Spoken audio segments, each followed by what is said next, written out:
Hi everyone, we hope you're doing well. We're hanging in there though honestly, we haven't been getting much sleep lately. Today, we want to answer a question we get a lot: how do we publish our audiobooks? First, we post most audiobooks on Patreon as paid content. They stay paid for a few months. After that, they become free to listen to on Patreon forever. A few weeks later, we post them on other places like YouTube, Facebook, and Twitter, X. Lately, things have been a bit slow in terms of new members. So we'd love your help. Please share our site with your friends or in places like Facebook groups, Twitter, X, Discord, Reddit, or novel forums.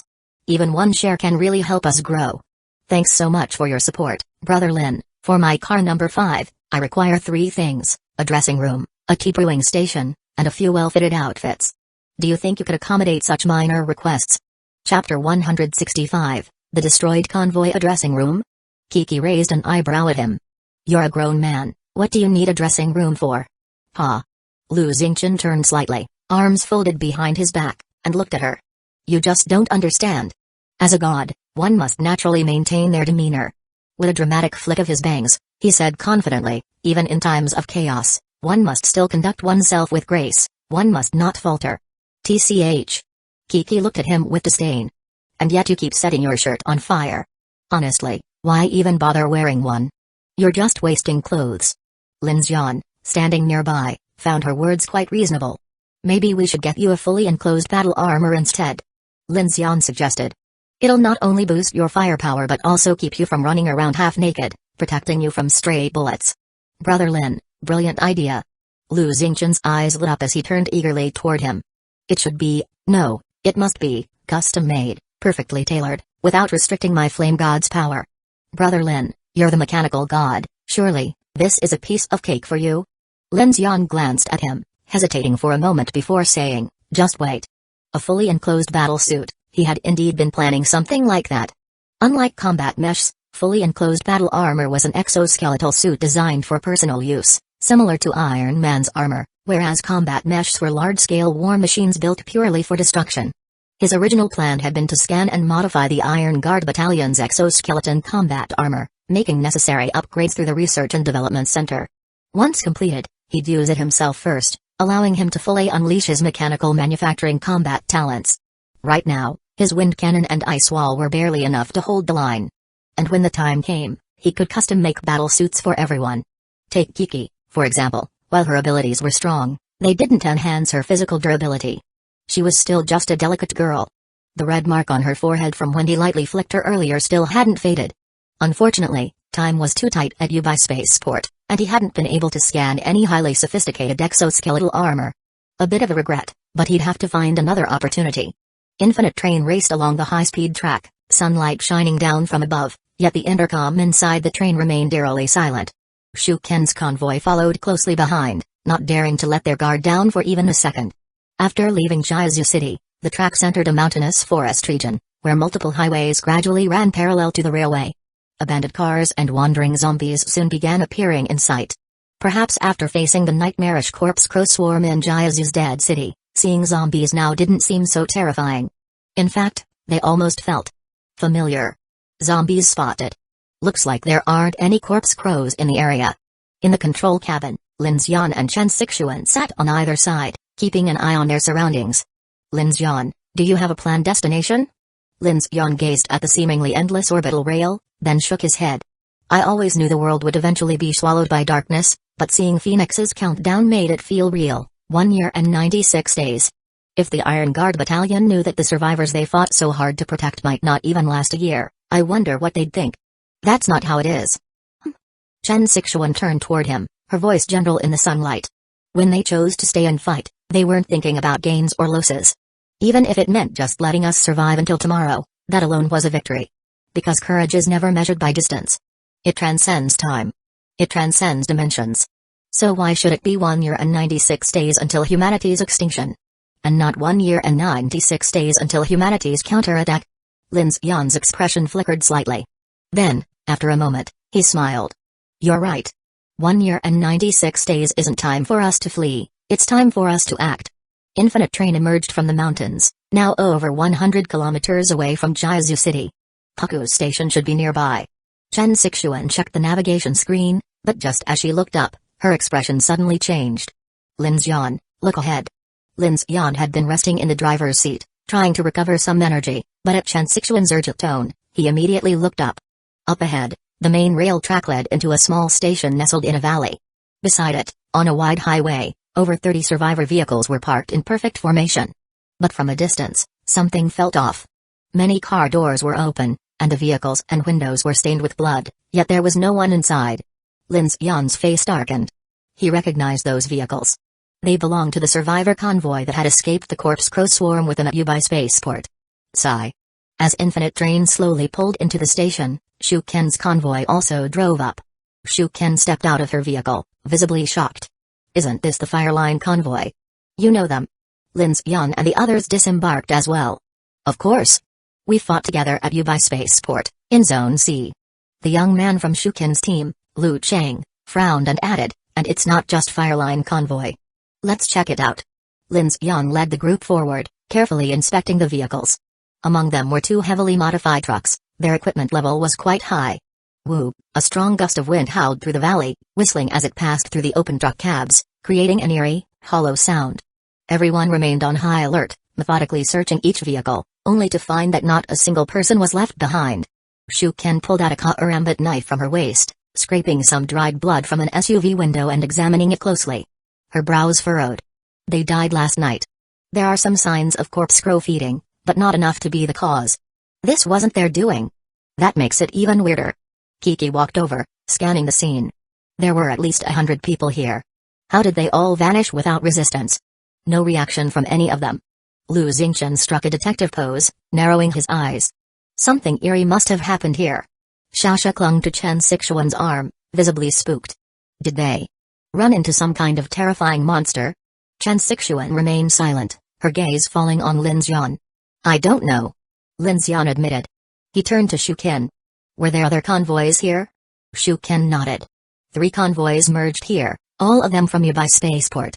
They escaped the corpse crow swarm too, but their losses weren't as severe as ours. Whatever happened, it wasn't the crows. Lin Xian's expression grew somber. These vehicles are nearly untouched. Even if they suffered internal corruption or mutations, there should have been signs of struggle, people trying to escape. But no car has been moved.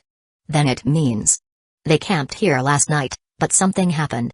At that moment, Lin Xian caught murmuring voices. Turning around, he spotted a group of Shu Ken's team members, including Zhu Yixuan, looking pale and unsettled. What are you whispering about? Their faces were drained of color, their eyes filled with fear. Q Ken. Kenji, isn't this just like that rumor? Shu Ken's face hardened instantly. Zhu Yixuan. Don't start talking nonsense. Chapter 166, This is the Doomsday Train. What? What rumor? Kiki asked in confusion after hearing their conversation. Shu Ken's expression was complicated. She glanced at Kiki, then at Lin Xian. They're talking about the rumor of the predator effect. You've never heard of it? Predator effect? Lin Xian's eyes sharpened. Does it have anything to do with what's happening here? Shu Ken's gaze darkened slightly.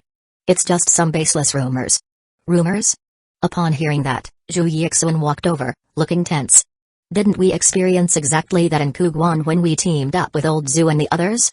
That very night, we were hit by a corpse horde. We already told you, that was the Black Crow 4's doing. Shu Ken immediately retorted. But what about the Blood Fiends afterward? We lost 4 vehicles that night. Zhu Yixuan's agitation grew. And Yubai City, why were there so many zombies and monsters? A lot of people think it wasn't normal at all. There were too many survivors gathered there, and that triggered the predator effect. Now, all the way along our route, we haven't seen any other convoys except Fireline convoy, and they're the ones who got attacked. They merged 3 convoys together, Shu Ken, doesn't that prove it? Lin Xian instantly understood. In truth, he had already considered this theory himself, just as Zhu Yixuan had. So you're saying that the more people there are, the more eerie entities show up to hunt them? Is that the idea? Chen Sixuan spoke up. Shu Ken nodded solemnly. That's right. There have been rumors circulating on survivor radio stations that the bigger a survivor group gets, the more eerie entities and monsters they encounter. But there's another explanation. If 2 prey being chased suddenly meet, what does that mean? It means there are 2 hunters behind them. Lin Xian replied. Exactly. Either way, it suggests that the larger the group, the greater the danger. Right now, a lot of survivors are banding together, but maybe that's exactly what these monsters want. Zhu Yixuan said. They want to wipe us out in one fell swoop? A girl in the group exclaimed fearfully. Lin Xian's eyes narrowed. This theory did seem plausible. In fact, he leaned more toward the hunter explanation. The way the red dragonflies pursued them, the pale giant's chase, and even the atmospheric mica targeting the Iron Guard Brigade, whether it was mere coincidence or something more sinister, there was a pattern forming. I get it now. Lin Xian nodded. So you're saying that if you join up with us, it'll bring even more danger? Captain Lin. Shu Qin was about to speak, but Lin Xian raised a hand, signaling her to let him finish. Zhu Yixuan, who had been so worked up just moments ago, suddenly hesitated. His expression flickered with uncertainty. Back in the maintenance workshop, he hadn't been particularly eager to merge groups. Lin Xian had noticed that not everyone in Shu Qin's team shared the same mindset. No, Captain Lin, that's not what I meant. Zhu Yixuan's face paled. His voice trembled slightly. Everyone knows that following ability users or large convoys increases your chances of survival. It's true, just look at Silver Star, Dragon Mountain 1, or even Phoenix. But for ordinary people like us, suddenly merging with a big group also means higher risks that don't match our strength. I'm just worried that we'll become dead weight for Infinite Train. As he spoke, the members of Shu Qin's convoy had complicated expressions. Their gazes shifted subtly. Lin Xian looked at Zhu Yixuan and immediately saw through his lie. He wasn't actually afraid of being dead weight, he was afraid of being cannon fodder for the ability users. And truthfully, his fear wasn't entirely irrational. If the predator effect was real, then merging a group of strong ability users and a massive convoy would inevitably attract bigger threats. And for ordinary survivors, that could mean disaster. But overanalyzing like this, trying to navigate survival with such a perfect risk avoidance strategy, was an extreme way of thinking. Simply put, most normal people wouldn't think like Zhu Yixuan. Even if they did, they wouldn't say it aloud, because in the end, it wouldn't change anything. Sticking together, following stronger people, and seeking safety was human instinct. Yet Zhu Yixuan's fear had overpowered his rationality. He had taken all the hardships they'd faced so far and blamed them on Shu Qin merging with other convoys, disregarding the predator effect. As an ordinary person, he felt powerless to change anything, so he saw Shu Qin joining Infinite Train as a looming disaster, one that would ultimately harm his people. And after witnessing the death of Zhong Jiahao's entire family, Zhu Yixuan's urge to flee had only intensified. Lin Xian glanced at him, then at the others. The air was thick with the scent of blood from the road. His voice was calm but carried weight. Whether the predator effect is real or not, unity has always been how humanity amplifies its influence. I respect your decision. He turned to Shu Qin. There are plenty of usable vehicles here, including heavy trucks. It's still early. If you leave now, you should reach Hangshan Pass before dark. Anyone who wants to join us is still welcome, but they have to be prepared to die, because the monsters ahead will only be more terrifying than the ones we've faced before. If anyone has doubts or hesitations, take a vehicle and go your own way. The moment he finished speaking, Zhu Yixuan's mind cleared slightly, but hesitation flickered across his face. Before him were fully equipped fireline convoy heavy trucks. If he stuck to his own logic, this was actually a great opportunity. Zhu Yixuan turned to Shu Qin. But she only gave him a calm, indifferent look. I respect your decision, she said. Thank you, Shu Qin. Zhu Yixuan's expression was stiff, the atmosphere heavy. He said nothing more, simply returned to his vehicle and began packing his belongings. 3 others followed suit. Together, the 4 of them took one heavy truck and one off-road vehicle. After a brief farewell, they drove away into the distance. Shu Qin's convoy was left in a somber silence. Lin Xian watched them go inside inwardly. When he first built his team, he had already prepared for people to leave at any time, whether for survival or personal gain. The same applied to Chen Sixuan, Kiki, Da Lu, and the others. No matter how foolish a person's reasons might seem, everyone made their own choices. In this ruined apocalypse, talking about human nature was naive. Ordinary or not, survival was the only priority. Lin Xian turned to Shu Qin, his expression serious. And you? I'll follow you. Shu Qin's voice was firm. If you don't want me, I'll take my people and leave right now. At those words, Shasha gripped Chen Sixuan's sleeve anxiously. The entire Infinite Train squad sensed the tension in the air. Meanwhile, the remaining members of Shu Qin's convoy stared at Lin Xian, eyes filled with silent desperation. No matter their individual reasons, those who chose to stay wanted to board Infinite Train. Lin Xian swept his gaze over them, his expression sharp. Whether the predator effect is real or not, perhaps tonight we'll end up just like Fireline Convoy, completely wiped out. If you're getting on my train, be ready for that. The union of survivors is inevitable.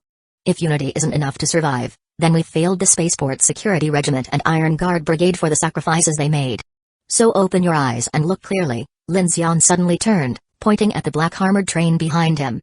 This isn't some safe passenger train. This is the Doomsday Train.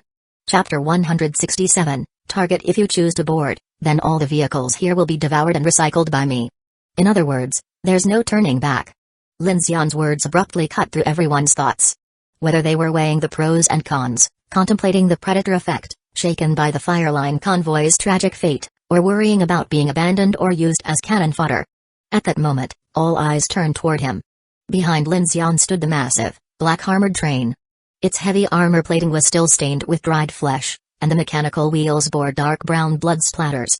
Dense bullet holes, gashes left by the pale giant and the giant dragonfly's razor-sharp mandibles, and deep dents from the atmospheric mica's tendrils, all bore witness to the train's harrowing battles as it charged through the darkness.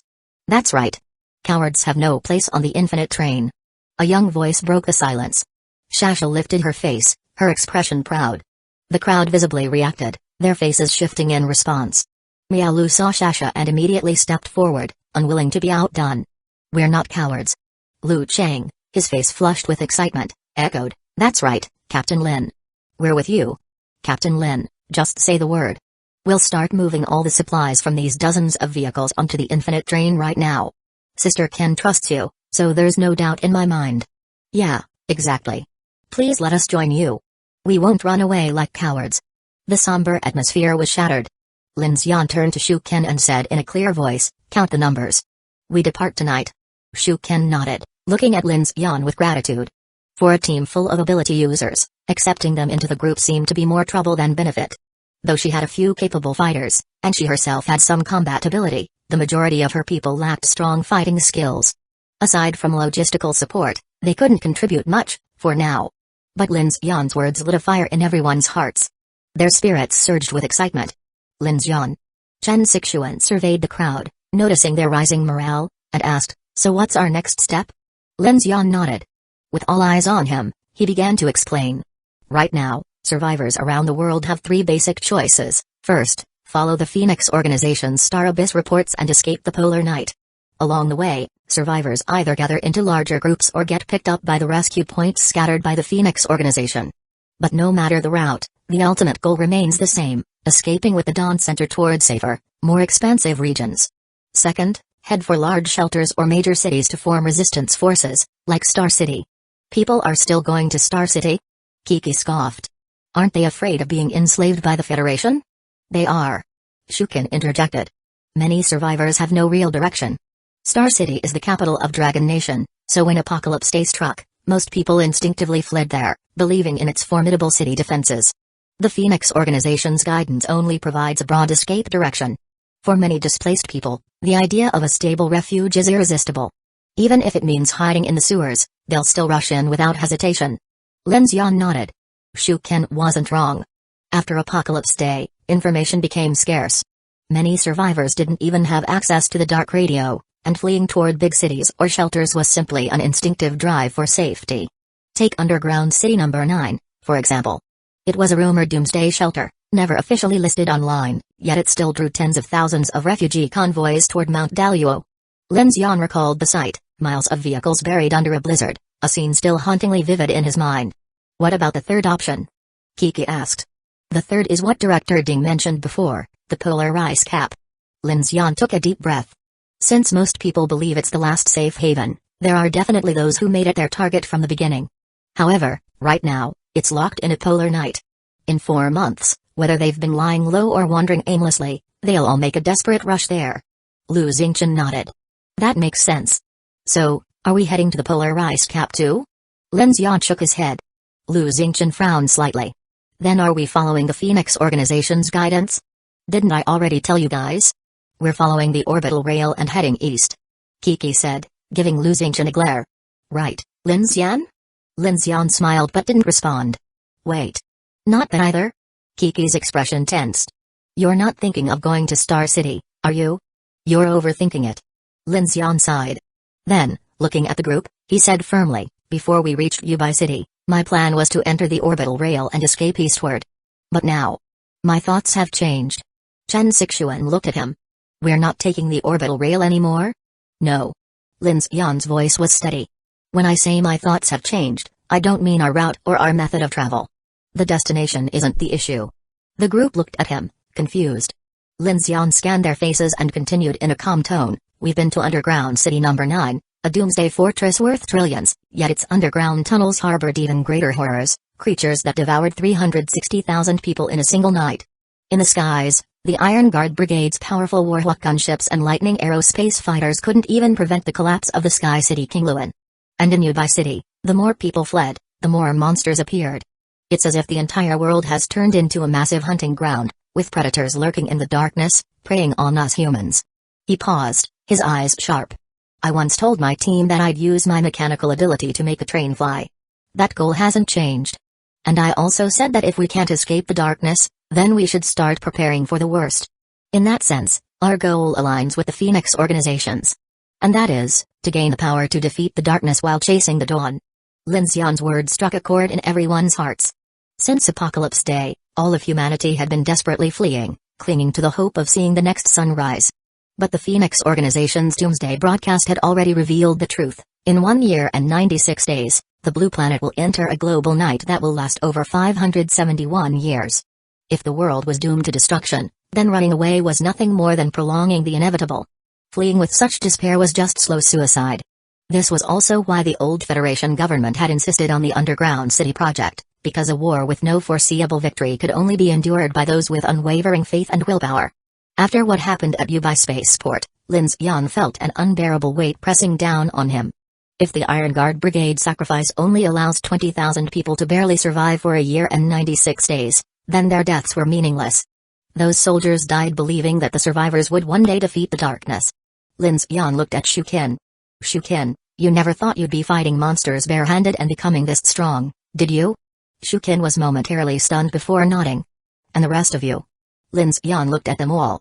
Whether you have abilities or not, every single day we survive, we're evolving. All around the world, others like us are resisting. That is our chance. So our goal is no longer just to run. We will grow stronger along the way, until we can finally face the darkness. And when that day comes, will the polar night still be an apocalypse? Everyone's eyes widened in realization. Kiki crossed her arms, smirking. If we can survive in the darkness, then it doesn't really matter if the whole world is swallowed by it. Chen Sixuan nodded. 1 year and 96 days suddenly doesn't sound so terrifying. Lu Xingchen's palm ignited with flames. Then let my fire light up the endless night. Shu Ken exhaled, her exhaustion lifting. This goal feels way more motivating than just running for our lives. So, Captain Lin, what's our next step? Lin Xian gazed at the empty platform, at the 2 trains they had brought from Jiazu City, and at the 30-some vehicles parked along the highway. The sun blazed overhead, the breeze whispering through the air. In a place this nice? Of course, we prep the train. Chapter 168, Train Upgrade Plan 1. Oh yeah. Kiki cheered excitedly, we're finally upgrading the train. Even though Shuken's group knew Lin Xian had a mechanical ability, they were still a bit dumbfounded when they heard him mention upgrading the train. Lin Xian's mind stirred slightly. Then, with a lift of his right hand, a glow appeared in his palm. Several materials flew out, converging, shaping, forging, and assembling. Clang. A Howler K-23 electric Gatling gun materialized out of thin air. Boom. The massive gun landed heavily on the ground in front of Dalu. Dalu, here's your new toy. Seeing this incredible scene, everyone in Shuken's convoy was stunned. A Gatling gun of this caliber was a game changer for any convoy, something only mid to large-scale groups could typically afford. Yet Lin Xian had just summoned one with a wave of his hand. It completely shocked them all. Whoa. Shasha and Lu Xingchen were dumbfounded, eyes wide in disbelief. Dalu, stunned as well, bent down and picked up the weapon. It was heavy. The 6-barreled muzzle exuded a devastating presence. Coupled with Dalu's towering, iron tower-like physique, he now looked like an unstoppable war god. Bro. This is insane. Hey. Dalu licked his lips, clutching the massive weapon with delight. He turned to Lin Xian and said, thanks, Brother Xian. What are you thanking me for? Lin Xian gestured toward the infinite train and said, now that we have time, let's properly upgrade our fortress train. We need to equip it with weapons where needed and remodel the carriages where necessary. With so many people aboard, we have to make sure our living conditions are top-notch. Hell yeah. Kiki's face lit up with excitement. My carriage number 2 needs an upgrade too. Captain Lin. Shuken's expression was full of anticipation. Just say the word, and we'll follow your lead. Lin Xian nodded. Gather everything useful from these vehicles, including your own supplies. Have Miss Chen take inventory of everything. Got it, I'll handle it right away. Lin Xian then turned to Lu Xingchen. Fire God, take a few good hands and set up some sentries at the best vantage points. If you spot zombies or any other threats, take them out immediately. No problem. Lu Xingchen grinned smugly. Leave it to me. Dalu, Shasha, you two handle all the weapons and ammunition. Lin Xian pointed to an open area. Organize our firepower over there. Got it, Brother Xian? Yes. Shasha was pumped up. Everyone else, help me clear out those passenger carriages. Kiki, Ms. Chen, let's rework the train's layout. Understood. Kiki and Chen Sixuan responded in unison. Lin Xian looked at the infinite train. Now that he had manpower, time, and a proper workspace, he wasn't going to waste this golden opportunity. At his command, the entire group sprang into action. His plan was to first build the combat carriages, reinforce the carriage doors, install elevating platforms, and equip the train with an external electric blade defense system, a sentry system, and 1,130 close-in weapon systems. Close-in weapon system. Inside carriage number 2, Lin Xian, Kiki, and Chen Sixuan were huddled around a computer, studying the train's layout. The Whale 03E heavy gas turbine locomotive stays as the lead engine, and the Gemini 11R nuclear electric locomotive remains the rear engine. Those won't change. Kiki pointed at a rough 3D model of the train on the screen. But we do have two major issues to address. She tapped the screen. First, we need to link the nuclear locomotive's control system to my station. That way, I can monitor the entire train's operations. We'll also integrate the sentry and radar systems with the train's water, air, heating, electricity, and communication systems. Once that's done, the Infinite Train will be a smart train. And the second issue? Firepower, obviously. Kiki smirked, pointing to the last carriage. With 5 additional carriages, we'll have 12 in total. In a crisis, we can't afford to run back and forth with just walkie-talkies. Plus, the nuclear locomotive must be well protected. That's why I think carriage number 12 should be converted into a weapons station. The 1,130 close-in weapon systems you're planning should go there. Lin Xian nodded. Kiki's idea aligned perfectly with his own. That was my plan too. If we keep adding people, our nuclear-powered carriage should remain sealed unless necessary. Converting carriage number 12 into a defense carriage will help protect the power system. Should we add extra defenses, like Dragon Mountain number 1? Chen Sixuan suggested. I observed its layout last night. Their firepower and anti-air defenses are evenly distributed along the entire train, covering all angles. Good point.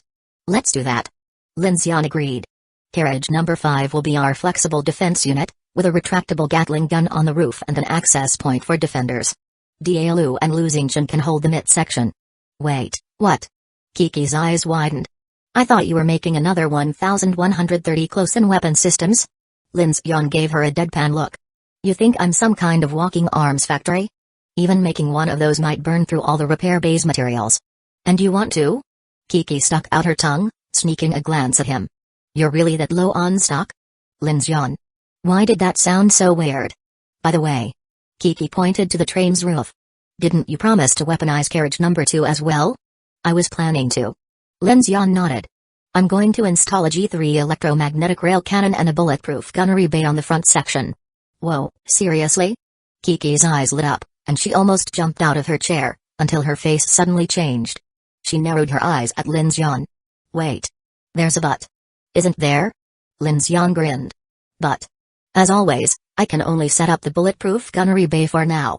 The rail cannon will have to wait, it requires rare materials, and I don't have enough high-grade resources yet. Even with the manufacturing center, high-tier materials were still a major bottleneck. Low-grade materials could be converted, but the process was inefficient and slow. It would take a while to gather everything needed for the electromagnetic rail cannon. Also, Lin Xian shrugged, mounting the rail cannon on carriage number 2 will eat into your living space. This thing is massive, and for safety reasons, it'll need a built-in retractable platform along with a high-energy capacitor module. That'll take up a lot of room. So what? Kiki leaned back in her chair, completely unfazed. Shasha and I just sleep in a bunk bed. This carriage is mostly empty anyway.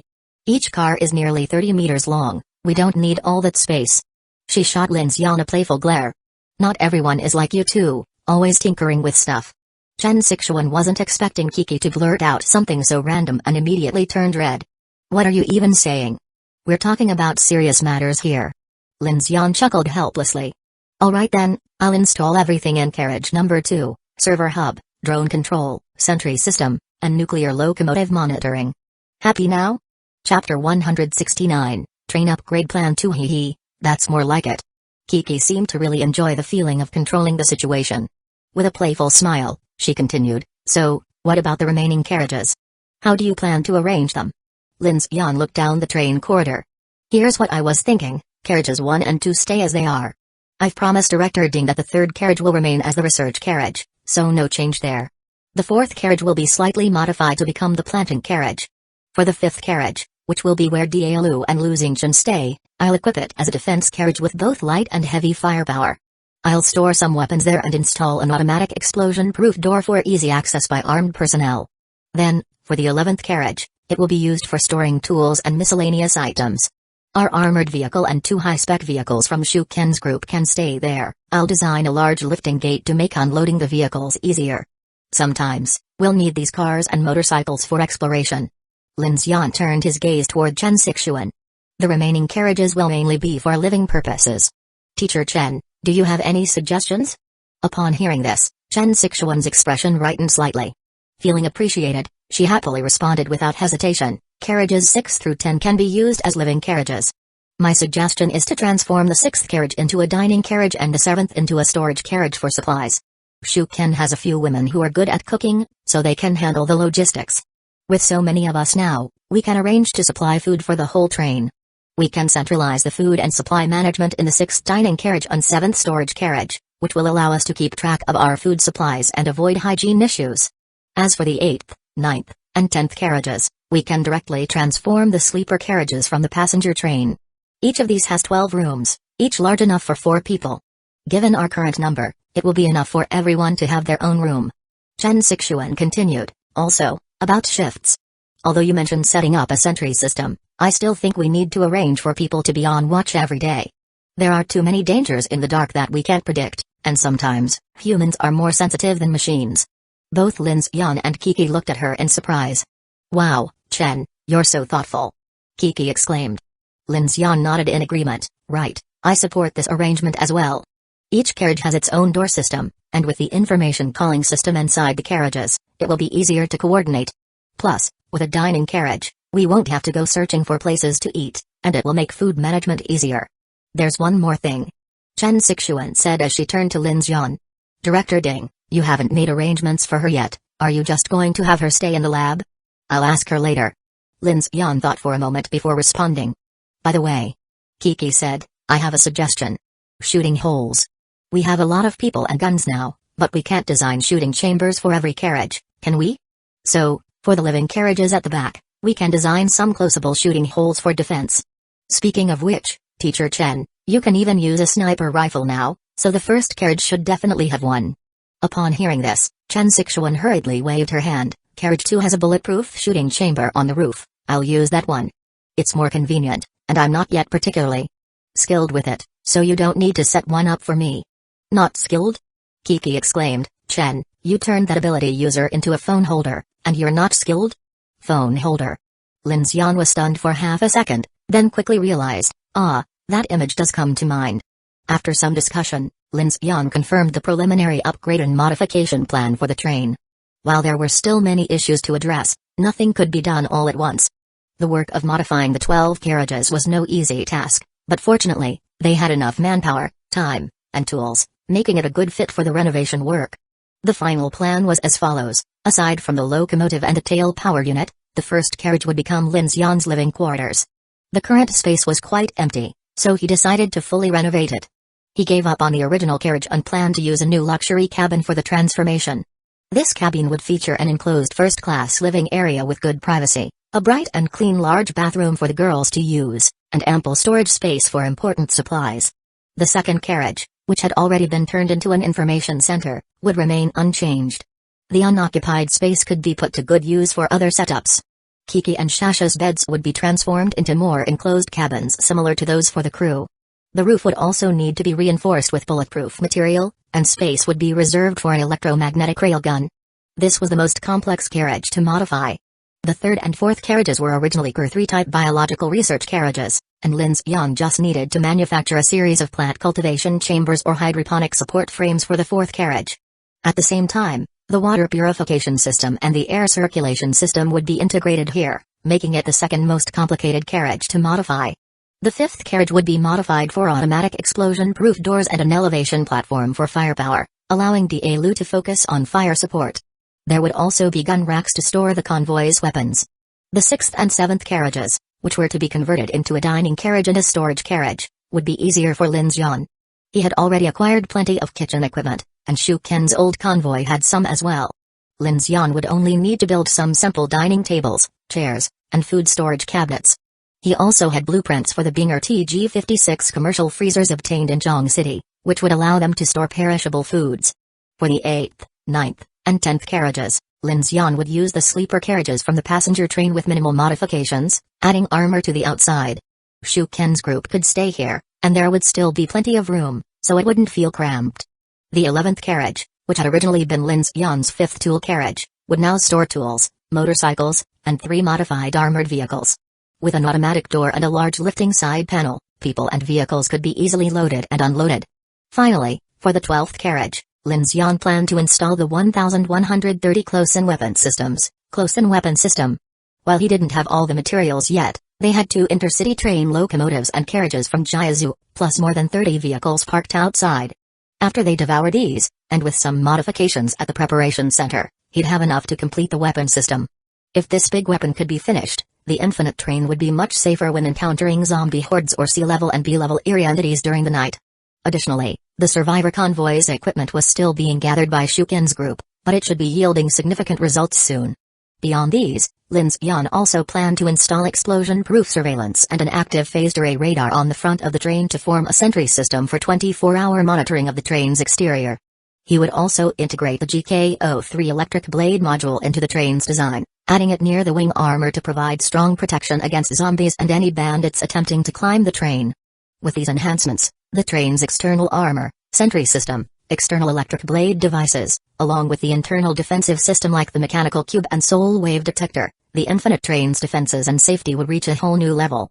Chapter 170, Full Staff Monitoring. With a clear plan in mind, Lin Xian arrived at the third research carriage, intending to arrange Ding Junyi's accommodation, only to find her still deeply engrossed in studying the black nematodes taken from the corpse crows. "I don't like being disturbed while I'm working." Ding Junyi stopped her work and turned to look at Lin Xian. "But you're the exception." Lin Xian was slightly surprised. "That's unexpected. You're both my employer and the partner I've chosen to work with, so I should show you respect and regard," she said.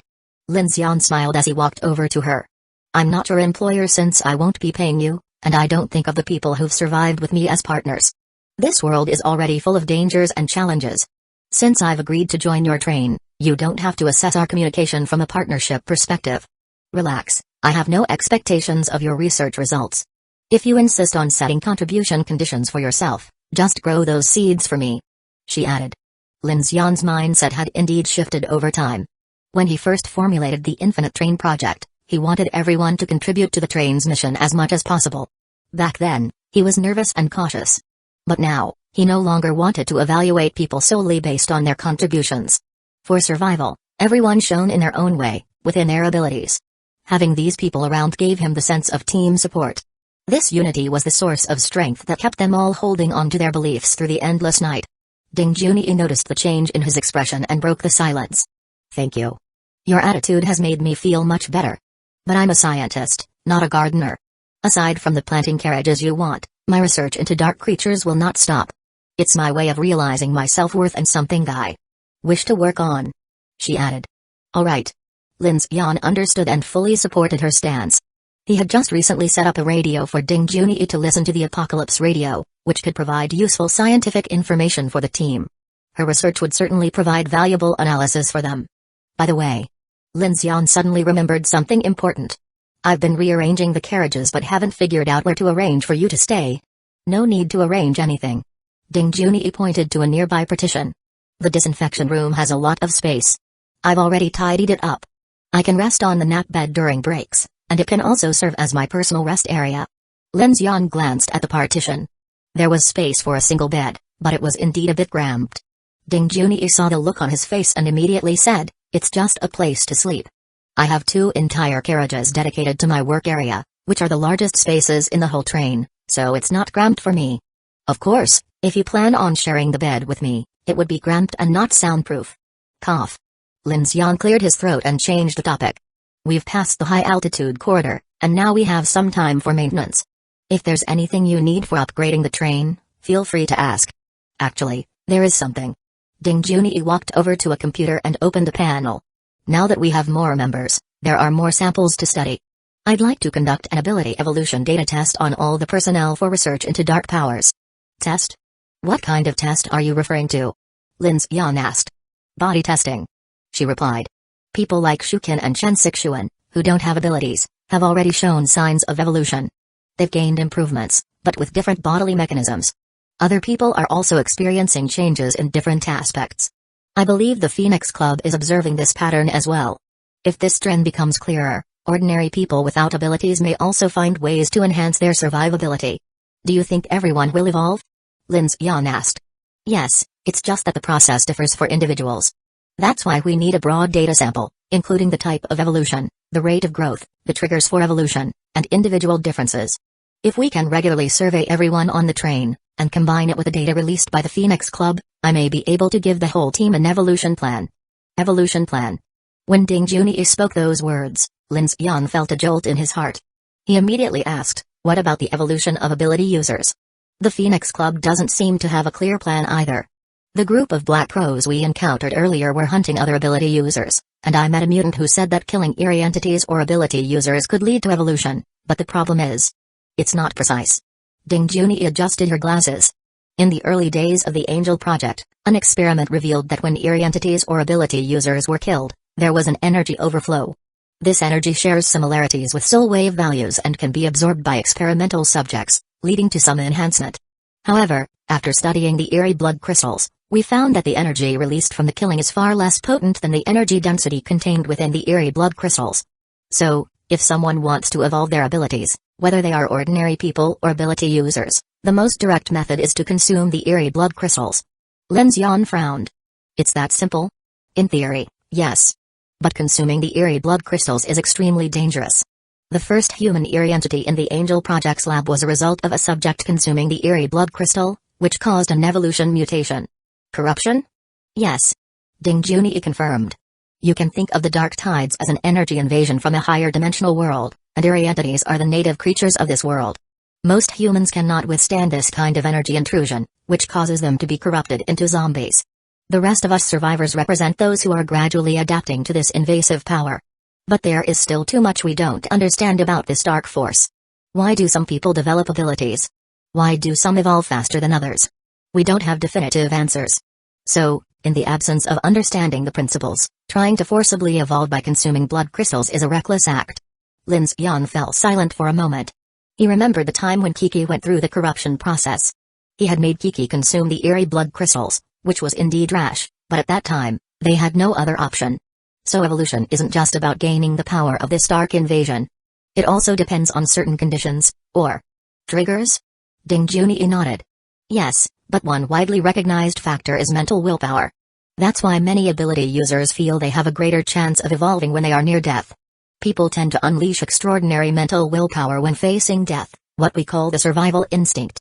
For example, Lu Hua's evolution was extremely dangerous, but Chen Sixuan's evolution follows a more typical path of mental development for an ordinary person. This is a crucial factor. Lin Xian sighed deeply. So in this environment, if the willpower collapses, or if someone consumes the blood crystal and exceeds the body's limit in withstanding the dark force, they are likely to go through a mistaken evolution and become zombies or human eerie entities. This has already been confirmed. Ding Junyi replied. That's why I think regular testing for all personnel is necessary. It will help with research and also allow us to monitor the condition of the people on the train. This way, we can prevent anyone from succumbing to corruption and causing a lotus ring infection. All right. Lin Xian nodded. He then looked toward the Hell's Black Chrysanthemum, the red light still glowing brightly. What about this one? Ding Junyi turned to the black flower in the cultivation tank behind her. She said faintly, we're still observing the reaction of the red light. There's no clear pattern yet. What I said before was just my personal guess. Could you remove the flower and do some research on it? Lin Xian asked. This plant isn't native to our world. Based on our previous analysis, it contains energy far exceeding the density of the eerie blood crystals. But we can't conduct concrete experiments on it right now because it's the only sample in our lab. The higher-ups have ordered us not to physically damage it, so we haven't extracted any samples for experimentation. I understand. Lin Xian smiled and pointed at the flower. Aside from not being able to conduct human experiments, feel free to experiment as much as you want. Having a treasure and not studying it would be a waste. Lin Xian didn't care if it was the only sample. If it didn't provide value, it was just useless plant matter. Ding Junyi raised her eyebrows, giving him an appreciative look. I was just thinking of doing that. Thank you for the authorization. Chapter 171, Transformation begins. After communicating with Ding Junyi, Lin Xian gradually developed a vague understanding of the Black Knight. Under the influence of this force, the surviving humans, like Chen Sixuan, were undergoing unknown evolutions every day. This was thanks to Chen's increasingly strong heart and faith, which allowed a weak woman to persevere until now. Lin Xian also briefly communicated with Chen Sixuan and Da Lu. From what he gathered, Da Lu's evolution was similar to Kiki's, belonging to the phase of ability users. It seemed that Da Lu had reached the evolution level as described in the former Angel project, allowing him to develop his abilities at a basic level. Even so, Da Lu was already incredibly strong in terms of both strength and recovery, as seen by normal standards. As for Chen Sixuan, she was subtly changing, primarily in terms of her sensory abilities. After many nights of vigil, she had become incredibly sensitive to even the slightest noise and observations in the Black Night. This was something Lin Xian never expected. With the research analysis by Ding Junyi, along with the changes in Da Lu and Chen Sixuan, and the addition of the strong-willed Shukin, Lin Xian felt his confidence had greatly increased. Upon disembarking from the train, Lin Xian immediately began inspecting the progress of the train's modifications. Although it was daylight, due to the need to dismantle the carriages and the fact that they were in the wild, Lin Xian took extra precautions for safety. He instructed Lu Xingchen and several other convoy members to patrol the area. Even Shasha, the young girl, actively joined the rounds. With Chen Sixuan and Kiki's assistance, the infinite train began to detach each carriage. This train overhaul was unlike anything before. This was a massive project from the inside out. Fortunately, with Shu Ken's convoy now on board, the manpower had significantly increased. The men and women alike were all energized, working in an organized fashion under the direction of Lin Xian, Chen Sixuan, and others. Lin Xian had the contents of his first carriage removed completely, clearing it out entirely. He planned to convert it into a defense carriage and repurpose the comfortable and fully equipped passenger carriages into a dining car, number 6, and living carriages, number 8, number 9, and number 10. One of the first-class compartments would be reworked into his own modified number 1 carriage. His first task was to begin modifying the carriage structure. Carriage number 2, number 5, number 11, and number 12 all needed openings made for the later construction of lifts, weapon mounts, automatic blast doors, and lift platforms.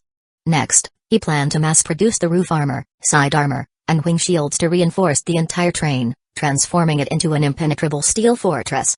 He had no shortage of materials and had even set up a simple gantry crane on the platform. After producing the armor plates, Da Lu and his team would use the crane to assemble, weld, and install bolts, saving Lin Xian a lot of time. Meanwhile, Shukin led the team to unload the supplies from over 30 survivor vehicles. Lin Xian took a quick look and found that there was quite a lot, various firearms, ammunition, food, and equipment, as well as a heavy truck fully loaded with living supplies. Once these supplies were cleared, Lin Xian planned to use the vehicles for mechanical devouring, upgrading his mechanical heart while acquiring more materials. The advanced materials needed for the 1130 close-in weapon system and PX-5 engineering robots were not easy to come by. These were high-level items that Lin Xian had never constructed before, unlike simple door panels that could be made on a whim. At this point, Lin Xian felt like a creator, fabricating thick armor plates out of thin air. They radiated warmth as they were hoisted away by the crane. The next steps involved the automatic blast doors for carriages number 5 and number 11. Lin Xian used the blueprint for blast doors from the internal security areas of the spaceport. These doors would not only offer formidable protection, but they also allowed easy access for passengers, far more effective than relying on the tailboard and cockpit door. Following that, the lift platforms for carriages number 2 and number 5 would be built, primarily for mounting the machine gun fort on the roof. However, Da Lu used a mobile Gatling gun, and Chen Sixuan opted for a sniper rifle, so there was no need to build a separate gun turret. Lin Xian's idea was to create a flexible personnel entrance. Once the platform was raised, a bulletproof hatch would emerge to ensure airtightness. If external fire was required, the hatch could be opened from inside. For carriage number 2, Lin Xian reserved a large space for the later installation of the G3 electromagnetic railgun. Like the 1130, it was not small and would need to be built as a retractable system, which posed considerable difficulty. Additionally, Lin Xian accepted Kiki's suggestion to add hidden shooting holes to the sides of other carriages, making it possible to fully seal off the interior. These were all external modifications to the train. On the other side, Chen Sixuan and Kiki led the team to empty out the interior of the train, preparing to catalog all supplies and reorganize the carriages according to the newly determined layout. The living quarters required the construction of bed frames, dining tables, chairs, storage cabinets, freezers, as well as the installation of bathrooms, water circulation systems, and heating systems, tasks that Lin Xian would take care of with mechanical manufacturing. To the onlookers, Lin Xian appeared to be a godlike figure. The components that were once complex and needed industrial setups were now easily handled by him. For example, the previously makeshift living arrangements for Shukin's team, where they had to make do with scrap materials and ropes, were now being replaced with polished, factory-like installations. Even the space capsule-style living cabins in carriage number 2, which Kiki wanted, were simple mechanical structures to Lin Xian. With materials and a blueprint, he could complete it in minutes. The most important part was that everything could be directly fixed to the train, giving it a professional and pristine look, with none of the shabbiness that had previously plagued them. The new survivors in the living carriages were now thrilled, adjusting to their new homes with excitement. Wow, living here feels so secure. We actually have our own rooms now. I can't believe it, Lin Xian is amazing. I absolutely love this train. As the new survivors eagerly worked to set up their new homes, everyone, regardless of gender, worked together in perfect harmony, contributing to the effort. Chapter 172, External Armor Electric Blade Device Carriage number 7, Inventory Check. Inside the storage room of carriage number 7, Chen Sixuan led her team in moving and counting all the survival supplies. 172, 173. Zhao Li, put all the biscuits in C1 zone. Chen Sixuan instructed while keeping track of the numbers. Got it, Captain Chen. Captain Chen? Hearing this, Chen Sixuan pressed her lips together slightly, a hint of joy flashing in her heart. However, she maintained a serious expression and continued, put all the jerky into the freezer. Make sure it goes into the right section. As she observed the different train carriages working in full swing, she made her way to carriage number 4, where she found Lin Xian. We've gathered quite a lot, food is in good supply, plus we found plenty of medical supplies and some weapons. Lin Xian, who was in the middle of assembling hydroponic racks and plant cultivation chambers for carriage number 4, nodded as he listened. Food and medicine are key. As for weapons, just collect whatever we can for now. By the way, did you find any eerie blood crystals? With Lin Xian's mechanical manufacturing abilities, he didn't particularly need weapons unless they were of exceptionally high grade. However, eerie blood crystals were a different matter, they were crucial. At this moment, Shukin approached, holding a modified radio in her hands. This is strange. Even the eerie blood crystals on the dark radio are missing, but the rest of the supplies are untouched. Lin Xian's expression darkened. That means some kind of creature must have devoured both the people and the crystals. The fact that people and blood crystals were missing, yet the critical survival resources and the vehicles remained, sent a chill down his spine. Even if it had been eerie entities or a zombie horde, there should have been signs of a struggle, at least some traces of resistance. Shuken nodded. We arrived in Jiazu a few hours earlier than you. The Black Knight here seems different from Yabai. Different? How? Chen Sixuan asked. It might be related to the 3 abyss zones. Lin Xian speculated. Even though staying further from the abyss times gives us longer daylight hours, when night falls, we're affected by the influence of abyss zones number 3, 5, and 7. Things could get complicated. Carriage number 7, a tea enthusiast amidst chaos at that moment, Lu Xingchen ran onto the train. He had just been on lookout duty, but seeing how busy everyone was assembling the train, he hurried over to Lin Xian. Brother Lin. Speak. Remember that tea maker I mentioned earlier? Make sure to get me one. The water on this train is top quality, I bet brewing tea with it would be divine. Lin Xian gave him a sidelong glance, genuinely impressed by his ability to focus on tea in the middle of an apocalypse. Still, he didn't object. Instead, he chuckled. Once we're done setting up, I'll build you a dedicated tea station. A true kindred spirit. Lu Xingchen's eyes lit up, flashing a dramatic "you get me" expression. He raised a finger and declared, with Brother Lin taking care of me, I Lu Xingchen, shall protect humanity for all eternity. Protect humanity for all eternity? Lin Xian almost choked. There were barely 30 people on the train, and this guy was already making grand declarations about saving the human race. Still, Lin Xian decided not to say anything. If nothing else, Lu Xingchen's enthusiasm was a good thing. With the train's firepower now upgraded, plus Kiki, Da Lu, and Lu Xingchen, 3 evolution-level ability users, their security had improved significantly.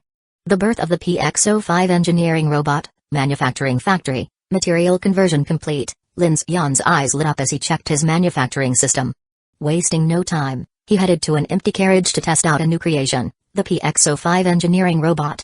This robot specialized in precise welding and assembly work, something Lin Xian had longed for back at the spaceport. It would drastically boost efficiency and handle complex train maintenance tasks. Alright, let's do this. Lin Xian took a deep breath. Light flashed as various high-precision materials hovered midair, piece by piece assembling before his eyes. But this time, the process was slow. The materials kept shifting, and beads of sweat formed on Lin Xian's forehead, yet, the robot's core processor wasn't even taking shape. Seriously? This thing is that complex? With a sharp gaze, Lin Xian halted the manufacturing. Ding, a small black fragment dropped to the floor with a crisp sound. He wiped his forehead, picked it up, and realized, it was just a tiny, unfinished piece of a microchip. Damn. Looks like my mechanical manufacturing level isn't high enough. Mechanical manufacturing, level 2, 420 out of 500. After crafting so many train components, his mechanical manufacturing skill had jumped from 260 to 420, nearing level 3. Guess I need to level it up first. I'll try again tonight. His concern was justified. He had underestimated the complexity of crafting an advanced robot. Even though it was just an engineering model, its intelligence and built-in thruster system made it far from a simple assembly project. That means, even with the right materials, the difficulty of creation is still a huge factor.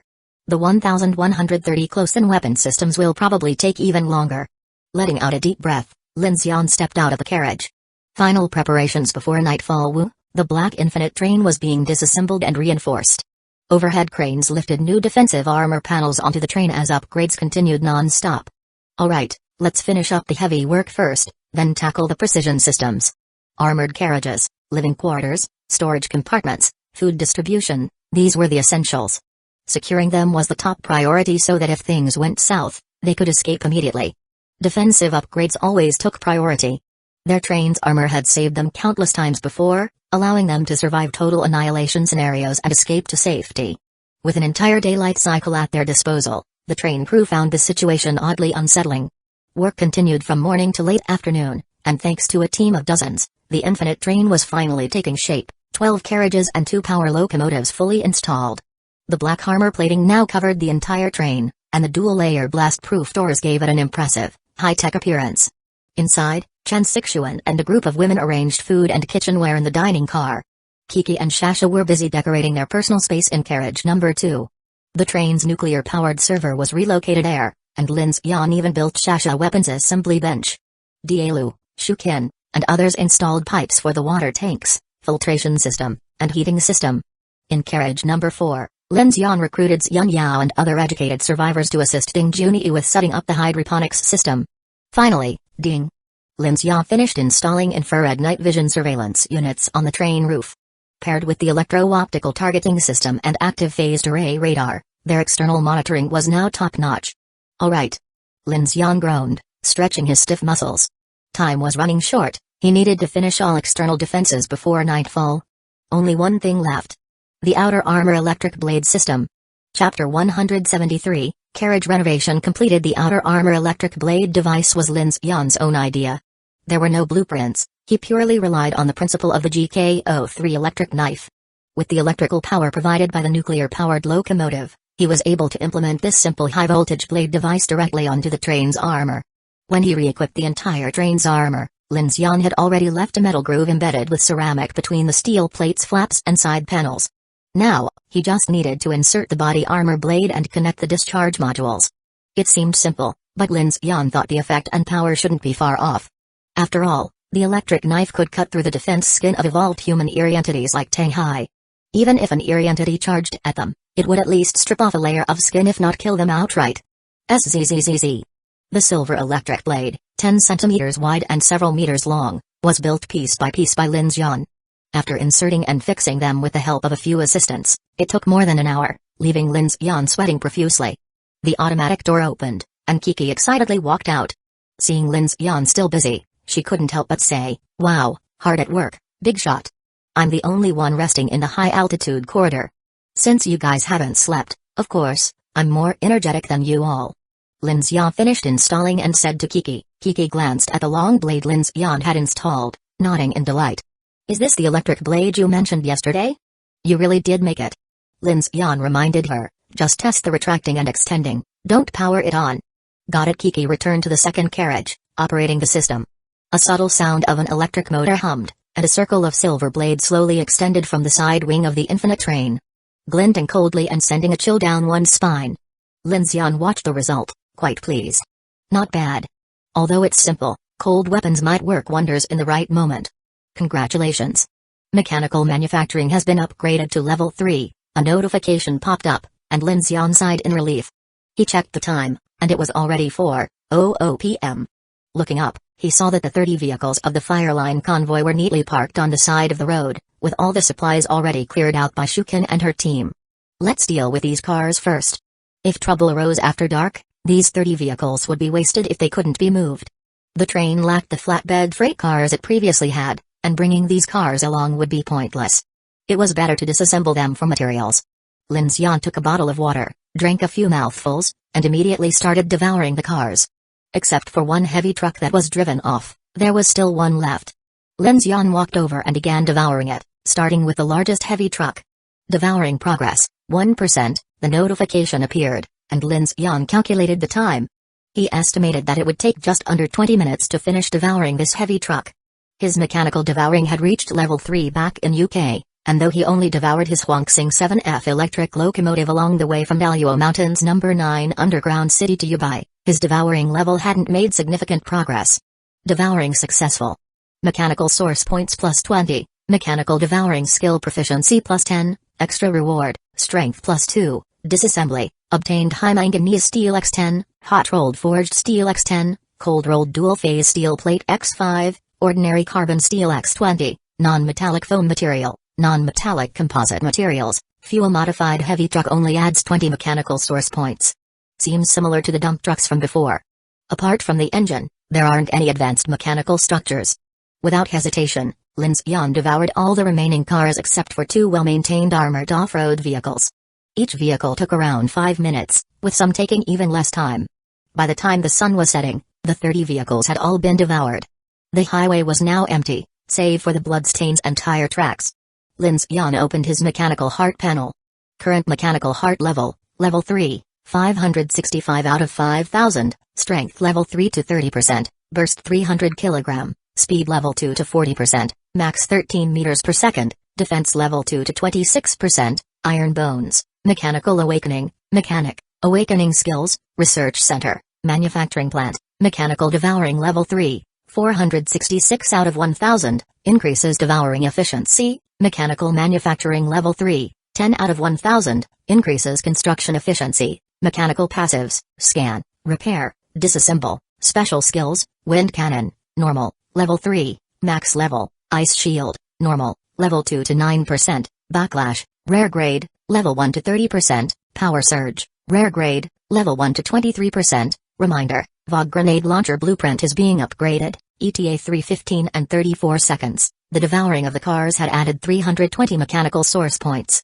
The proficiency of mechanical devouring increased by 160, with strength, speed, and defense accumulating 20, 15, and 18 points respectively.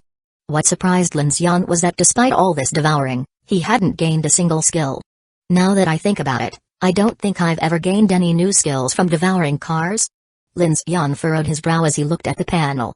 The wind cannon is already at max level, and my options are growing fewer. Looks like I need to find a way to speed up progress on mechanical combat. By now, the external assembly work of the train was mostly complete. More people meant faster progress, and his mechanical ability was highly efficient for the modifications. Currently, the armor plates, sentinel surveillance, and electric blade armor had all been installed. The automatic explosion-proof doors for carriage number 11 and carriage number 5 were finished, as well as the lift platforms on the roofs of carriage number 5 and carriage number 2. The water and oxygen circulation pipelines were still being worked on, and many of the convoy members were busy organizing their little homes in the living carriages. Besides this, the only unfinished tasks were the machine gun towers on the train roof, the 1130 close-in weapon system on carriage number 12, the PX-05 robots, and the 2 intercity train heads and material carriages at the back of the infinite train. However, Lin Xian planned to finish these inside the train for safety reasons. Beep beep, the watch's alert sounded. Lin Xian took a deep breath, wiped the sweat from his face, and immediately called everyone back on board. The night was coming. The heavy hatch doors of the cockpit, as well as the automatic explosion-proof doors of carriages number 5 and number 11, slowly closed. The people on board were busy, everyone preparing for the impending darkness. Thank you for your hard work. Inside the cockpit, Chen Sixuan saw Lin Xian walk in and immediately said, "This should be our first night entering the Yunjian Plains, right?" Lin Xian nodded as he started the train. "The daylight lasts a bit longer here. I just hope we won't run into too much trouble tonight. Do you plan to reach Hengshan Pass tonight?" she asked. "Yes. It's a large transfer station with many branch lines. We don't need to reroute. If the situation clears up, we can rest there. The weapons station isn't built yet, and I'm still a bit worried," Lin Xian replied, glancing at Chen Sixuan. "Transfer stations like that should have a lot of trains, supplies, and mechanical resources. Now that we have manpower, we need to gather everything we can. There won't be much food available in the wild." Chen Sixuan nodded. As the train began to speed up, she spoke up again. "What do you think about the group hunting effect that Zhu Yixuan mentioned in Beitian? There's a possibility. Actually, I had a similar guess before." Lin Xian sighed and took a seat in the cockpit. He stared ahead, watching the vast sky gradually darken. "Before we entered Daliuo Mountain, I didn't think much of it.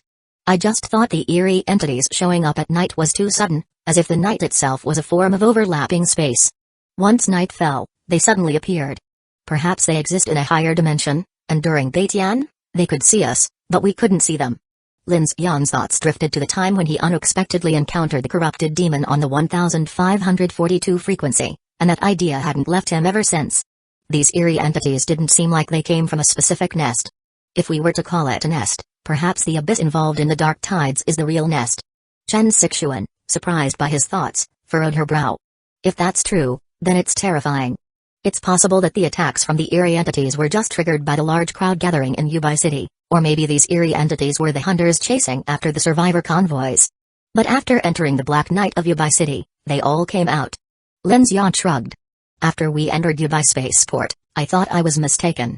After all, when night fell, so many survivors gathered, but the eerie entities didn't appear directly at the spaceport. But now, hearing about the group hunting effect, I'm starting to think this could explain things. If that's the case." Chen Sixuan took a deep breath, her gaze shifting to the time on the train screen. It was only a few minutes before the sun would set. She then glanced toward the long corridor behind him and said, "We've expanded our team. That means more danger. And it will soon escalate." Lin Xian replied, his voice low. The train continued to roll forward, the darkening sky casting an ominous glow. Chapter 174, Triple Tide. The massive black train, hundreds of meters long, began to accelerate under the setting sun. 1840. The tracks stretched into the old forest valley, and the skyline seemed to sink into a sea of black. Chen Sixuan looked at the travel guide and said, "It's almost nightfall. I don't know why, but ever since we left Jiazu City, I've had this eerie cold feeling."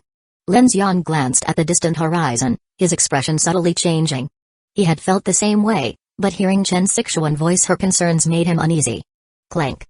The train's speed suddenly slowed, as though something had been run over.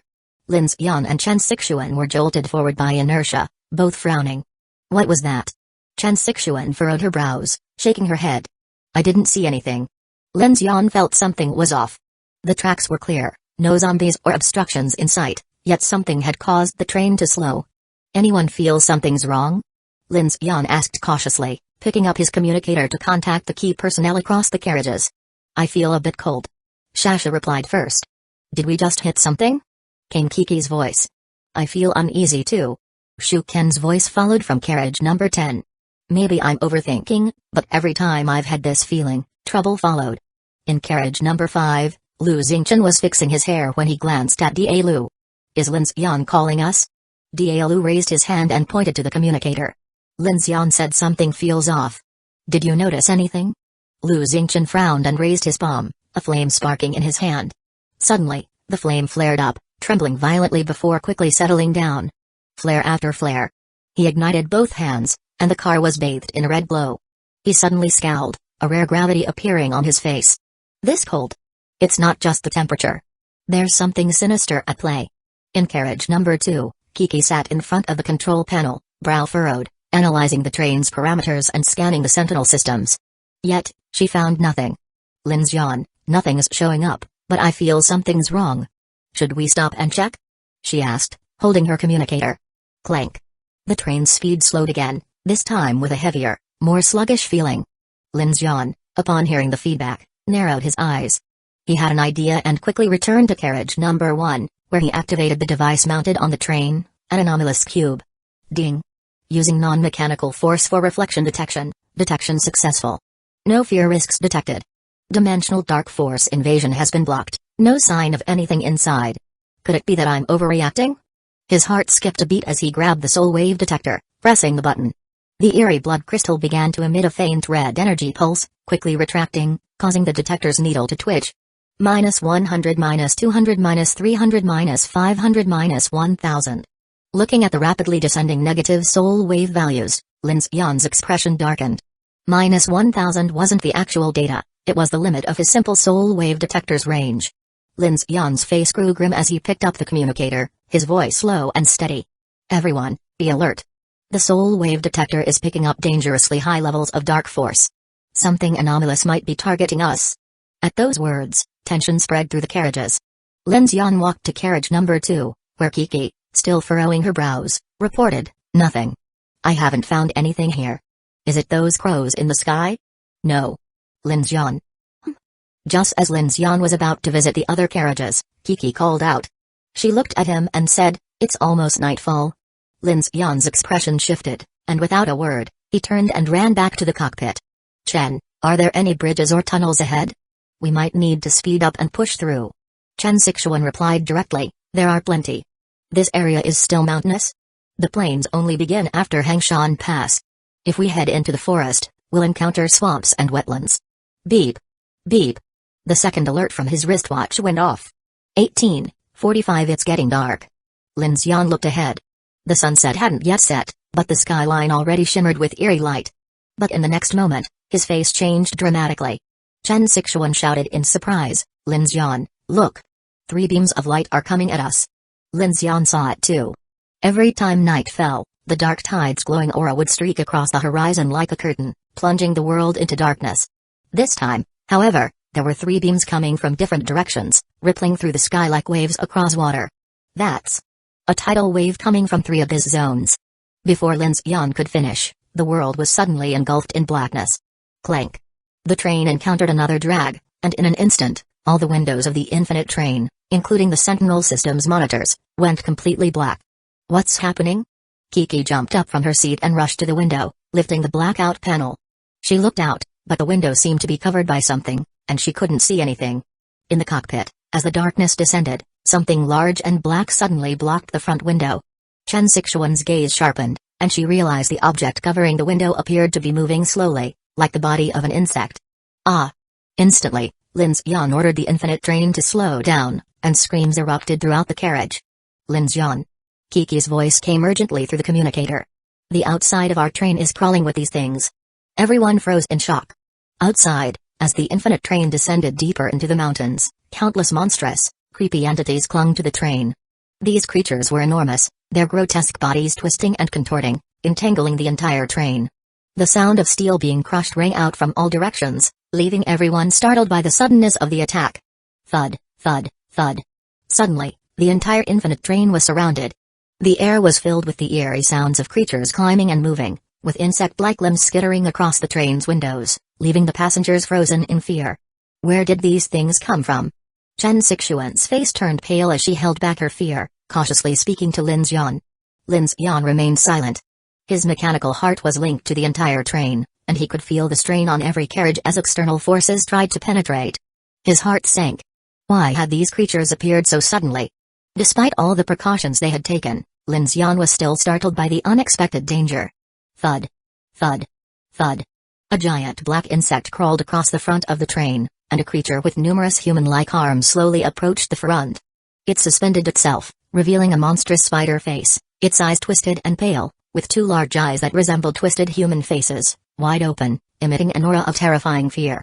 Chapter 175, Strange Call Boom. The eerie entities surrounded the entire train. In that instant, it seemed as though the monsters had sensed the fear inside the train. With a shrill screech, one of the creatures charged directly at the front window's grating armor of the infinite train's cockpit. Some of the creatures began to crash into and tear at the train's steel plates. Rah! A gigantic head spider emitted a sharp screech as countless pale human arms flailed from its feet, shaking violently, sending chills down the spine of anyone watching. Ah! In that split second, Lin Xian's first reaction was to take control of the infinite train and accelerate furiously. Attack! Lin Xian's heart raced, knowing these creatures had finally been provoked. He immediately gave the order for everyone to take action. Whoosh! The mechanical heart roared to life, and the engines of the Whale O3E heavy gas turbine locomotive and the nuclear-powered train hummed with power. The train surged forward as Lin Xian raised his hand and initiated mechanical manufacturing. A long, spiked, heavy protective plate emerged outside the front window. Boom! The head spider slammed into the protective plate with immense force, sending blood and flesh splattering everywhere with a painful shriek. Lin Xian wasn't sure what this monster's capabilities were, so he decided to create some initial protection for the window. At that moment, Kiki dashed forward, raising her hand to unleash a powerful psychic wave, pushing the spiked protective plate along with it. The head spider's claws scraped across the side of the train, emitting sparks, while a massive black centipede atop the roof rolled off with a screech. Bang bang! Everyone, fire! In a critical moment, Lin Xian immediately ordered. Rat-tat-tat, boom, crack boom. At his command, the convoy members in the living carriages began firing their guns through the shooting holes, unloading a torrent of bullets onto the creature's limbs and feet. The bullets tore into the monsters, showering a mess of unidentifiable meat chunks. In the fifth carriage, Dielu, holding a Gatling gun, stood ready in front of the automatic door, while Lu Xingchen opened the rooftop platform. Bang bang bang! As the roof opened, a serpent-like head and numerous black insects scrambled inside. But in that moment, a pillar of crimson flames erupted into the sky. God, burning heaven! Demon beasts, all of you, make way for me! Boom! The searing flames shot out from the combat window, with such force that the circular window's fire eruption speed doubled. The flames reached up to several meters high and incinerated the black insects, blasting them out of the window. The strange serpent head howled and retracted back. The automatic door opened, and in an instant, Dielu began pulling the trigger. The K-23 Gatling gun roared to life, its high-speed firing shredding the squirming tendrils. The stench of gunpowder filled the air as the fiery blast obliterated one of the furry, scorpion tail-like appendages. Bang bang bang, a barrage of ferocious creatures began to collide violently with the train's armored exterior, with the roof shaking. The giant black centipede clung to the train side, trying to gnaw at the armor. Hundreds of insect feet clinked against the metal, sending shivers down one's spine. Lin Xian, standing in the cockpit, felt the train being pulled and slowed by the creatures. His eyes sharpened, and he clenched his jaw. So you like climbing the train, huh? Fine, I'll give you something to hold on to. The mechanical heart activated. High-voltage electricity surged through the sides of the infinite train, and the silver blades of energy began to hum with a faint electrical charge. Meanwhile, the blades started to glow, and arcs of electricity flashed. With the appearance of these 100-meter-long electric blades, the strange entities clinging to the sides of the train screeched in agony. Their limbs shattered, and the centipede's abdomen was sliced open. The creatures screamed as they rolled off the track guardrails. Finally, the infinite train accelerated as planned. The flames from the explosion caused by Lu Xingchen's actions spread to the roof, setting it alight. From a distance, the train's roof appeared to be burning with a raging fire. The train's speed increased, and the sound of explosions rang out as they tore through the night. We've shaken them off. Kiki, put out the fire. As the train picked up speed, Lin Xian worried that the flames might spread through the armor to the carriages, so he ordered Kiki to take care of the fire and the remaining strange entities. Okay. Bang crack, bang crack. Kiki swiftly flew toward the rear of the train and used her psychic wave to knock the flames off the roof, sending the burned remains of the strange entities flying off with it. Screech. Ah! The shrill cries of the creatures echoed as they relentlessly pursued the infinite train. In the pitch-black forest, an overwhelming number of black insects emerged, crawling toward the tracks. How can there be so many monsters? Could it really be because of the predator effect? Chen Sixuan said, incredulously, watching the road ahead as more unknown black insects continued to emerge from the forests. Lin Xian's expression was grim. Whether it was due to the predator effect or the dark tide from the three abyss zones, the situation made it clear that the night was much more dangerous than before. The continuous emergence of monsters seemed to be a direct pursuit of the train. They kept pouring out from the forest, as though they had been tracking them the whole time. They had originally believed that having more daylight would improve the survivors' safety and survival chances, but little did they know, the dangers of the night had increased exponentially. Just earlier, the train had been overrun by strange entities, and just the thought of it made everyone's skin crawl. In the deep forest, the ground trembled with more monstrous roars. The train hurtled forward at full speed. Lin Xian couldn't afford to be careless at all. Bang! Bang!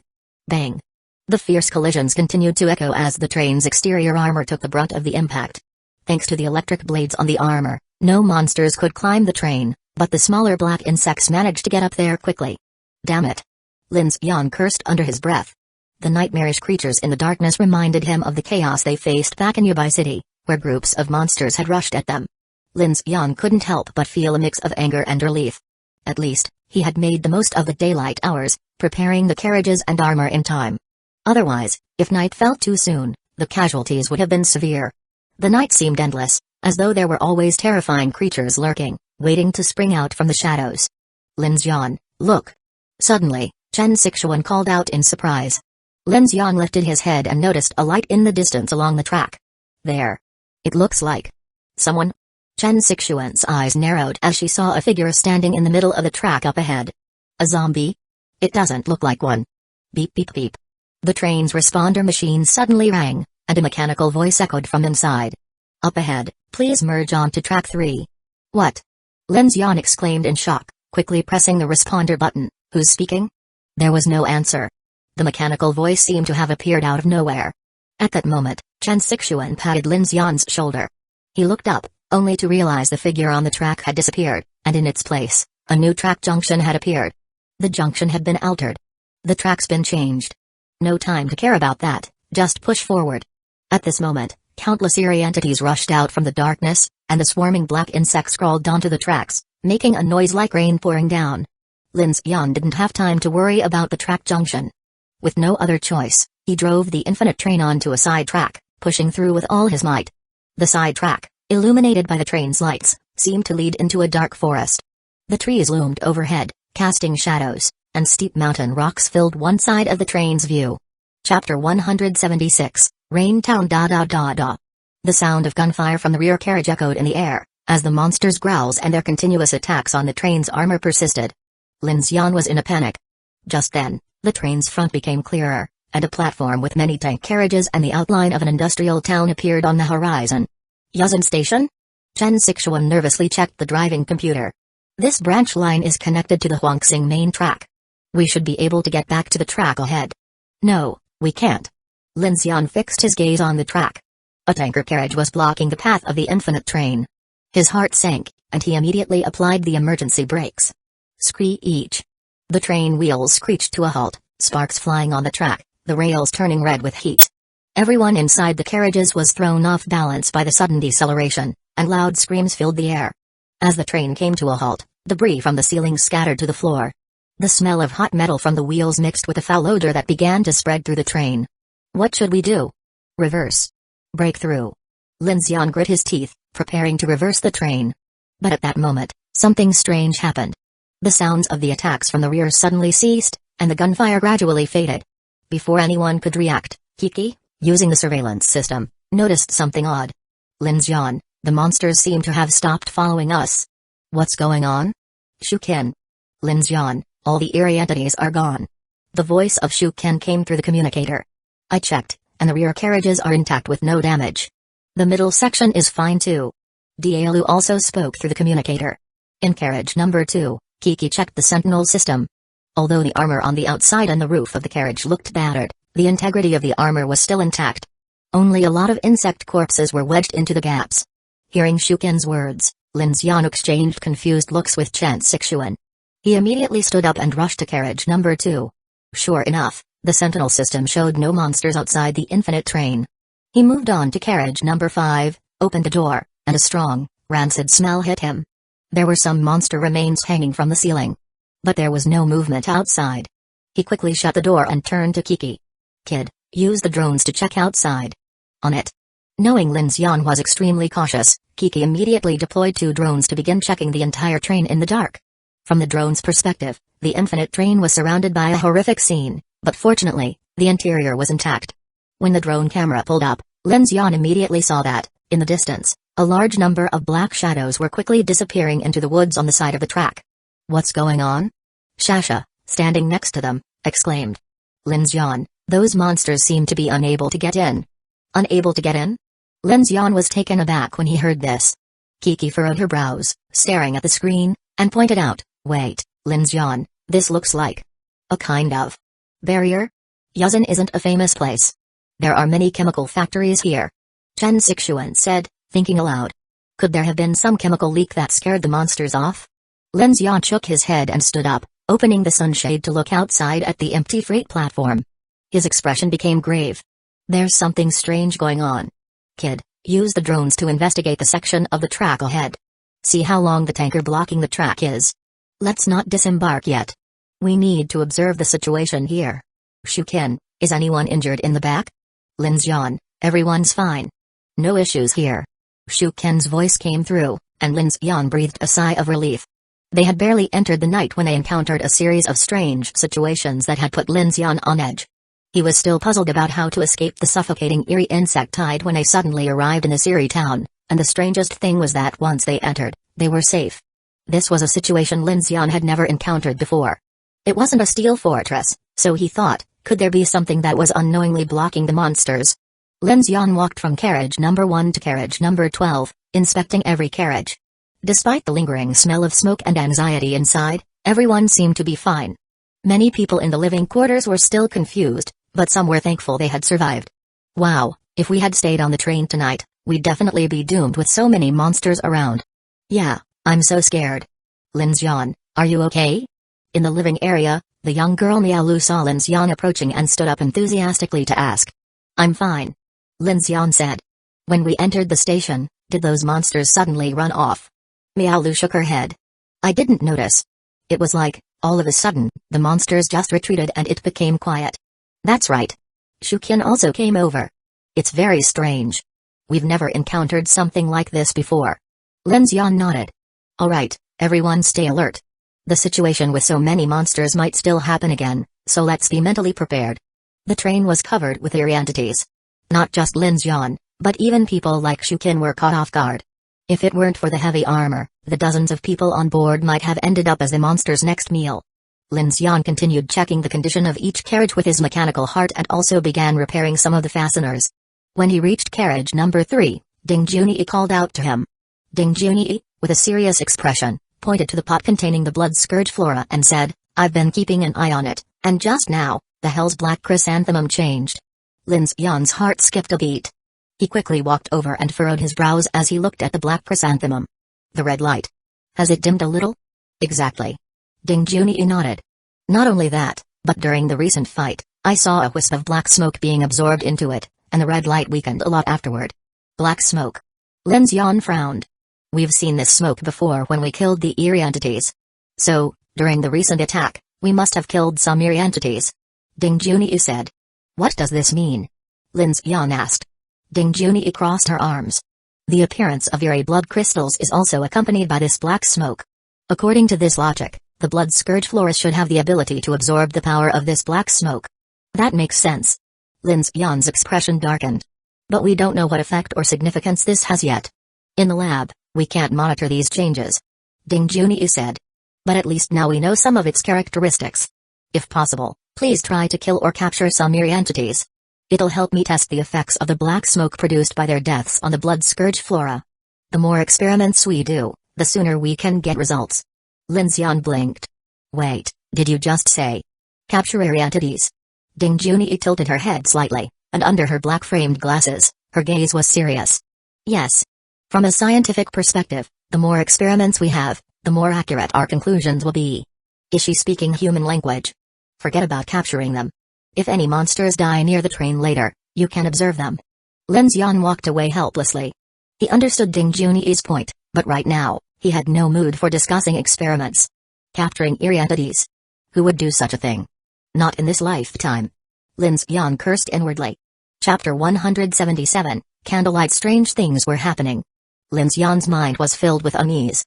The preparation center on his wrist lit up, and Lin Xian quickly glanced at the material conversion progress.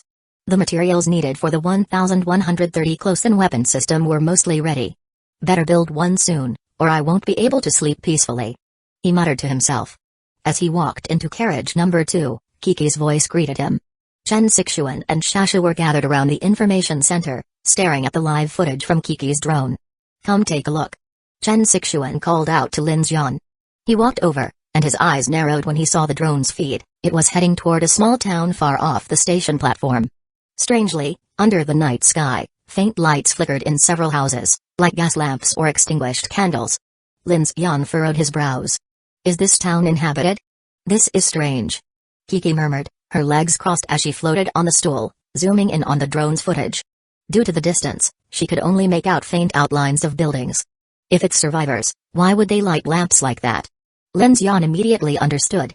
The dim lights didn't seem like a post-apocalyptic survival setup. They resembled what you'd see in a town that had experienced a power outage. It didn't look like a place that had suffered through the end of the world. This town's strange. Not only are there people, but the dark creatures can't get in either. Could there be some special ability user there? Kiki thought aloud, her chin resting in her hand. An ability like that would make someone invincible. Shasha chimed in, her eyes wide in exaggerated disbelief. One person could protect everyone. Chen Sixuan looked at Lin Xian, her expression questioning. Lin Xian, what do you think? Lin Xian shook his head, still unclear. I'm not sure, but for now, we're safe here. He then turned to Shasha. What did you find up ahead?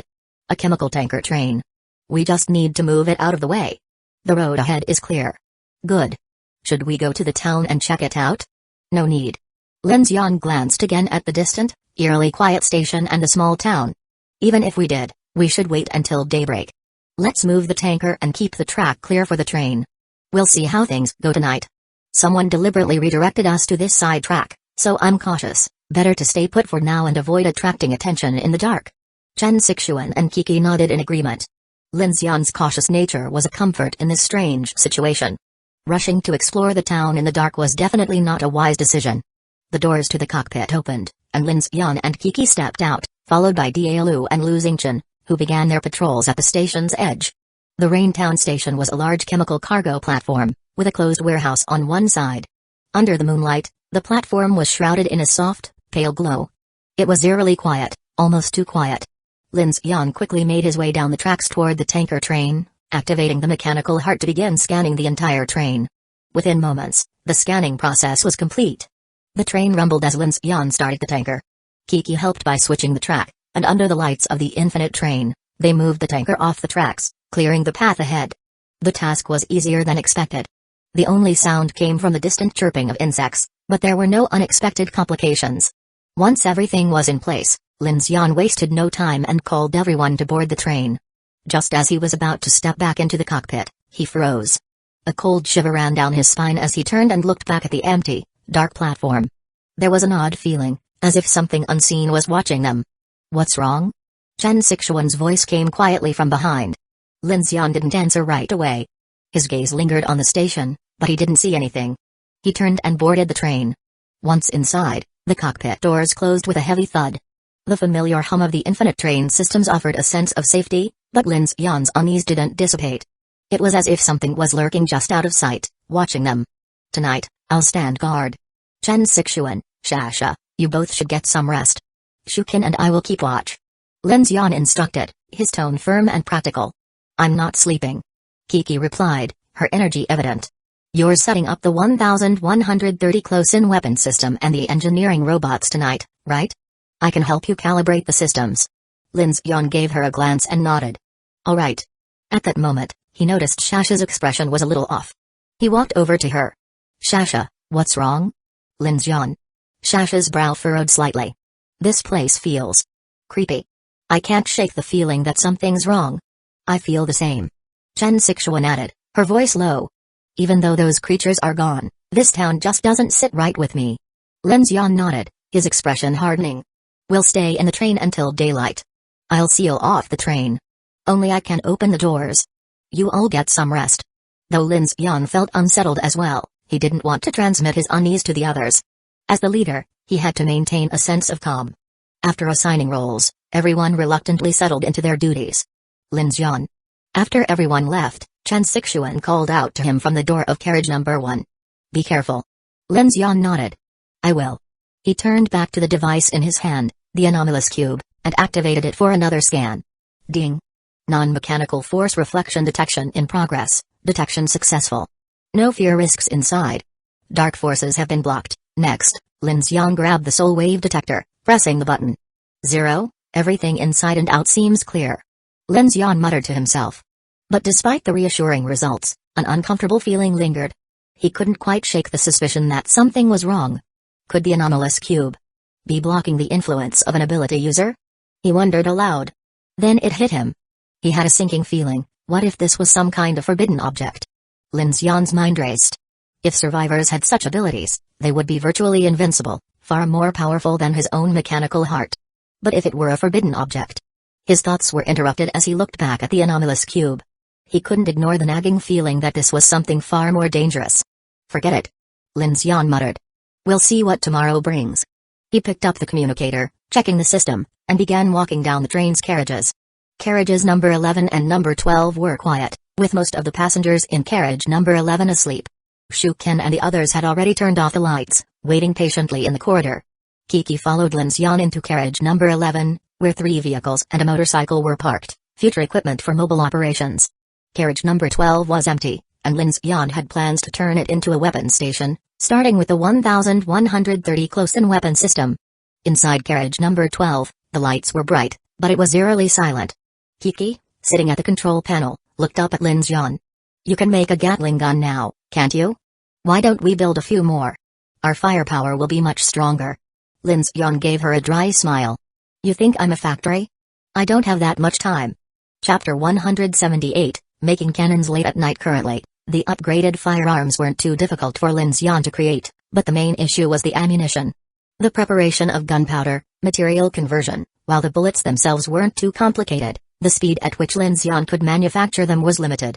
The problem was, these things were used up quickly, and he couldn't multitask. The 1130 close-in weapon system hadn't been completed yet, and once it was finished, it would be another huge consumer of ammunition. Lin Xian had calculated that, to allow the system to fire for 15 seconds, his preparation center would need to work non-stop for an entire day. Then, after the gunpowder and materials were produced, he would have to keep manufacturing to turn them into bullets. On top of that, he needed to devour mechanical resources, manufacture other items, and upgrade the research center. All of these required his time and energy. But Lin Xian's mechanical manufacturing was single-threaded, he couldn't do everything at once. If he were to supply the entire train with firepower, it would be exhausting. There wouldn't be enough time to devour and upgrade either. I'm still waiting for you to build the electromagnetic cannon. Kiki teased him with a playful grin. I'll get to it after the 1130 is done. The next step is the electromagnetic cannon. Lin Xian replied. By the way, Kiki said, floating into the air with a graceful motion. She crossed her arms as she hovered, looking back at Lin Xian. I think we should take a trip to Xinjiang. Since we've already burned our bridges with the Federation, why not steal some high-tech blueprints from them? You mean we should march into Xinjiang and start fighting the Federation's defense forces? Lin Xian asked, raising an eyebrow. Silly. Kiki pointed a finger at Lin Xian's forehead. We won't openly attack. Just let me tap into their system terminal. I can steal the blueprints you want, or you can quietly scan their systems if you prefer. Lin Xian smiled. You're right, I forgot you can fly. It's worth considering, definitely something to try. It was indeed a good plan. Most of the world's advanced military technology was either in the hands of the Starfleet or the Federation. With the right approach, acquiring blueprints without a desperate escape might be the most efficient way to gain advanced tech. You're finally coming around. Kiki teased. Alright, let's get to work. Lin Xian took a deep breath, raising the cover on the carriage's window to glance outside at the dark platform. He then sat down in the empty carriage, preparing to start. Which one first? Of course, it's the robot. Lin Xian said as he extended his hand. Light flashed, and rare materials began to fly out. A black chip slowly started to form. The PX-05 engineering robot can autonomously connect to system programs. Aside from maintenance, welding, and transportation, it's pretty fast and durable. With this, it can directly help me maintain the weapon stations and feed the ammo chains. Kiki's eyes lit up. Wow, smart. Have you thought about modifying it into a combat model for enemy defense? I've thought about it. Lin Xian replied. But my ability level isn't high enough yet to mass-produce drones. Making one takes several hours. Kiki nodded. Alright, make it first. I'll overwrite the system and have it help you with the train's modifications and maintenance. Sounds good. The assembly of the 1130 was a massive undertaking. It wasn't just about building it and placing it on the train. Since no one else could assist, Lin Xian planned to create this engineering robot first to handle some of the key tasks. This large-scale equipment required Kiki's psychic abilities to assist. With this, we'll have a powerful mechanical helper. Kiki grinned as she watched the materials continue to fly from Lin Xian's hand. Don't get too excited just yet. Lin Xian's expression was serious as he focused. The mechanical heart worked overtime. Even though his mechanical manufacturing had reached level 3, he still felt immense pressure starting this creation. The core, the central control, the frame, the Hull anode layer thrusters, sensors, small motors, energy groups. 2 hours later, the engineering robot's form began to take shape. Kiki watched nervously, seeing Lin Xian sweat profusely. She flew over and started waving a fan at him. Don't rush, it's almost done. Now you think manufacturing things is easy? Lin Xian said with a chuckle. Okay, I know it's tough, Kiki laughed. How about I give you a shoulder massage? No need, don't distract me. Lin Xian said, exasperated, as he continued working. Free with the final piece of the robot's shell attached, the small PX-05 engineering robot was successfully built. Wow, we did it. With a puff of smoke, the yellow armored robot slowly toppled to the floor. Lin Xian wiped his sweat and let out a long breath. Looking at the small engineering robot in front of him, he couldn't help but feel a mix of pride and weariness. He had once considered creating an army of robots for combat, but this engineering robot had given him a hard lesson. The road of a mechanic was long and difficult, reaching that level would take much more work. Try it out. Lin Xian wiped his forehead and spoke to Kiki. Kiki quickly pressed the startup button on the robot. Beep, the program initiated. The robot's control panel lit up with fluorescence, and a soft electric hum emitted from the robot. The thrusters on the robot glowed faintly blue, and it slowly rose into the air, hovering within the 12th carriage. Wow, so cool. Kiki's eyes sparkled. Just wait. She immediately pulled out a mobile computer, connected to the robot's program interface, and began configuring the system. Alright, you get to work. I'll start on the cannon. Lin Xian nodded, a sense of urgency in his voice. The two of them had developed good teamwork during their journey from Zhang City, and it showed in their seamless coordination. Lin Xian began reviewing the materials in the disassembly space, and without hesitation, he began the process of manufacturing. Whoosh, light flashed from his hand as metal materials flew out, condensing, shaping, forging, and assembling. Gradually, a large 1130 close-in weapon system began to take shape. Kiki, still focused on the robot, was also helping with the work. As the heavy weapon took form, Lin Xian's heart surged with excitement. Finally, a big weapon. The base, the lifting platform, the automatic hatch for the roof, and the rear ammo supply system, Lin Xian didn't stick to the original design. He made some adjustments to suit his needs. The electro-optical targeting system and phased array radar were completed, and a movable, deployable close-in weapon system appeared in the 12th carriage. A behemoth of over 10 tons, exuding a formidable killing intent. Vroom, at that moment, Kiki's PX-05 engineering robot flew over, having completed its basic configuration. It started helping Lin Xian install the cannon's base. Done, but the ammo configuration will take some more time.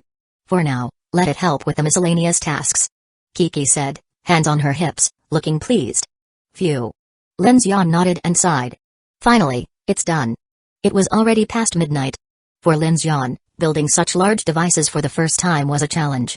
Previously, he had only created simpler machines, guns, armor, train accessories, and the freezer in the dining car. But the PX-05 engineering robot and 1130 close-in weapon system were far more complex, requiring hours of effort and focus.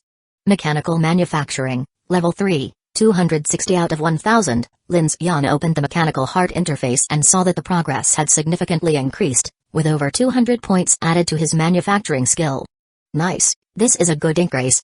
Mechanical devouring and manufacturing were the foundational skills Lin Xian needed to upgrade quickly.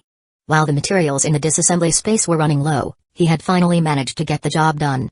Chapter 179, Special bodyguard whoosh. Zzz whoosh crack crack. Inside carriage number 12, Lin Xian and Kiki sat on the empty floor of the carriage, resting as they watched the PX-05 robot busy assembling equipment in the weapons station. Lin Xian. Don't you think it's such a coincidence? Other places we went, we didn't encounter any monsters, but the moment we entered the night, we were surrounded by them. Then, at a critical moment, someone appears and leads us to this little town. Kiki propped herself up with her hands behind her, tilting her head to look at Lin Xian. Lin Xian smiled helplessly, closing his eyes and taking a deep breath. I'd like to know as well. If I knew, maybe we could turn from passive to active in this apocalypse. Oh. Kiki sighed deeply and then lay down on the floor, rubbing her stomach. I hate the apocalypse. I miss my ice cream, chips, and milk tea. Every time I think about the terrifying things outside the train, it's so unsettling. Lin Xian couldn't help but reply, what does it have to do with being terrifying? I don't care. Kiki huffed lightly, closing her eyes and reaching up to grab at the air. When my powers are stronger, I'll fly up to the sky, crush all those monsters, and go into the abyss to see what the hell is going on in there. Kid. Lin Xian said, do you remember in your dream? I'm not listening. As soon as Lin Xian mentioned the dream, Kiki immediately covered her ears, seemingly unwilling to discuss her memories with Lin Xian. I'm not, Lin Xian said seriously. What I meant is, I saw a giant floating in the air in your dream. Hearing this, Kiki froze and quickly answered, a very big person, a giant floating in the air, a giant dried corpse, right? Lin Xian nodded. I think this kind of thing couldn't possibly be a hallucination. Since I saw it, you must have seen it at some point too. It was when a helicopter crashed, in Zhong City. Kiki said, looking at the ceiling. I can't remember too clearly since it was during the crash, but after some time, I started to remember a little. I think I saw a really scary monster in the clouds. A monster? A thing that big? Isn't that a monster? Kiki said, her tone dismissive. Lin Xian was momentarily speechless. True, a giant like that. But it's a dried corpse. I don't even know if it's alive or dead. Who knows? Kiki closed her eyes, seemingly not wanting to think deeply about it. She scoffed, we can't even handle the stuff we're facing now. All we can do is run. The more we run, the more monsters there are, and the stronger they get. It's as if we've been targeted, like the monsters in the night put a bounty on us. With so many ability users in our train, we must be worth a lot. Lin Xian furrowed his brows slightly and fell into silence. Seeing that Lin Xian wasn't speaking, Kiki sat up and asked, what's wrong? Lin Xian shook his head, feeling a little confused. Nothing, just thinking about what you said. It's late now. You should sleep for a bit. Lin Xian suggested, glancing at his watch. I'll wait for this to finish and then need to deal with the train at the back. Alright. Kiki nodded sleepily, got up, glanced at Lin Xian, then took a few steps before stopping. Suddenly, she floated back to him, wrapping her legs around Lin Xian's waist like a koala, her arms around his neck, burying her head in his chest. Lin Xian raised his hands in surprise. What are you doing? Don't move, I'm just going to sleep here for a bit. Kiki murmured in his arms. Lin Xian felt her warmth and the softness of her waist, helplessly saying, isn't his a bit ambiguous? I meant, in this kind of situation. Shut up. Kiki closed her eyes and moved Lin Xian's hands to her waist. Hypocrite. When you were peeking at my underwear, you weren't so serious. You didn't talk so much when I asked you to hug me. Anyway, you don't need to move while you're devouring the machines. I can protect you. With that, Kiki shifted her position, wrapping her legs tightly around his waist. Her body was light and agile, like a well-behaved cat, soft and comforting. At that moment, Kiki suddenly felt something pressing against her lower abdomen. Her face turned red, and she frowned, biting her silver teeth. Pervert. Lin Xian was caught between amusement and helplessness. You're being unreasonable now. I didn't want to move. You insisted on clinging to me. What else can I do? Tch. Lin Xian looked down at Kiki, who had closed her eyes and looked drowsy in his arms.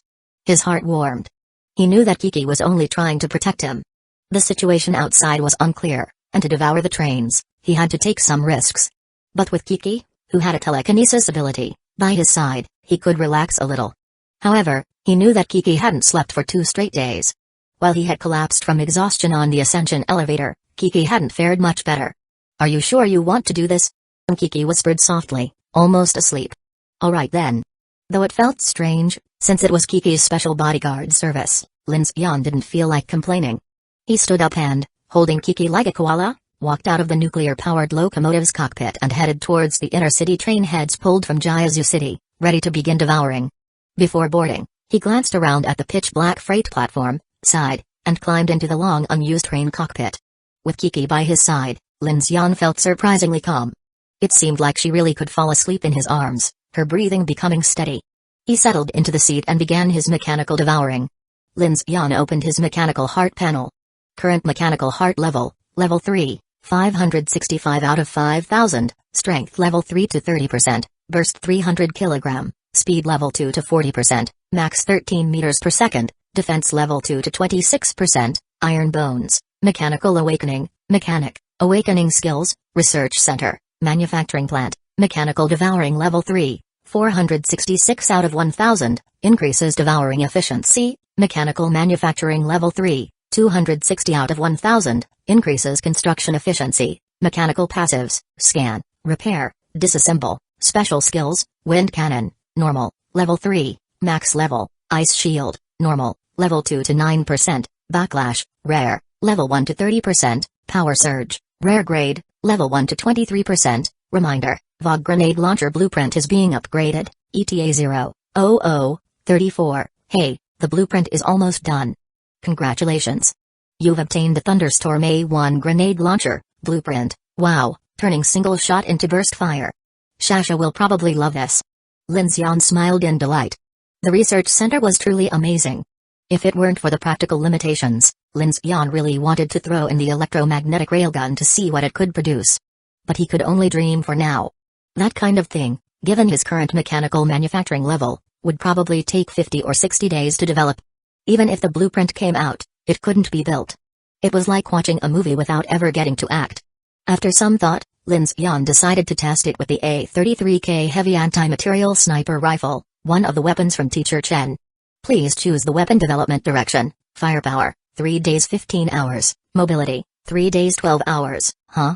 Lin Xian frowned. I thought my mechanical manufacturing was at level 3? Why does it still take this long? He pondered for a moment and guessed that the anti-material sniper rifle was an advanced weapon, so it required more time. For the experiment, Lin Xian also placed the Roarer K-23 electric Gatling gun and the newly obtained Thunderstorm A1 grenade launcher blueprints in. Sure enough, the former needed 4 days, and the grenade launcher needed 3 days and 20 hours. Chapter 180, Complete Devouring. So that's how it is. What about the 1130? Lin Xian slotted in the blueprint for the 1130 close-in weapon systems. Ding. This time, the Research and Development Center lit up again. But unlike the red glow from before, this time it was yellow. This blueprint is high tier. Current mechanical manufacturing level, 3. Development time increased by 25%, please select development focus for this weapon, firepower, 15 days 18 hours, mobility, 11 days 22 hours, precision, 12 days 09 hours, not bad. If I hit mechanical manufacturing level 4, this thing would only take around 10 days to finish.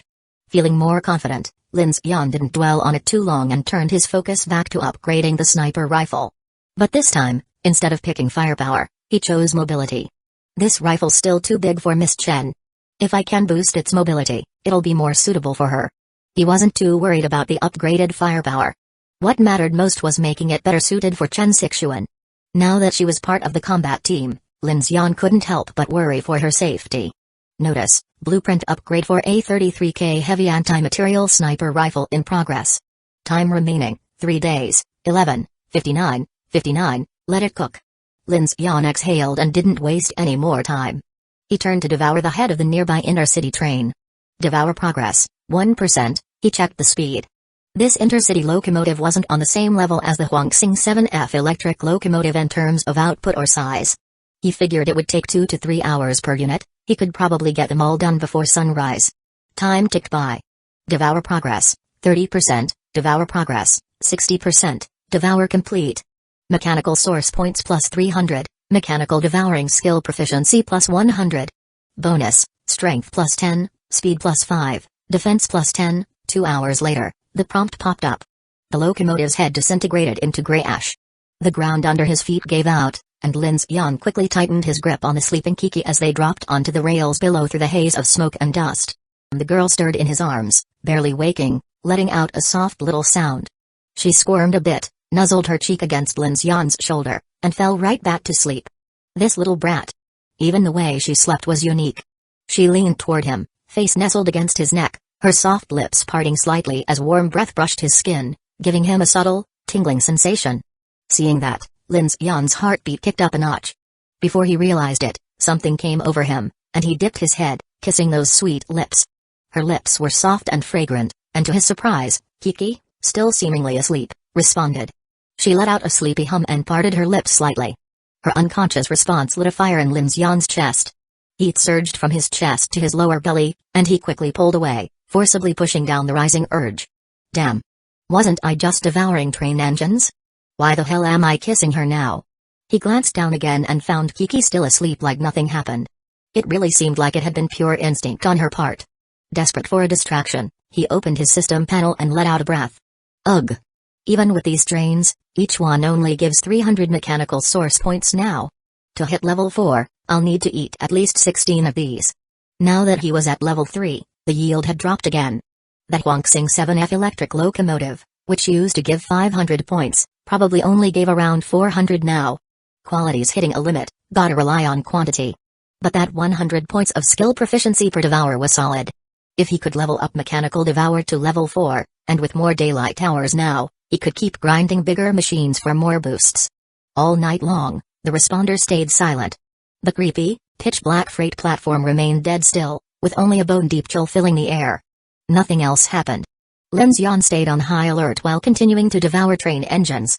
By the time 6 a.m. rolled around, the sky above Yazen's freight platform was still dark, but most of the locomotives along the tracks had already been consumed by the infinite train.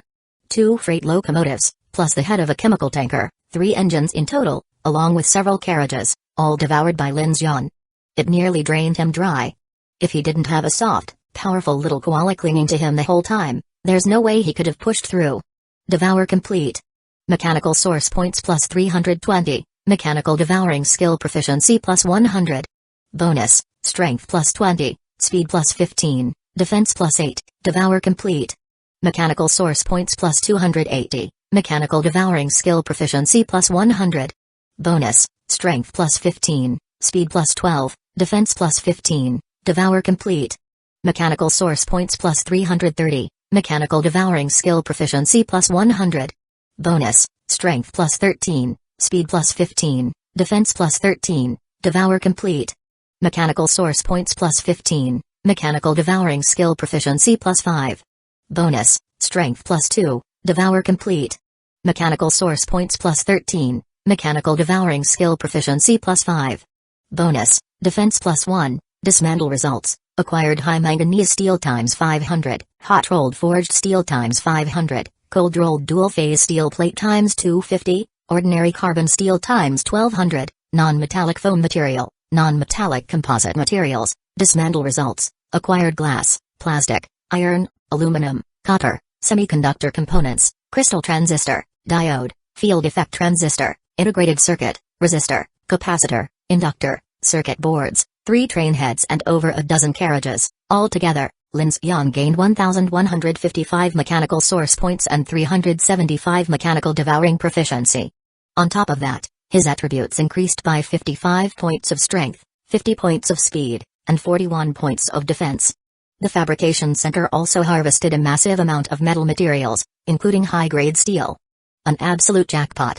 Current mechanical heart level, level 3, 1720 out of 5000, strength level 3 to 85%, 300 kg burst force, speed level 2 to 90%, max speed, 13 meters per second, defense level 2 to 67%, iron bone class, mechanical awakening, mechanic, awakening skills, research and development center, fabrication plant, mechanical devour level 3, 841 out of 1000, boosts devour efficiency, mechanical manufacturing level 3, 260 out of 1000, boosts build speed, mechanical passives, scan, repair, dismantle, special skills, wind cannon, normal, level 3, maxed, ice shield, normal, level 2 to 9%, backlash, rare grade, level 1 to 30%, power surge, rare grade, level 1 to 23%, notice, a 33K heavy anti-material sniper rifle blueprint upgrade in progress. Time remaining, 3 days, 5:49 and 55 seconds, the sun still hadn't risen. Exhausted, Lin Xian opened the cockpit hatch and headed back into the train, planning to put Kiki back in bed. But the girl was clinging to him like a sloth, completely dead to the world. With no choice, he bent down and laid her on the bed, gently unhooking her legs from his waist. But she was gripping his neck tightly. After a bit of a struggle, he gave in and planted another kiss on her lips before slipping away. Still asleep, Kiki subconsciously licked her lips and turned over. Lin Xian sighed, a little guilty. His waist ached from carrying her all night, and his chest was still warm where she'd rested. Back in carriage number 1, now a polished, first-class sleeper car, with its own bedroom thanks to Chen Sixuan's cleaning efforts, he pushed the door open. Chen Sixuan stirred at the noise and sat up. Lin Xian. Is it morning already? You sleep. I'll take over the watch. Warmth filled his chest. He walked over and slipped into the covers, wrapping her soft body into his arms. It's not just the two of us anymore, he said, eyes closed. Let them take watch for a while. Her cheeks flushed. Then. You should go take a shower. We've got a bathroom now, and you really need one. Bathing was a total luxury in the apocalypse. But now that the Infinite Train had a water purification system, their basic needs were finally covered. And also, I'm not. You know. Her heart was pounding. She thought Lin Xian wanted to take things further, so she mustered her courage to say what was on her mind. But there was no response. She turned, and saw Lin Xian, completely passed out. Her jaw dropped. Then she puffed out her cheeks and muttered, You don't have to. I'd be okay even if you... Seriously asleep? Chen Sixuan bit her lip, shot him a glare, then softened. Her fingers brushed his hair as she gently pulled him into her arms. The restless heat in her chest slowly eased as she joined him in sleep. Chapter 181, The Town at 10 a.m., the sun was shining brightly. After a night of nerve-wracking vigilance, the arrival of daylight brought a sense of relief aboard the Infinite Train. The tense and anxious atmosphere finally eased a little. Since the train doors remained shut, Chen Sixuan led the group in continuing to improve the living area inside the carriages while distributing water and food.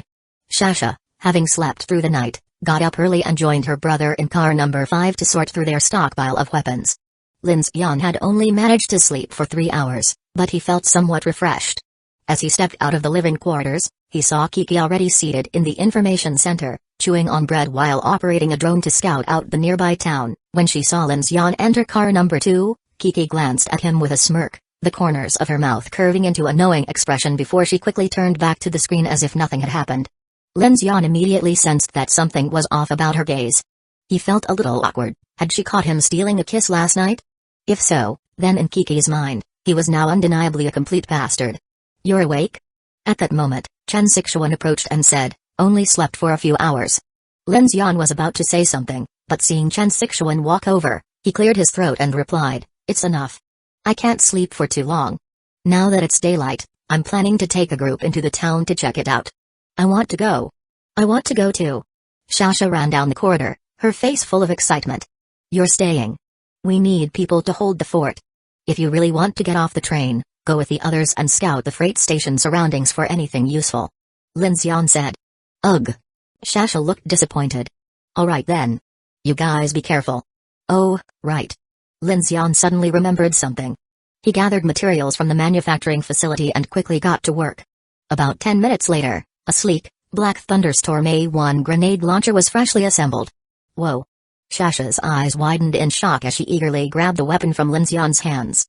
No way, Linch, since when did you learn to make something like this? The grenade launcher looked oversized for the petite Shasha, yet Lin Xian noticed she handled it with surprising ease. You're holding that like it's nothing. Is it supposed to be heavy? Shasha lifted it a bit and shrugged. A little heavier than my old one, but this one loads 6 rounds at once, it's way better. Her earlier disappointment instantly vanished, and she now clutched her new weapon with excitement, unable to put it down. Chen Sixuan turned to Lin Xian. How are you arranging the rest of the team? You take a team to clean up around the train. Shasha and Hyuga will check the freight station for supplies. I'll head into town with Kiki, Shukin, and Dialu in 2 separate teams to scout the area. There were still non-combatants aboard, including Ding Junyi and the women in the living quarters.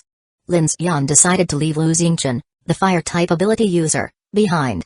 Lu isn't one for running around anyway, he preferred basking in the sun and brewing tea. Plus, he was strong, making him an ideal guardian for the train. As for Shukin, she was highly skilled, cautious, and sharp. Lin Xian planned for her and Dialu to investigate the outskirts of the town, searching for anything unusual about the area's ability to repel eerie entities. One more thing. Lin Xian said, glancing at the cockpit. Keep an eye on the responder and communication devices. Let me know immediately if anything happens. Got it. Oh, right. The weapon station is fully deployed now. If necessary, you can switch it to automatic fire mode. Director Ding has already registered our personnel's facial recognition and vitals into the front door fo system.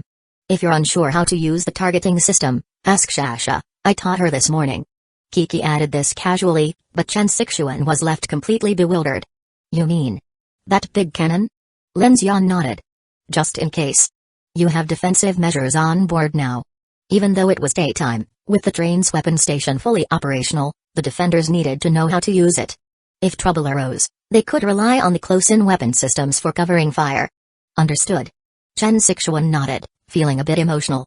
In the past, when she had to guard the train, all she could do was clutch a wrench and anxiously wait for Lin Xian to return. But now, they had an armed squad, and even onboard defensive cannons. Their firepower and security had drastically improved. With Lin Xian's arrangements in place, the entire team geared up. The combat personnel took their positions behind the automated doors of car number 5 and car number 11, waiting for Lin Xian to open them. Stay alert. There may be other survivors here. Friend or foe, we don't know yet, stay cautious. Lin Xian warned over the comms. The blast-proof doors swiftly opened. Though the sunlight outside was dazzling, a ghostly chill swept in. The train carriages, filled with people, had grown warmer than the eerie cold of the outside. Weapons raised, the team swiftly disembarked. Lin Xian gestured, and Lu Chang, Miao Lu, and the other evolved fighters spread out in formation, scanning the platform surroundings. Shasha, now armed with her new weapon, followed closely behind Lu Xingchen as they stepped off the train. From car number 11, the lowering ramp descended, and Da Lu drove a bulletproof off-road vehicle onto the platform. Shu Ken climbed into the passenger seat and turned to Lin Xian. Lin, be careful. People hiding in towns like this are usually lawless types. I know. Lin Xian nodded, pointing past the railway. Da Lu, Shu Ken, sweep the perimeter. Figure out the general boundary of the safe zone. If this area truly repelled eerie entities, then something had to be causing it, either within the town itself or along its borders. For safety reasons, Lin Xian didn't send the regular squad members in first, he wasn't about to use them as cannon fodder. Got it, Brother Xian. Da Lu started the engine and drove off the platform. Vroom, let's go. Kiki, meanwhile, had finally pulled out her long unused motorcycle. She revved the engine and took off toward the town, with Lin Xian riding behind her. The infinite train remained heavily guarded, and once Lin Xian and Shu Ken's teams left, Chen Sixuan got to work leading a crew to wash off the blood and remains left from last night's battle with the eerie entities. The stench was foul, and Lin Xian had long suspected that such odors could attract the creatures at night. Ever since Apocalypse Day, he had developed a habit of clearing and deodorizing their shelter, something Chen Sixuan had also come to appreciate. She made sure the train stayed as clean as possible. Alright, let's check those warehouses.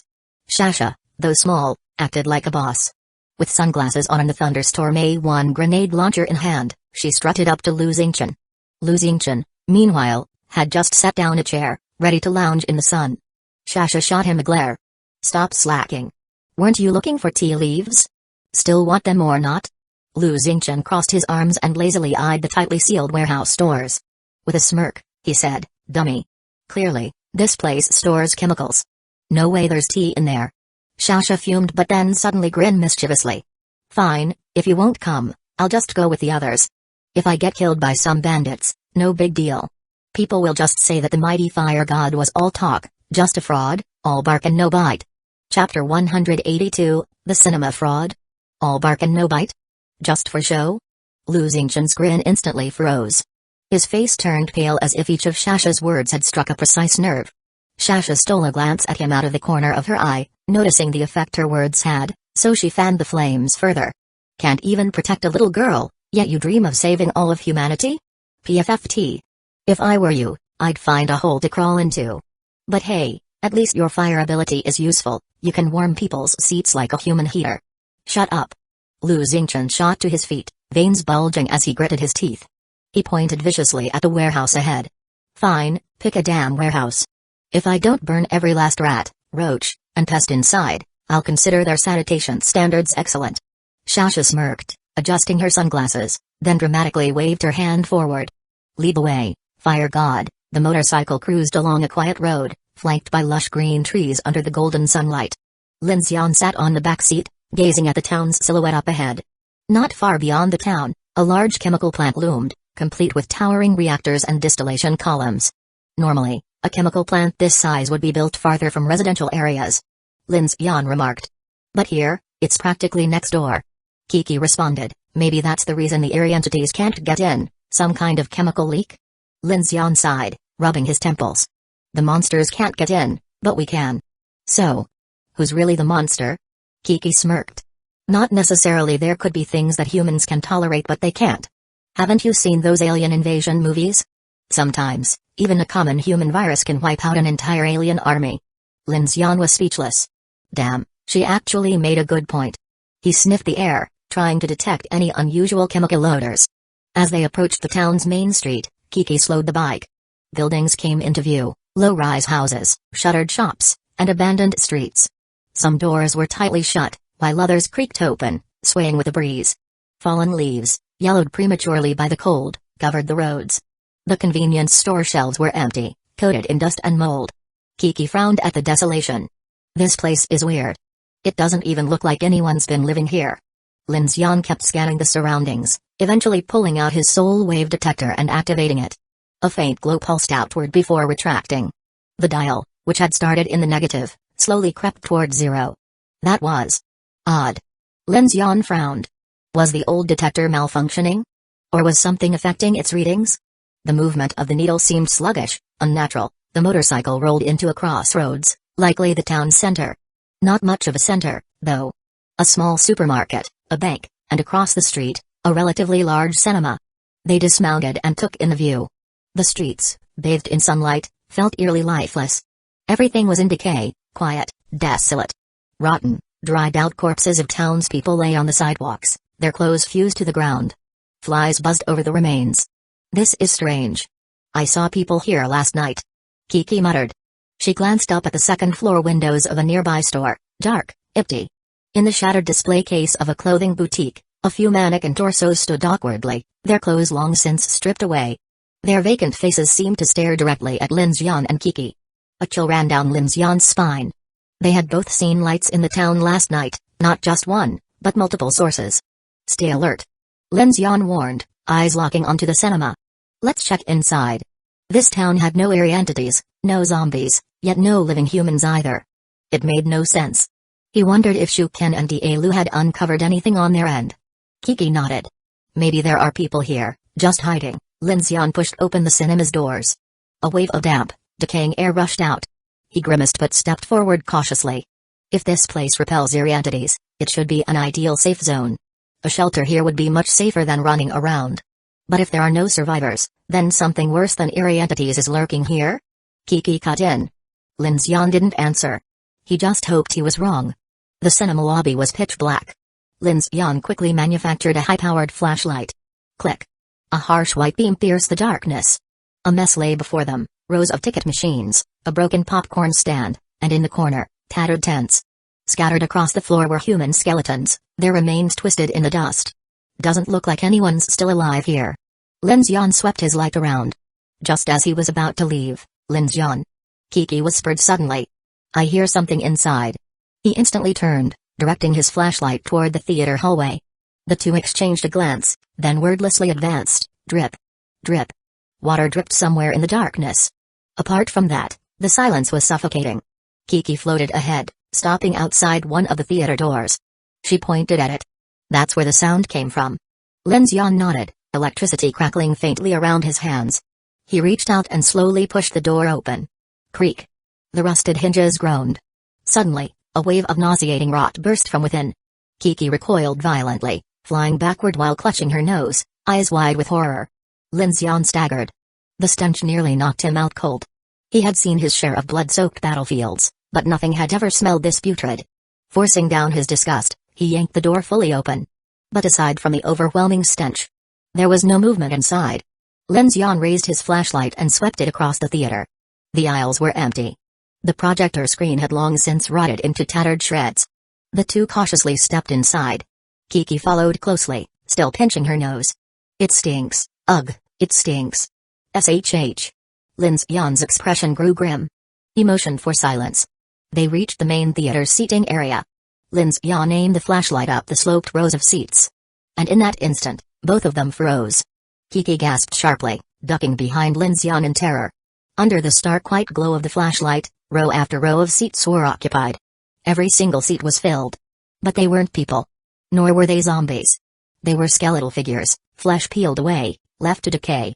Rotten, mold-covered husks, lined up in perfect, orderly rows, as if still watching a movie that had ended long ago. Chapter 183, Flesh-Bone Beings. Kiki. Kiki, usually fearless, was completely shaken by the sight before her. She clung to Lin Xian's side, her face twisted in disgust. How? How is this possible? These people. Lin Xian's brows furrowed deeply. Even for him, this scene was a shocking sight. He scanned the rows of flesh-boned beings, his voice low and tense. Something's off. The level of decay is drastically different from the corpses outside. These look less than a month old. Then this place isn't safe at all, Kiki said, steadying her breathing. Do we even need to keep investigating? No. We're leaving. Lin Xian shook his head. He swept his flashlight over the rows of grotesque remains, but just as the beam reached the last row, his body tensed. Among the skeletal husks, one person was still intact. Lin Xian. There's someone alive. Kiki gasped. The woman was slumped in one of the back row seats, her hair disheveled, her body battered and filthy. It was unclear whether she was dead or barely clinging to life. Let's check on her. Without hesitation, Lin Xian sprinted toward the seats, Kiki gritting her teeth and following despite the nausea churning in her stomach. As he got closer, Lin Xian became increasingly certain, this woman was alive. Just to be safe, he crafted a long pole on the spot and cautiously poked her back. The woman's body slumped sideways, but there was no stiffness, and more importantly, she was still breathing. Lin Xian and Kiki exchanged a glance. Kiki immediately raised her hand, using her ability to lift the woman from the chair and gently place her on the aisle floor. She's alive. Kiki confirmed, pressing her fingers to the woman's wrist. But her heartbeat and breathing are all over the place. She's barely hanging on. Lin Xian brought his flashlight closer. The woman looked to be in her early 30s, her skin a sickly pale gray, her body emaciated from malnutrition. Her hair was a tangled mess, her tattered clothing hanging loosely over her skeletal frame, and she had no shoes. The sheer aura of death surrounding her was unsettling. He glanced back at the last row of flesh-bone beings. Their decay was fresh, too fresh. She might be a survivor. Lin Xian knelt to examine her. But just as his flashlight illuminated her face, she flinched, reacting to the light. The woman groaned weakly, her brows scrunching together as she struggled to move her arms. Lin Xian and Kiki's expressions shifted. Her breathing turned rapid. Slowly, she opened her eyes. The moment she saw Lin Xian and Kiki, her pupils dilated in terror. With a sharp gasp, she began frantically crawling backward, her body trembling. Don't be afraid. We won't hurt you. Who are you? Lin Xian hadn't expected her to wake up so suddenly, and seeing how terrified she was, he immediately tried to reassure her. But she didn't react to his words. She was completely panicked, desperately dragging herself away before struggling to her feet and bolting toward the exit. Catch her. Lin Xian didn't hesitate. On it. Kiki swiftly raised her hand, her psychic power seizing the woman in midair and pulling her back toward them. Calm down. We're not going to hurt you. Lin Xian called out, but the woman kept thrashing violently in midair. Then, Kiki's brows furrowed. She's mute? Lin Xian's mind clicked. That could explain why she hadn't responded. He was about to try another method of communication, but suddenly, he noticed something even stranger. The woman's expression shifted, not in response to him or Kiki, but to something behind them. Her wide, terrified eyes were locked on the hallway behind them. A cold shiver ran down Lin Xian's spine. He and Kiki turned around at the same time. And there, standing at the end of the aisle, a grotesque human face stared back at them.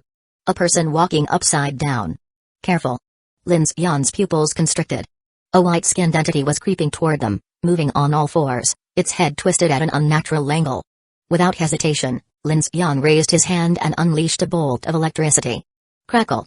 The bright silver lightning slammed into the creature's chest, charring a hole through its pale flesh. But the creature only paused for a moment before suddenly lunging forward at lightning speed, making no sound at all. It reached Lin Xian in less than a second. He barely had time to react, there was no time to craft a metal barrier, so he instinctively threw up an ice shield. Kiki reacted fast, too, using her ability to shove the shield forward as reinforcement. Boom. The upside-down monster smashed into the shield, its long, thin limbs flailing wildly, knocking over the rows of flesh-boned beings. Bones and rotten flesh flew everywhere. Fall back. Lin Xian grabbed Kiki and the woman and retreated toward the exit. This cinema, like Underground City Number 8, was a confined space harboring eerie entities even during the day. Got it. Kiki landed on the ground, gripping the woman tightly as they sprinted toward the emergency exit. Lin Xian fired a few wind cannon shots as a test, but the upside-down entity dodged effortlessly, climbing rapidly along the walls to chase them down. Kiki lashed out with her psychic power, slamming the creature into the wall. It struggled violently, resisting her grip. She bit her lip and pushed harder. Boom. The hallway lights shattered, carpet ripped apart, and debris exploded outward. The force hurled the creature to the end of the corridor, where its grotesque limbs flailed wildly. Then, suddenly, it melted into the shadows. Lin Xian exchanged a glance with Kiki. "This thing isn't easy to kill," she muttered. "Let's get outside," Lin Xian said. He spotted the projection room hallway, leading to the exterior. He had powerful weapons like the Roar K-23 electric Gatling gun, but he couldn't create a 100-pound machine gun on the spot while running for his life. Outside, it was daytime. That should keep the creature at bay. And if it didn't, they could retreat to the train. The 1,130 close-in weapon systems would handle it. They sprinted toward the exit, and then, silence. The upside-down creature was gone. A deep sense of unease crept into Lin Xian's gut. He lifted his flashlight, and at the end of the corridor, a man stood there. Motionless. A smile stretched across his face as he stared at them. Who the hell? Kiki reacted instantly, raising her hand to seize him with psychic power. But before she could, the man's mouth split open, brown-red tendrils erupted from his throat, lunging toward them. A human Eri?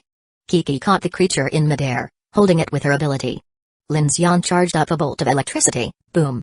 The lightning punched a hole through its skull. The creature shrieked, thrashing violently. Lin Xian rushed forward and fired point-blank wind cannon blasts into its head. Then, in one swift motion, he slashed it apart with his electric blade. Blood and gore splattered, but then, he and Kiki froze. Inside the torn human skin, writhing underneath, wasn't a person. It was a mass of wriggling red worms. And then, Lin Xian turned his gaze to the woman they had rescued. She had stopped struggling. Her lips curled into a chilling smile, her face began to peel back. Chapter 184, The Imposters. A chilling cold surged from the depths of Lin Xian's heart. That eerie smile sent shivers down his spine, making his hairs stand on end. No time to shout. As the woman slowly opened her blood-stained mouth, lined with dense, razor-sharp teeth, Lin Xian reacted instinctively, stepping forward to shield Kiki while frantically summoning an ice wall and iron gate.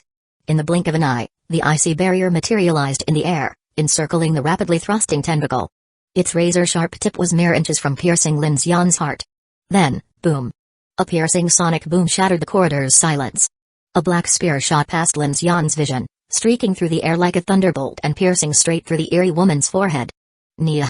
Before she could even scream, she was pinned against the corridor wall, skewered like an insect. Thud. The black spear vibrated with a metallic hum, its sheer force embedding it deep into the reinforced concrete wall. Crack. Lin Xian's ice wall and the ironclad barrier slammed onto the ground, their echoes reverberating through the hallway. Ah! Kiki gasped, clutching onto Lin Xian as he instinctively pulled her back. Regaining their composure, they turned around to face the corridor's far end, where two figures had appeared. A man and a woman. The man was middle-aged, broad-shouldered, and sporting a buzz cut. He wore an exoskeleton power suit, glowing with a faint blue luminescence, still poised from his recent throw. The woman beside him was younger, holding a large-caliber firearm at the ready. Bzzz, the man flicked his wrist, and a mechanical hum resonated through the air. The black spear embedded in the wall trembled, letting out the whir of an engine. With a swift motion, the spear dislodged from the corpse's face and flew back into the man's hand. Lin Xian narrowed his eyes.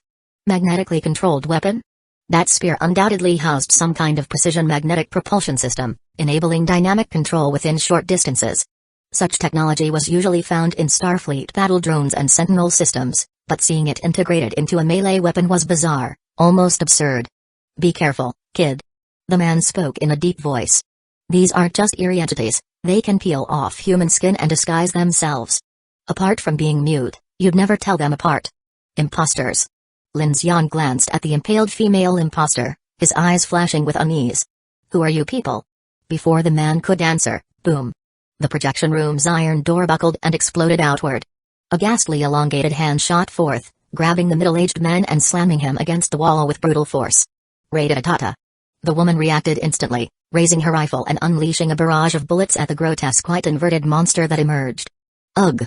Pinned against the wall, the man's power armor groaned under the impact, sparks flying as it absorbed the otherwise lethal blow.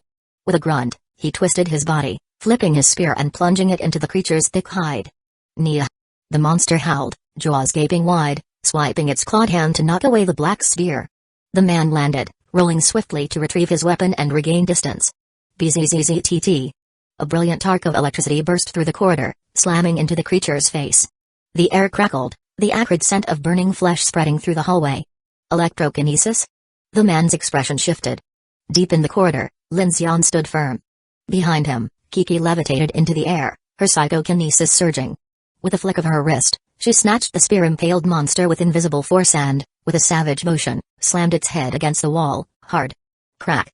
The creature's skull dragged across the corridor, leaving behind a black blood-streaked gouge as the concrete and rebar were torn apart. Ah! With an unnatural twist, the white inverted monster rotated its head a full 360 degrees. Its freakishly elongated hands sprouted 10 sharp bone spikes, the 4 whipping out at Lin Xian and the armored man from opposite directions. Look out! The man lunged, tackling his female teammate just as the bone spikes ripped through the wall behind them. Crack! Before the monster could recover, Kiki clenched her teeth and slammed its skull into the floor, hard. Lin Xian. Hovering midair, Kiki gritted her teeth, exerting all her telekinetic might to suppress the struggling monster. Despite being pinned, the white monster contorted its body, arms stretching sideways, claws swiping at both Lin Xian and the armored man. Swoosh! A silver flash swept through the corridor. An intense air pressure wave followed. The white monster's waist suddenly bore a gaping, horizontal slash. Backlash.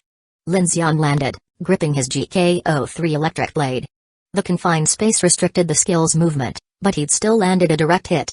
Yet, before he could catch his breath, the creature's waist wound didn't spill blood. Instead, countless black tendrils slithered out, lunging straight at Lin Xian. Whoosh! A sudden gust roared past. The mechanical hum of an engine flared up. The middle-aged man shot forward, black spear in hand, lunging into the tendril mass like a thunderclap. Shunk! The spear impaled the white monster's skull, driving it deep into the floor. Yet the creature still twitched. The man's eyes turned ice-cold. He twisted the spear. The spearhead expanded, morphing into a razor-edged umbrella shape, before exploding open like a blooming flower. Boom! The monster's head was obliterated, black blood splattering the walls. The claws froze mid-swing, before crashing onto the ground, motionless. Pant! Pant! The 4 survivors stood in silence, glaring at the corpse, breath heavy. SCHLK. With a sharp pull, the man retrieved his spear, shaking off the blood before retracting the umbrella blades. A wisp of black smoke dissipated into the air. Yeah. The man muttered. That one's dead for good. Then, casually, he bent down, plucked a level 2 airy blood crystal from the corpse's remains, and pocketed it. He turned to Lin Xian. Electrokinesis. Psychokinesis. Not bad. Guess I underestimated you two. Extending a hand, he introduced himself, Ding King. 1 minutes. King Kong Convoy. Lin Xian. Lin Xian shook the offered hand, his gaze lingering on Ding King's power armor. That was a TRP 4th General Special Industrial Exoskeleton, incredibly expensive. Unlike military models, it boasted extreme power output and multiple expansion slots. Ding King's suit had been heavily modified for combat, making it even deadlier. Hey! Kiki's voice snapped them out of their thoughts. She stomped over, glaring. You just pocketed that crystal without even asking? Ding King barely glanced at her. Instead, he strode to the fallen impostors. Raising his spear umbrella, he stabbed their chests, before extracting 2 wriggling, white-tailed parasites from within. Without a word, he tossed 2 glass vials to Lin Xian. Saved your lives just now. With these 2 parasites, I'll take 1 crystal, seems fair, right? Chapter 185, Bone Worms huh? What? What is this thing? Lin Xian frowned, holding up the glass vial. Inside, the tiny parasite wriggled weakly, its movements sluggish. That's a bone worm. The woman, 1 minutes, finally spoke. Don't worry about the name. What matters is that we found these things inside the spinal bones of those imposters. Having one on you prevents them from attacking. Lin Xian looked at the 2 of them. Have you been here long? Not really, about a week or so. Ding King said, nudging the corpse of the white inverted monster with his boot. Just like you, we got chased here by eerie entities in the middle of the night. A whole week? In a place this dangerous? Kiki asked, her face full of doubt. 1 minute was about to say something when Dinking cut her off. Let's talk outside. This place is cursed. Who knows what else is lurking in the dark? With that, he shook off his spear and strode toward the emergency exit. Lin's Yan and Kiki exchanged glances before following. With a loud kick, Dinking blasted open the cinema's fire exit. The four of them stepped outside, the stench of blood still clinging to their clothes. The battle earlier had been perilous, eerie entities were always unpredictable. Despite its humanoid form, that creature was the fastest thing Lin's Yan had ever fought. Its elongated limbs moved like a spider, closing distances in the blink of an eye. A normal person wouldn't have even had time to react before being torn apart. The afternoon sun was blinding, making them squint as they stepped onto the street. Behind the cinema, a mountain off-road vehicle was parked, heavily armored, looking like it had been driven in after Lin's Yan's arrival. You guys with a convoy? Lin's Yan asked, noting the thick plating on the vehicle. We set up our own temporary shelter. Dinking replied with a casual smirk. No need to tell you where. Your train, on the other hand, now that's hard to miss. We spotted you the moment you arrived last night. Smart move, not entering the town after dark. Looks like you've got some real leadership skills. Kiki cut in. Wait. So you weren't the ones lighting up the town last night? 1 minute scoffed. Hell no. You think a normal person would do something like that? She hesitated for a moment before adding, that was the imposters. And at night. They do more than just light up buildings. Her voice trailed off, as if unwilling to say more. Lin's Yan weighed the parasite vial in his hand, his expression thoughtful. Mind telling me how you figured out these things work? Dinking's eyes darkened slightly. Come on, kid. You're smart. Do I really need to spell it out for you? Kiki let out an exaggerated and grinned. So, you guys stayed here for a whole week because you already know why this town blocks out the Black Knight entities, huh? Neither of them spoke. But the answer was obvious. Their goal was the same as Lin's Yan's. They had stumbled onto something strange in their escape, and like any sane person, they were trying to figure out why. Compared to the lethal horrors outside, this town was at least stable, no horde riots, no eerie swarms overrunning the streets. Dinking didn't bother hiding it anymore. You don't want to dig too deep, he said flatly. If you can leave, then leave. You saw how dangerous those imposters are, and there are things hiding in the dark. If you insist on staying, then keep those bone worms on you. We lost several teammates learning that the hard way. Imposters. Lin's Yan fell into thought. The skin-wearing monsters they fought earlier had been truly terrifying. Especially the female imposter, he and Kiki hadn't noticed anything off about her. Looking back, the only unusual thing was that she never spoke. Not even the slightest sound from her throat. And Kiki had sensed something unnatural about her breathing and heartbeat. Now, it was clear. That wasn't a heartbeat at all. You guys leaving, then? Lin's Yan asked as Dinking climbed into the armored vehicle. Dinking studied him for a long moment before finally speaking. Listen, kid, I know what you're thinking. You think this town has something that keeps the Black Knight entities away. Well, I'll tell you now, it doesn't. But I also know you won't believe me, he pointed toward the chemical plant on the edge of town. If you're so curious, then go check that place. But don't say I didn't warn you, it's dangerous as hell. With that, he gestured to 1 minute. The off-road vehicle's engine roared to life. Moments later, it vanished around the corner. Kiki sighed. So they weren't the ones lighting up the town after all. Those candles really were weird. Then, a new question surfaced in her mind. But wait, who sent that message on the responder? And who switched the track junction before we arrived? Lin's Yan's gaze locked onto the chemical plant in the distance. We'll find out soon enough. Kiki eyed him suspiciously. You really want to go check it out? What if it's a trap? Instead of answering, Lin's Yan pulled out his communicator, connecting to Jen Sixuan and Shukin. He relayed everything about the imposters and ordered Shukin and Luo Yi to rendezvous with them. Originally, he and Kiki had already planned to investigate the chemical plant. But the King Kong convoy's sudden appearance, and the imposters, had made Lin's Yan more cautious. Normally, he would have left immediately. But the fact that something here could block out Black Knight entities was too important to ignore. We can't take their words at face value. Lin's Yan muttered, walking toward their motorcycle. Oh? So you noticed too? Kiki asked. Lin's Yan's expression turned serious. Did they really show up just to save us? Holding up the glass vials, he watched the bone worm squirm.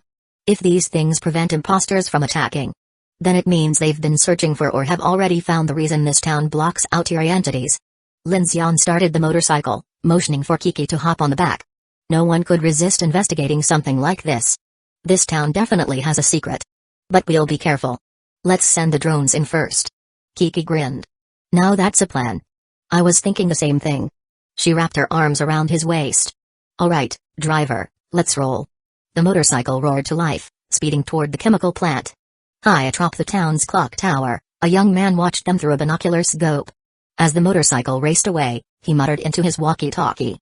Brother Ding, looks like they're headed for the chemical plant. That's the fourth group this week. A raspy voice crackled through the speaker. Let them go. Doesn't matter. They're already here. They won't be leaving. Chapter 186, Lantern Flower. At 16:20 in the afternoon, Lin Xian sped through the streets of the small town on his motorcycle, racing toward the large chemical plant. Towering distillation towers and numerous silver storage tanks came into view. His bike rolled over scattered debris as he passed through the collapsed entrance of the chemical plant, entering a wide open area. Looking around, many parts of the plant were flooded with wastewater, and some areas had strange colored liquid flowing across the ground. A pungent smell lingered in the air. At the same time, Shu Ken and Bigelow arrived in a jeep, driving in through another entrance. Captain Lin. Shu Ken pulled out a roughly sketched map and said to Lin Xian, we checked the areas where those eerie entities retreated last night and then scouted the main roads in and out of this town. We're fairly certain that a circular zone is covering all of Rain Town. If our calculations are correct, this chemical plant is the center of it. Lin Xian nodded at her words and turned to look at the massive distillation tower. Then this must be the place. Not far away, Kiki had already calibrated the drone and sent it soaring into the air, letting it scout the plant from above. The live feed showed an eerily silent chemical plant. Kiki, staring at the screen, commented, no signs of people. Looks normal enough. Impossible for it to be normal. Lin Xian raised his hand, conjuring a small telescope from thin air and handing it to Shu Ken. Shu Ken, find a high vantage point and keep watch. Got it. Shu Ken slung her Remington M96 onto her back and swiftly leaped onto a nearby concrete pillar, using it as a stepping stone to propel herself onto the factory's raw material pipeline. Moving rapidly, she climbed toward a high observation tower. Bigelow, watch the entrance and roads. On it, Brother Xian. Bigelow grabbed his Gatling gun and headed for the main gate. With everything in place, Lin Xian pulled out 2 gas masks, tossing one to Kiki. After putting them on, the two made their way toward the largest chemical workshop. Hey, Lin Xian, did you scan that TRP power armor from that guy earlier? Kiki kept up with him, effortlessly hovering above the strange liquids on the ground instead of stepping through them. I wanted to, but I couldn't just say, hey, buddy, hold still while I scan your gear. Could I? PFFT, Kiki burst into laughter. Ha ha ha, you're such an idiot. Why didn't you just do it when he wasn't looking? Or let me knock him out? Lin Xian was speechless.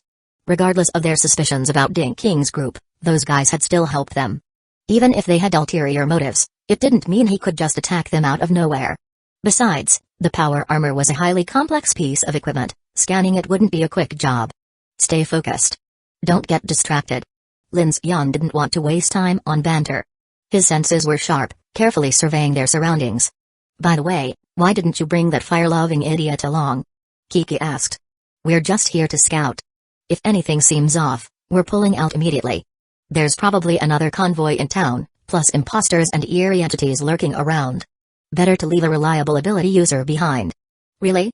I thought you were just worried about your dear teacher Chen. Kiki teased, grinning. Lin Xian couldn't believe this girl still had the mood to joke in such a tense situation. Amused, he smirked. Oh? Jealous, are you? TCH, jealous my ass.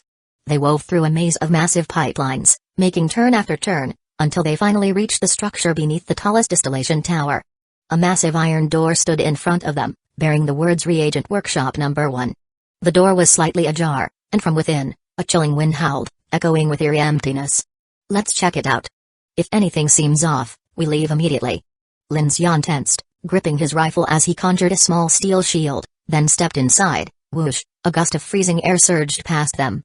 The moment they entered, they saw a colossal metal reaction kettle suspended in the air. Above it, a massive yellow-painted overhead crane loomed. Below, the floor sank into a sub-level filled with towering silver storage tanks, many of which had already toppled.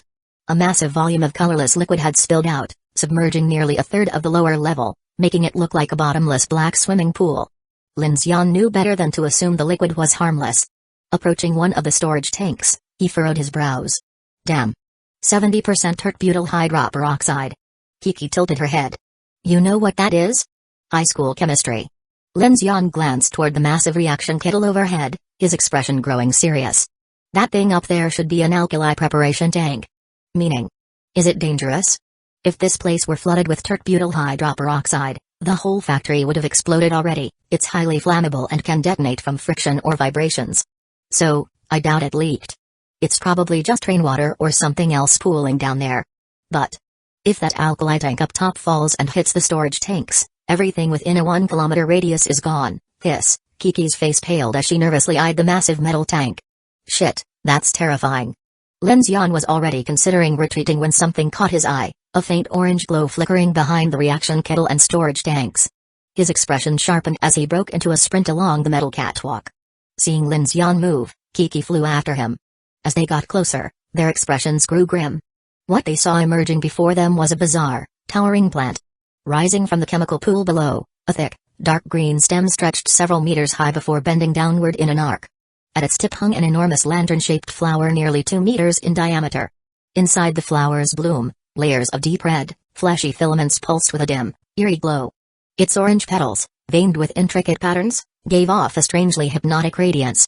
This gigantic plant, growing in a pool of chemical waste amid towering metal tanks, was utterly unnatural. Whoa.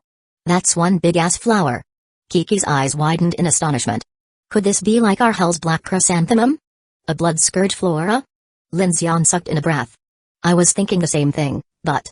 He fixated on the flower, unsettled by the unnatural pulsations of its red-orange glow. It gave off an almost sinister presence. More than that. It felt alive in a way plants shouldn't. But what? It looks like a plant. But it also doesn't. Both of them had the same eerie sensation, that the glow was flickering rhythmically. And the lantern flower itself was subtly rising and falling, as though it were breathing. Kiki's face turned pale as she murmured, "Wait. Is this flower?" Lin Xian felt his skin crawl. The hair on the back of his neck stood on end. At that moment, a faint clinking sound came from his backpack. His heart sank as he immediately recognized what it was. Without hesitation, he unzipped the bag, conjured a metal clamp, and yanked out 2 glass vials before tossing them onto the ground. Clink, the vials shattered, and 2 white parasites tumbled out, lying motionless.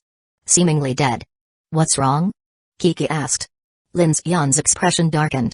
Something seriously wrong with this place. As the red glow from the lantern flower bathed over them, the 2 white parasites suddenly twitched, extending their hooked claws before violently launching themselves into the chemical pool below. Chapter 187, The Great Parasite. That guy said this was to prevent imposters from invading. What a liar. Kiki immediately realized something was off. The 2 parasites' sudden reaction in front of the giant lantern flower meant there had to be a deeper secret. Lin Xian made a snap decision. "Kiki. Quick, try pulling this flower out. On it." Without hesitation, Kiki extended her hand forward, unleashing her psychokinesis to envelop the lantern flower.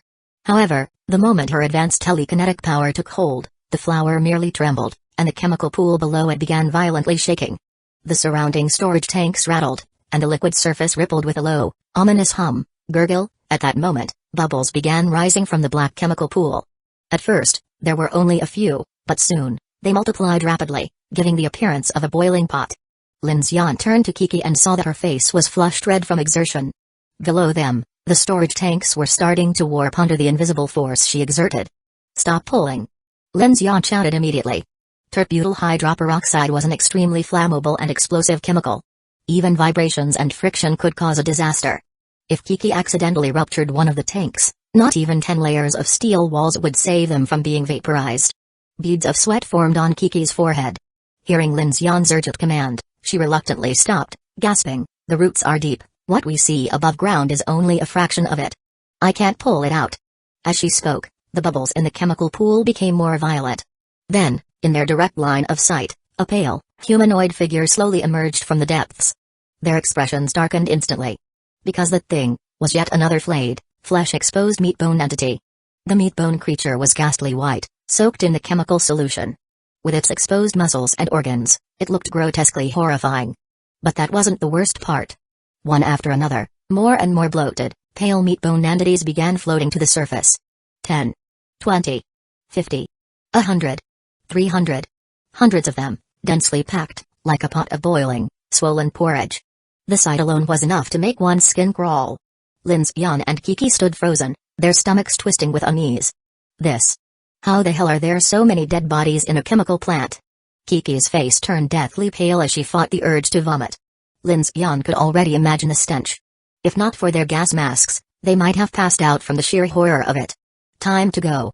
Without hesitation, Lin Xian turned to retreat. At this point, it was obvious, the reason the Black Knight Eerie entities couldn't enter this town had to be this lantern flower. If even Kiki, an advanced psychokinetic, couldn't budge it, then it made sense that no one else could either. In his mind, Lin Xian still believed the lantern flower was a blood scourge flora, and he was even considering negotiating with Director Ding about how to take it away. But in the next moment, that thought vanished completely.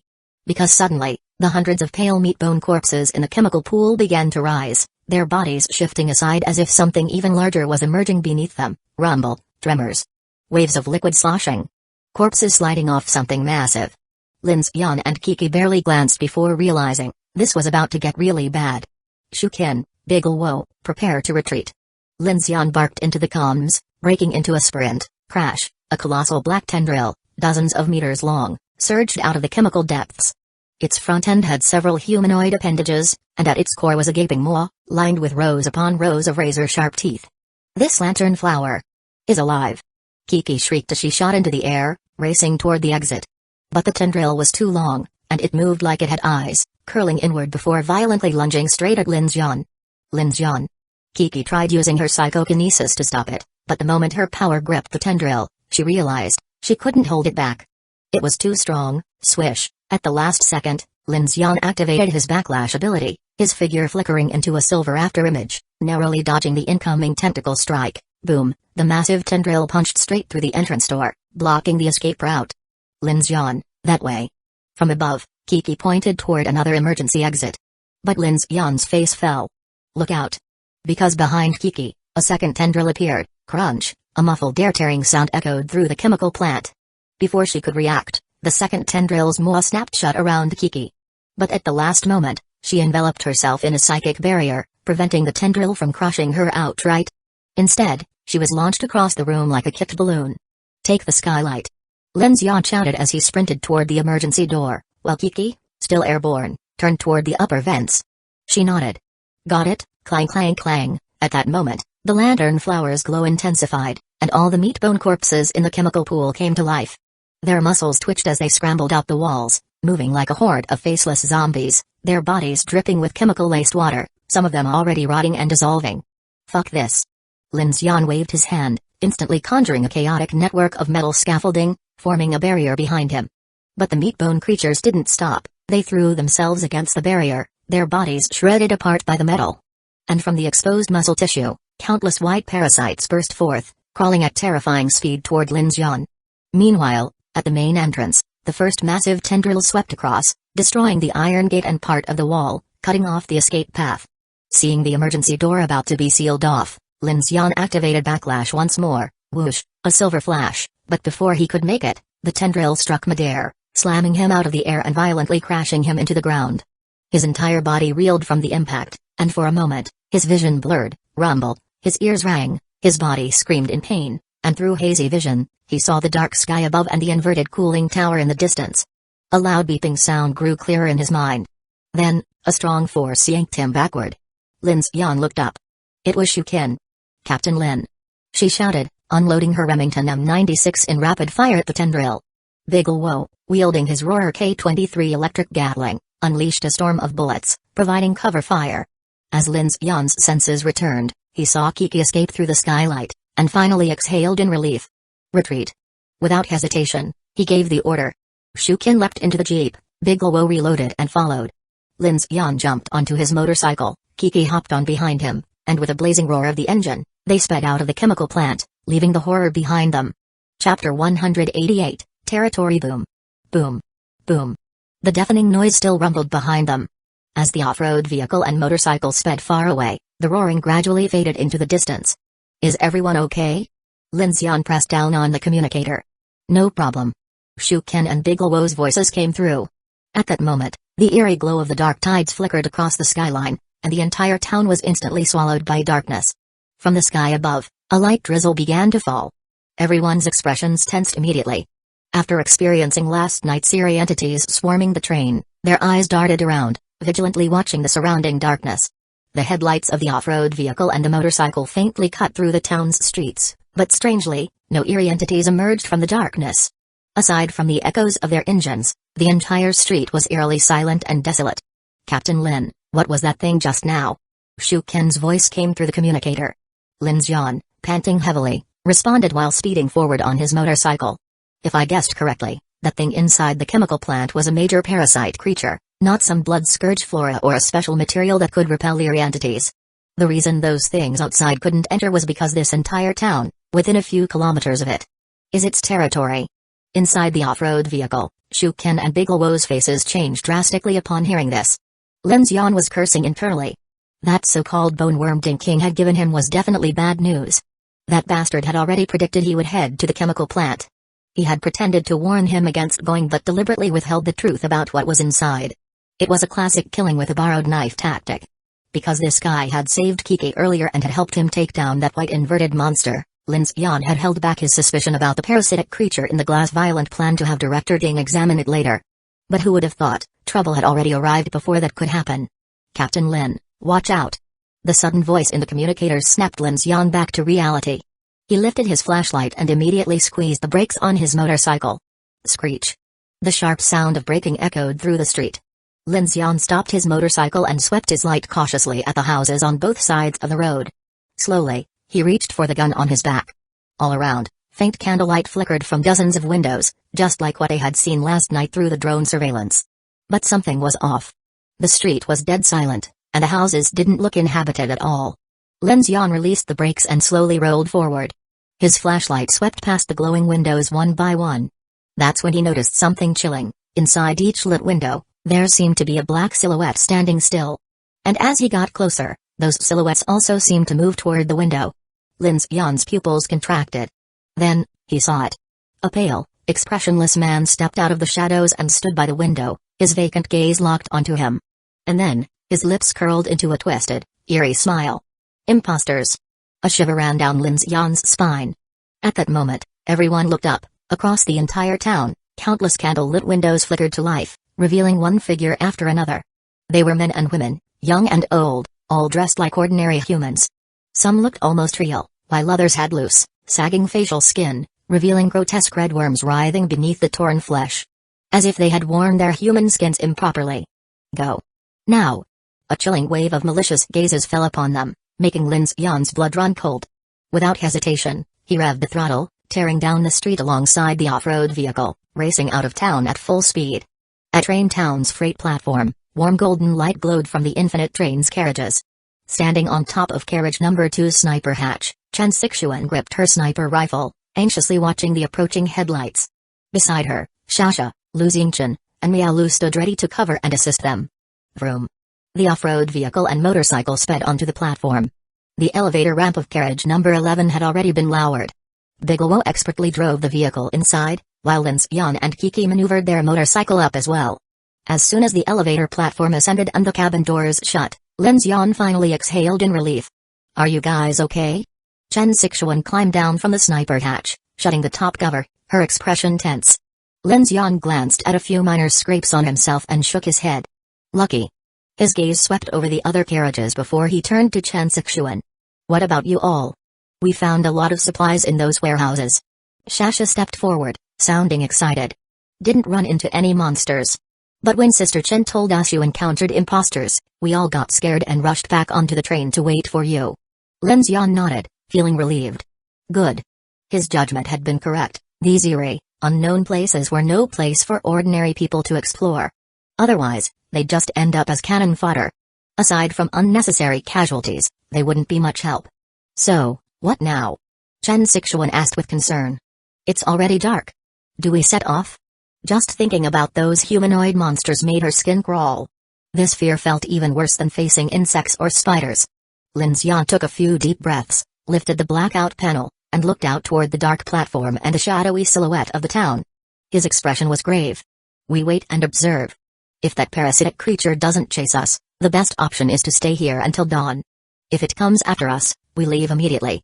Everyone, be ready, we might need to move at any moment." "Understood." The crew responded. Lin Xian assigned Shu Ken and Big Luo to inspect each carriage, while Chen Sixuan went to the control cabin, unlocking the train's limiters and standing by for immediate departure. Night fell, eerily silent. Because of the imposters, the train crew was murmuring anxiously, and an air of unease filled the carriages. Being stuck in a town full of imposters and some unknown parasitic entity was even more unnerving than last night's horrors. Lin Xian entered the control cabin. Seeing Chen Sixuan sitting upright, her face full of anxiety, he reassured her. Relax. The train is still safe. Little Kiki and I already encountered them in the daytime. Besides that major parasite creature in the chemical plant, the imposters aren't particularly strong. As long as we stay alert, we'll be fine. I know. Chen Sixuan exhaled, still uneasy. But I keep thinking. If these things show up elsewhere, how many other convoys will suffer? And they can move during the day too. Lin Xian pondered. Not necessarily. So far, all the imposters seem to be controlled by some kind of parasite, likely related to the major parasite creature in the chemical plant. It's possible they can only operate within a limited range. I hope so. Chen Sixuan nodded. Then she suddenly thought of something. By the way, Director Ding seems busy with something. Want to check on her? I was just about to. As Lin Xian turned to leave, grab. Chen Sixuan suddenly seized his wrist. Lin Xian, look. Lin Xian turned back, outside the cockpit window, from the dark station platform, a figure was rapidly approaching. But it wasn't running, it was floating. Lin Xian's expression changed immediately, preparing to strike, but the moment the figure entered the train's headlights, a familiar face full of anger came into view. It was Kiki. She flew to the window, pale-faced, puffing up her cheeks in fury, and shouted at the two of them from outside, Lin Xian, you bastard. How could you leave me behind and come back without me? Chapter 189, Invasion. Lin Xian thought he must have misheard or misseen things. But right now, floating outside the train window through telekinetic ability, who else could it be if not Kiki? Beside him, Chen Sixuan's eyes widened in shock, as if she also thought she was seeing things, her mind momentarily blank. Little girl? It's me. What's going on? How did you guys leave me behind? Lin Xian's face was filled with disbelief. He opened his mouth, wanting to say something, but his expression gradually froze. If Kiki was outside, then who came back with him onto the train? Lin Xian's brows furrowed as he suddenly turned and sprinted toward carriage number 1, heading straight for the eerie cube. Beep. Non-mechanical force detected. Initiating reflective scan. Warning. The train has been invaded by dark forces. In an instant, a chill surged from the soles of his feet straight to the back of his head. Buzz. The eerie cube's power flared up, and a terrifying low growl erupted from the carriage ahead, like a demon's hollowed-out roar. Bang. Bang. Bang. The sharp sound of 3 gunshots followed immediately after. Not good. It came from carriage number 3. Lin Xian's eyes widened in shock. Without hesitation, he dashed forward while simultaneously opening the cockpit door to let Kiki in. The Kiki on the train was fake. His first concern now was Shasha and Director Ding. The gunfire instantly alerted everyone in the surrounding carriages. As Lin Xian sprinted forward, the bathroom door of carriage number 1 swung open. Shasha emerged, her small face pale with fear. Brother Lin, what's going on? Seeing the little girl, Lin Xian let out half a sigh of relief. He had no time to explain and bolted toward carriage number 3. Thinking back, Kiki had been eerily quiet the entire way, simply sitting at the back of the motorcycle without a word. That was strange. But something didn't add up. Weren't the imposters supposed to wear human skin to blend in? If one had taken Kiki's form, didn't that mean Kiki was already dead? Chaotic thoughts flashed through Lin Xian's mind, but there was no time to dwell on them. As soon as he reached carriage number 3, he saw a search equipment scattered across the floor in a mess. A pale, tiny flesh bone being wriggled rapidly across the floor. In the corner, Director Ding held a handgun. Though she appeared calm, her trembling hands betrayed her fear. It's a mimic parasite. Director Ding spoke. It tried to attack me, but it seemed more interested in the hell's black chrysanthemum. Thud, thud, thud. From the other side, Lu Xingchen and Luo Yi rushed in. Seeing the countless white parasites crawling across the floor, Lin Xian immediately shouted at Lu Xingchen, "Fire bro, burn them all." On it. Lu Xingchen moved swiftly, stepping forward with a sharp gaze. Without even calling out his attack's name, he raised his hand, whoosh. Blazing flames engulfed the flesh-boned being and the swarming parasites. Lin Xian hurriedly pulled Director Ding back, raising an ice shield to block the flames. Disaster Flora. But amidst the roaring fire, Ding Junyi's main concern was still the blood-scourged Flora. Forget it. Lin Xian pressed her back. At that moment, an invisible wave of telekinetic energy surged forward, suppressing the rising flames and perfectly controlling the fire around the flesh-boned being, preventing the entire train carriage from burning down. Standing at the doorway of carriage number 3, Kiki's face was pale as she held her hand out, restraining the flames. With their combined efforts, the parasites were reduced to ashes. The flesh-bone being struggled desperately, raising its arms and letting out a chilling shriek, "Ah!" The sound was raspy, almost like a young girl's hoarse voice. A foul stench filled the air. Within moments, the flesh-bone being stopped moving, charred into a pile of blackened remains. The heat in carriage number 3 was stifling. All the key personnel had gathered, their faces grim as they stared at the scorched corpse. "What's going on?" She looked just like Kiki. Shasha's eyes were wide with fear as she pointed at the charred body, then turned to the real Kiki. "How could that be?" Kiki flicked Shasha's forehead. "Your sister's right here. Don't you recognize me? I've spoiled you for nothing." "Don't blame her," Ding Junyi said. "When she first came in, even I didn't realize something was off." "How is that possible?" Shuken crouched beside the burnt corpse, frowning. "Aren't the imposters supposed to wear human skin?" At her words, everyone turned to look at Kiki. Lin Xian also turned to her. "What happened?" "Back at the chemical plant, didn't you see me?" Kiki looked confused and blurted out, "That's what I was about to say. When I flew out through the skylight, I saw you running back inside. I thought you hit your head or something and rushed to save you. I almost got caught by that monster's tentacles. But after searching the plant for ages, I never found you. And when I finally came out, your train was gone. I thought." She shot Lin Xian a glare but quickly swallowed her frustration as realization dawned. Lin Xian's brow furrowed. "I never went back. After I got out, Shuken and the others pulled me away. I saw you outside and thought you were fine. Once you got on the train, I left immediately." He paused, his expression shifting. "I get it now. It had to be those 2 bone worms." "Bone worms?" Lin Xian didn't answer. Instead, he activated the Eerie Cube and rescanned the train. Beep.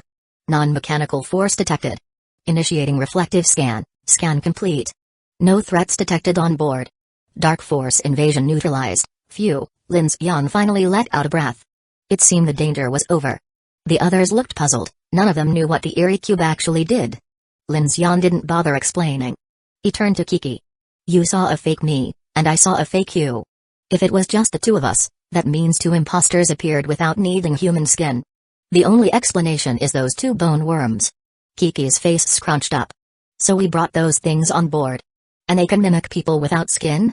Maybe just temporarily," Ding Junyi suggested. "When I shot her, I noticed her outer tissue was dissolving. It might not last long." Lin Xian fell silent. That was a reasonable assumption. But he had a different theory. The moment he activated the Eerie Cube, the flesh-bone being let out that horrible scream. His gaze shifted to the hell's black chrysanthemum, its red glow had mysteriously intensified. "Right, you said it first tried to attack you.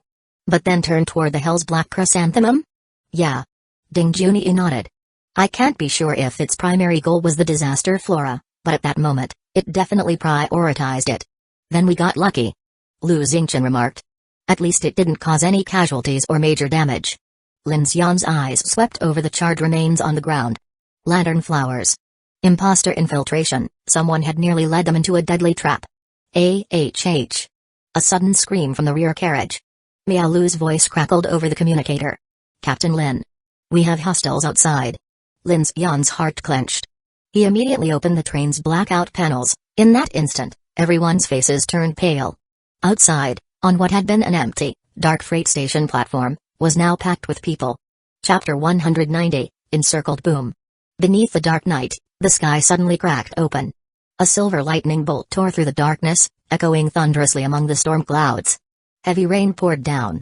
At the freight platform of Rain Town, a massive black armored train stood still. On the platform, an eerie sight unfolded. Countless figures had appeared out of nowhere.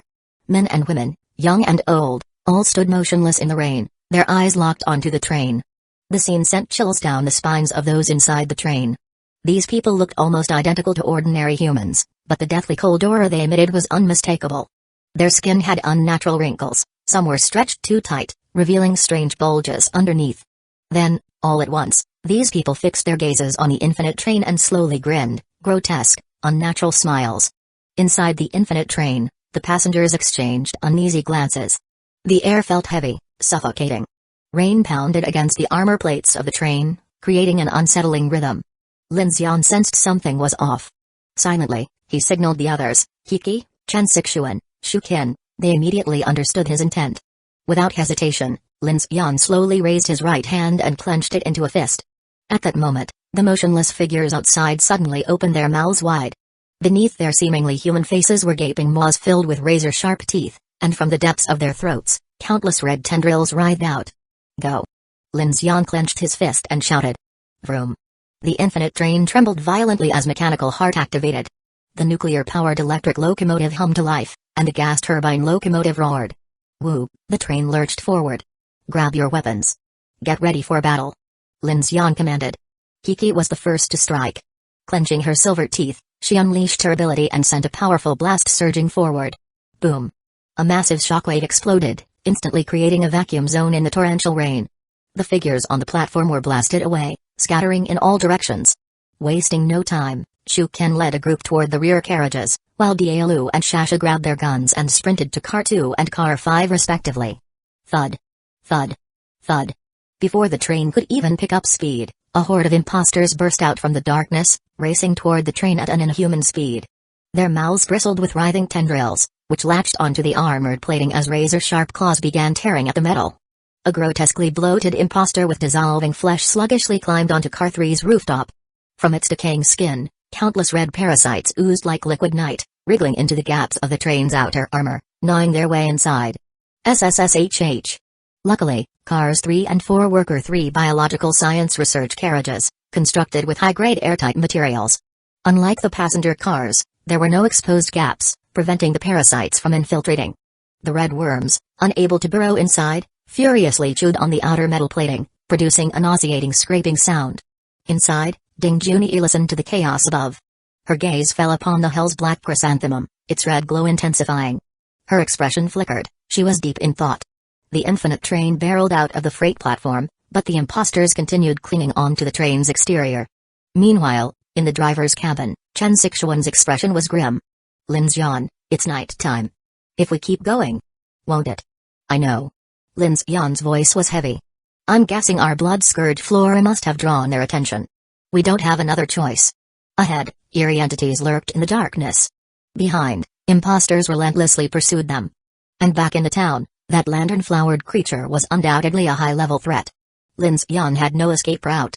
But just now, the imposter's invasion had been terrifying. He had truly thought Kiki was going to die for a moment. No time to hesitate. Only one option left, keep running. Boom. At the rear of the train, Kiki, pale and exhausted, sprinted toward Car 3. With one final effort, she blasted a shockwave onto the rooftop. Swoosh.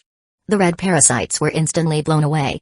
The bloated imposter, its dissolved flesh peeling, exploded into a white, putrid liquid, splattering onto the rain-drenched tracks. Its skeletal remains tumbled off the train. Thanks. Ding Junyi nodded at her. Kiki gasped for breath, waving a hand dismissively before turning and rushing toward the driver's cabin. She was completely drained from the chemical plant battle, and the earlier fight in the cinema had left her utterly exhausted. But now, as the train plunged into the dark night, she had no room for weakness. She had barely survived last night, tonight could be even worse. BZZT. Kiki used telekinesis to shove two imposters off the front of the train, sending them crashing onto the tracks where the train wheels pulverized them. Lin Xian. If we keep going, we're going to attract even more monsters. Kiki shouted breathlessly. I know. Lin Xian turned to see Kiki's pale face.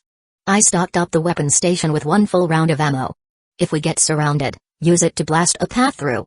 Realization dawned on Kiki. Right. I almost forgot. I'll go set it up now. In the driver's cabin, Chen Sixuan stared into the abyss ahead. In 10 minutes, we'll merge onto the main track. But once we leave the town's range, will they still follow us? If this town is truly that lantern creature's territory, they might stop chasing us. Lin Xian paused. But these dark entities don't follow normal logic. Right now, our blood-scourged flora is clearly drawing these imposter parasites toward us, so we need to prepare for the worst-case scenario. Chen Sixuan frowned. From what you're saying, the creature at the chemical plant, could it be their mother? Absolutely. Kiki clutched her chest, still catching her breath. Chen Jiji, you didn't see it. That factory pool was filled with skinned corpses. It was horrifying. Lin Xian nodded. Exactly. If that thing can control these flesh-bone creatures and send them after us, then it's highly likely that all the imposters in this town are connected to it. Which means, it's the mother body. Boom. The train suddenly jerked violently, as if something had grabbed onto it. The brutal inertia nearly sent the three of them crashing to the floor. Kiki reacted instantly, using telekinesis to stabilize them before they could slam into the control panel. "What's happening back there?" Lin Xian shouted into the radio. "Linch, there's a snake." Shasha's panicked voice crackled through. Boom. Before anyone could react, the headlights illuminated a monstrous black shadow, barreling through the forest and vanishing into the darkness. A thick, barrel-sized creature. Was it a tentacle? A snake? They had no idea how long it was. "We already left the town's range?" Kiki exclaimed. Gunfire erupted. Howls filled the valley. The imposters still clung onto the train, attacking relentlessly. "Damn it. Full speed ahead." Lin Xian growled.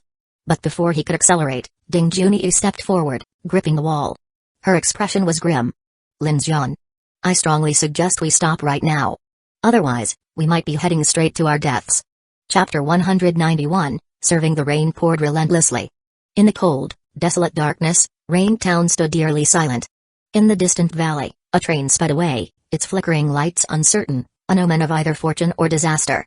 Throughout the town, on street corners, in shadowed alleys, and standing by windows, countless unmoving imposters lurked. They bore no expressions, resembling mannequins in storefronts, continuously sniffing the night air. Inside the town cinema, the screening hall was packed with twisted, grotesque flesh and bone beings, silently rotting away in the dark. Atop the town's clock tower, Ding King watched the departing train, his expression sharp and cold. "Ding, they got away." Beside him, a young man with binoculars, Luo Rong, scowled. "I told you we should have taken that train when their core members left for the chemical plant. Now, we've lost our chance." Before Ding King could respond, 1 minute cut in coldly. "One's an electrokinetic, the other's telekinetic, both are deadly opponents. Even the parasitic mimic demons in the chemical plant couldn't stop them, and you think we could raid their base? Then what do we do?" Luo Rong gritted his teeth. "That damn thing is getting more agitated. If we don't find it some blood soon, those imposters will start coming after us." 1 minute's face darkened. "Blood. Blood. We're becoming no different from those parasites because of this." Luo Rong scoffed, clearly displeased. "Wanji, those people brought this on themselves. We warned them about the danger, but they still insisted on going. It's got nothing to do with us. Enough." Ding King's patience wore thin, and his voice carried a weight that silenced them both. "Once you come here, there's no escaping. Even if they got away, the darkness will devour them. This is humanity's fate." His gaze turned steely. "Wrong Tsai, take a group at dawn and follow the tracks. We should be able to recover plenty of bodies." With that, he turned and descended the tower. Beneath the cinema, past the winding stairwell, lay an underground parking facility, formerly a civilian shelter. Now, it was completely sealed off. Dim electric lights flickered over clusters of survivors. Some were asleep, others whispered in hushed tones, while a few families huddled around portable stoves, cooking meager meals. Despite its small size, the parking lot housed over 100 people. "Ding, have you eaten?" "I made some soup." A woman stirring a pot greeted them warmly. Ding King shook his head. "No need, Wang Ji. Is it safe outside today?" Someone in the crowd asked. "The chemical plant caused another disturbance, should we be worried?" "I heard it's about to explode." The survivors grew restless, voices overlapping. Ding King waved a hand dismissively. "For now, it's not a problem. Even if it explodes, it won't affect us. Relax." A frail elderly woman stepped forward, blocking his path, her face anxious.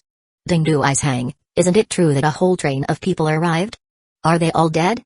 "My grandson said if they're dead, we'll be safe for a month, and we'll have plenty to eat." Silence fell over the crowd. Dozens of eyes turned toward Ding King, some hopeful, some wary, others unreadable. "They're as good as dead." Luo Rong sneered. "Don't worry, Granny Zhu. Tomorrow, I'll take the convoy and bring back supplies. If anyone's still alive, I'll put a bullet in them myself." A few survivors murmured in agreement, while others hesitated. "But if they had a train, doesn't that mean they could take a lot of people with them?" Someone asked cautiously. The meaning behind the words was clear. Luo Rong snorted.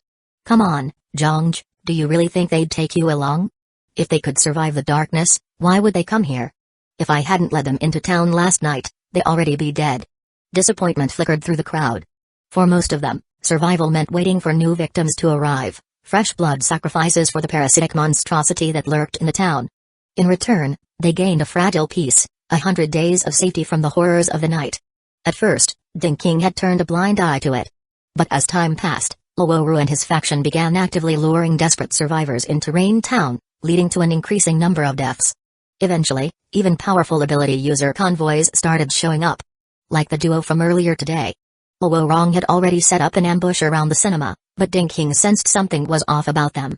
Fearing exposure and retaliation, he had personally intervened, using parasitic creatures to push the two ability users toward the monstrous parasite's maw. Yet, somehow, Lin Xian and his partner had still managed to escape. That alone proved his instincts were right. If Luoru had taken action himself, their side would have suffered severe losses. But Luorong didn't see it that way. Blinded by his own desperation, he had came to view the eerie entities and parasitic monstrosity as tools, believing that as long as they served the creature well, Rain Town would remain a safe haven, even when the eternal night arrived. Except for the imposters, of course. Ruizi. Ding King's voice was icy. Enough talking. Get on watch duty. You're up tonight. Luoru clicked his tongue in annoyance but nodded. Fine. Ding King swept his gaze across the crowd. We've made enough noise today. Everyone, keep quiet. The survivors murmured their agreement. Most of them had no combat ability, relying entirely on Ding King's convoy to maintain this fragile shelter. Back in their private quarters, Wan Minutes pulled Ding King aside, concern in her eyes. Husband, if they manage to bring that train back, maybe we should leave? Leave? Ding King gave a bitter chuckle. And go where? His shoulders sagged slightly as he exhaled. We've already made a pact with the darkness. Do you think we still have the courage to face it? On the railway tracks, the infinite train tore through the valley at full speed. More and more eerie creatures emerged from the darkness, and the train's combat crew fired relentlessly, carving a bloody path through the horde. In the living quarters, Shuken shoved a teammate aside just as a clawed appendage reached through a firing slit. In one swift motion, she grabbed her Remington M96, jammed it into the opening, and pulled the trigger. Boom. The blast incinerated the writhing limb instantly. Stay sharp. She barked. The male teammate scrambled back to his feet, sweating profusely. Thanks, Kenji. Without another word, he readied his weapon and rejoined the battle. Shuken's expression remained grim as she fought off the relentless assault. Since leaving Rain Town, the infinite train had faced an even deadlier onslaught. The imposters were nothing compared to what was attacking them now. Ever since crossing the Danzō plateau, the darkness hadn't given them a single moment of respite. It was madness. Chapter 192, Mark Car Number 5. The Roarer K-23 electric Gatling gun in Luo Yi's hands had already run out of bullets, its rotating barrels glowing red-hot. Without hesitation, he picked up his old M556 light machine gun and continued firing. In the middle of the carriage, Lu Xingchen cracked open the automatic door just enough to unleash torrents of fire, igniting vast stretches of trees along the way. Inside the cockpit, Lin Xian, Kiki, and Chen Sixuan listened to Ding Junyi's words, all showing confusion. Stop? Why? Without wasting a second, Ding Junyi grabbed her mobile terminal, displaying the recently recorded changes in the Hell's Black Chrysanthemum for Lin Xian to see. I still don't know why those parasites are drawn to Blood Scourge Flora number 1, but the shift in its red glow, I think I've found the reason. Lin Xian's expression hardened. On the screen, the crimson glow of the Hell's Black Chrysanthemum had intensified dramatically at a specific moment, visible to the naked eye. Ding Junyi spoke urgently. Since the Blood Scourge Flora number 1 was first recorded in the lab, there have been 3 instances of increased brightness and 1 instance of dimming. The 3 times it turned red were when we escaped from Underground City number 9, from Yabai Spaceport, and just now, from Rain Town. Although the sample size is too small to reach a rigorous scientific conclusion, this is a matter of life and death. So, considering the predator effect, I have a bold hypothesis: these dark entities leave some kind of invisible mark on prey they don't kill. The red glow on a Hell's Black Chrysanthemum is the physical manifestation of that mark, just like how the scent of blood in a forest attracts more predators. It makes us a bigger target for more eerie entities in the dark. She took a deep breath and continued, this marking might be how dark entities communicate. There's also another possibility: the larger the eerie entity, the deeper the mark it leaves on us. If we explain what happened in Yabai City using the predator effect, then consider this: we didn't gain any new members after leaving Rain Town, yet the moment we stepped outside its territory, the red glow on the chrysanthemum changed. And immediately after, we were swarmed by dark entities. That's why I believe that if we keep running, and the marking accumulates past a certain threshold, we'll meet the same fate as Fireline Convoy, total annihilation. Ding Junyi finished in one breath, her eyes flickering. With her meticulous personality, making such a subjective claim was incredibly difficult. She also understood that if her theory was wrong but the team followed it, it could lead to their complete destruction. After hearing her, the three in the cockpit grew even more serious. Lin Xian furrowed his brows. So, you think the Hell's Black Chrysanthemum is acting as a warning for us humans? Ding Junyi shook her head. Not exactly. But since this plant can absorb dark energy, it proves that Blood Scourge Flora number 1 has the ability to perceive it. By that logic, the marks left by dark entities must also be a form of dark energy. But that's just one aspect. Its other functions will require more sampling and experiment, Ding Junyi. Lin Xian's sharp voice cut through, stopping her mid-sentence. His expression was grave as he snapped, skip the analysis. Give me a conclusion, now. Outside, the battlefield roared with explosions. Swarms of eerie entities kept slamming into the train's armored plating, testing its limits. Lin Xian was already at his limit. This was not the time for lengthy scientific reasoning. Ding Junyi flinched at his outburst. She opened her mouth in shock, then quickly steeled herself. 2 options. She stated firmly. 1. Stop the train and kill every single eerie entity around us, completely erasing the mark. 2. Turn back to Rain Town and eliminate the large parasite and the imposter parasites. I recommend the second option. From a biological perspective, creatures that rely on traps tend to lack strong defense or escape capabilities. They're naturally fragile, which is why they need camouflage or traps to survive. The large parasite relies on splitting reproduction and imposter parasites for hunting. It has a fixed territory, meaning its combat capability might not be higher than the eerie entities we face in the dark. Meanwhile, our current crisis keeps escalating endlessly. Instead of dealing with this nightmare, option 2 has a much higher success rate. That's my conclusion. Kiki and Chen Sixuan exchanged looks of disbelief, then turned to Lin Xian. His expression was darker than ever. As the team leader, every choice he made decided the team's survival. Ding Junyi's theory gave them a ray of hope, but also left him with a terrifying decision. Lin Xian's mind raced. His instincts screamed that Ding Junyi's marking hypothesis was most likely correct. It explained the predator effect. It explained why the Hell's Black Chrysanthemum changed after leaving Rain Town. And most importantly, it aligned with something he had always suspected. The pale giant that chased them from Zhang City. The crimson dragonfly that pursued them from Yashan to Beiwang. The sky jellyfish that appeared after they escaped Underground City number 9. The full-scale ambush they suffered after fleeing Yubai. Even the Iron Guard Battalion, hunted relentlessly by the atmospheric mica from Mount Daluo all the way to Yubai Spaceport. Hunter. Marking. The crimson glow of the Hell's Black Chrysanthemum. It all made sense. Even last night, when Kiki casually mentioned it, how the more they ran, the more monsters came, it was like they had a bounty on their heads in the dark. The team's growth was just the surface issue. The real problem was the mark on them, amplifying their danger in the night. If this theory was correct, then the safest strategy wasn't to keep running, it was to eliminate every marked enemy and enter stealth mode. It was counterintuitive. Most people wouldn't think of it, or wouldn't live long enough to figure it out. Because the dark entities could communicate. And that communication was the hunter's mark. Screech. Suddenly, the infinite train slammed into an emergency brake. Many eerie entities crashed into the train's hull, some thrown off by sheer inertia. The tide of enemies swarmed the side carriages. Everyone inside grabbed onto whatever they could. Chen Sixuan turned to Lin Xian, knowing, stopping meant he had made his choice. Woo! The electric engine roared, and before anyone could catch their breath, the train reversed direction. Lin Xian. Chen Sixuan shouted. We're going back. Lin Xian locked eyes with Ding Junyi. I believe you. Ding Junyi's gaze burned with determination. She simply nodded and turned toward car number 3. As a researcher, the only way she could contribute was through knowledge and information. As a team member, this was her duty. The entire train suddenly reversing caught everyone off guard. Lin Xian's voice rang through the train's communication system. Everyone, get ready. We're returning to Rain Town. Don't save bullets. Kill everything that moves. Roger that. Shu Ken acknowledged immediately, trusting him without question.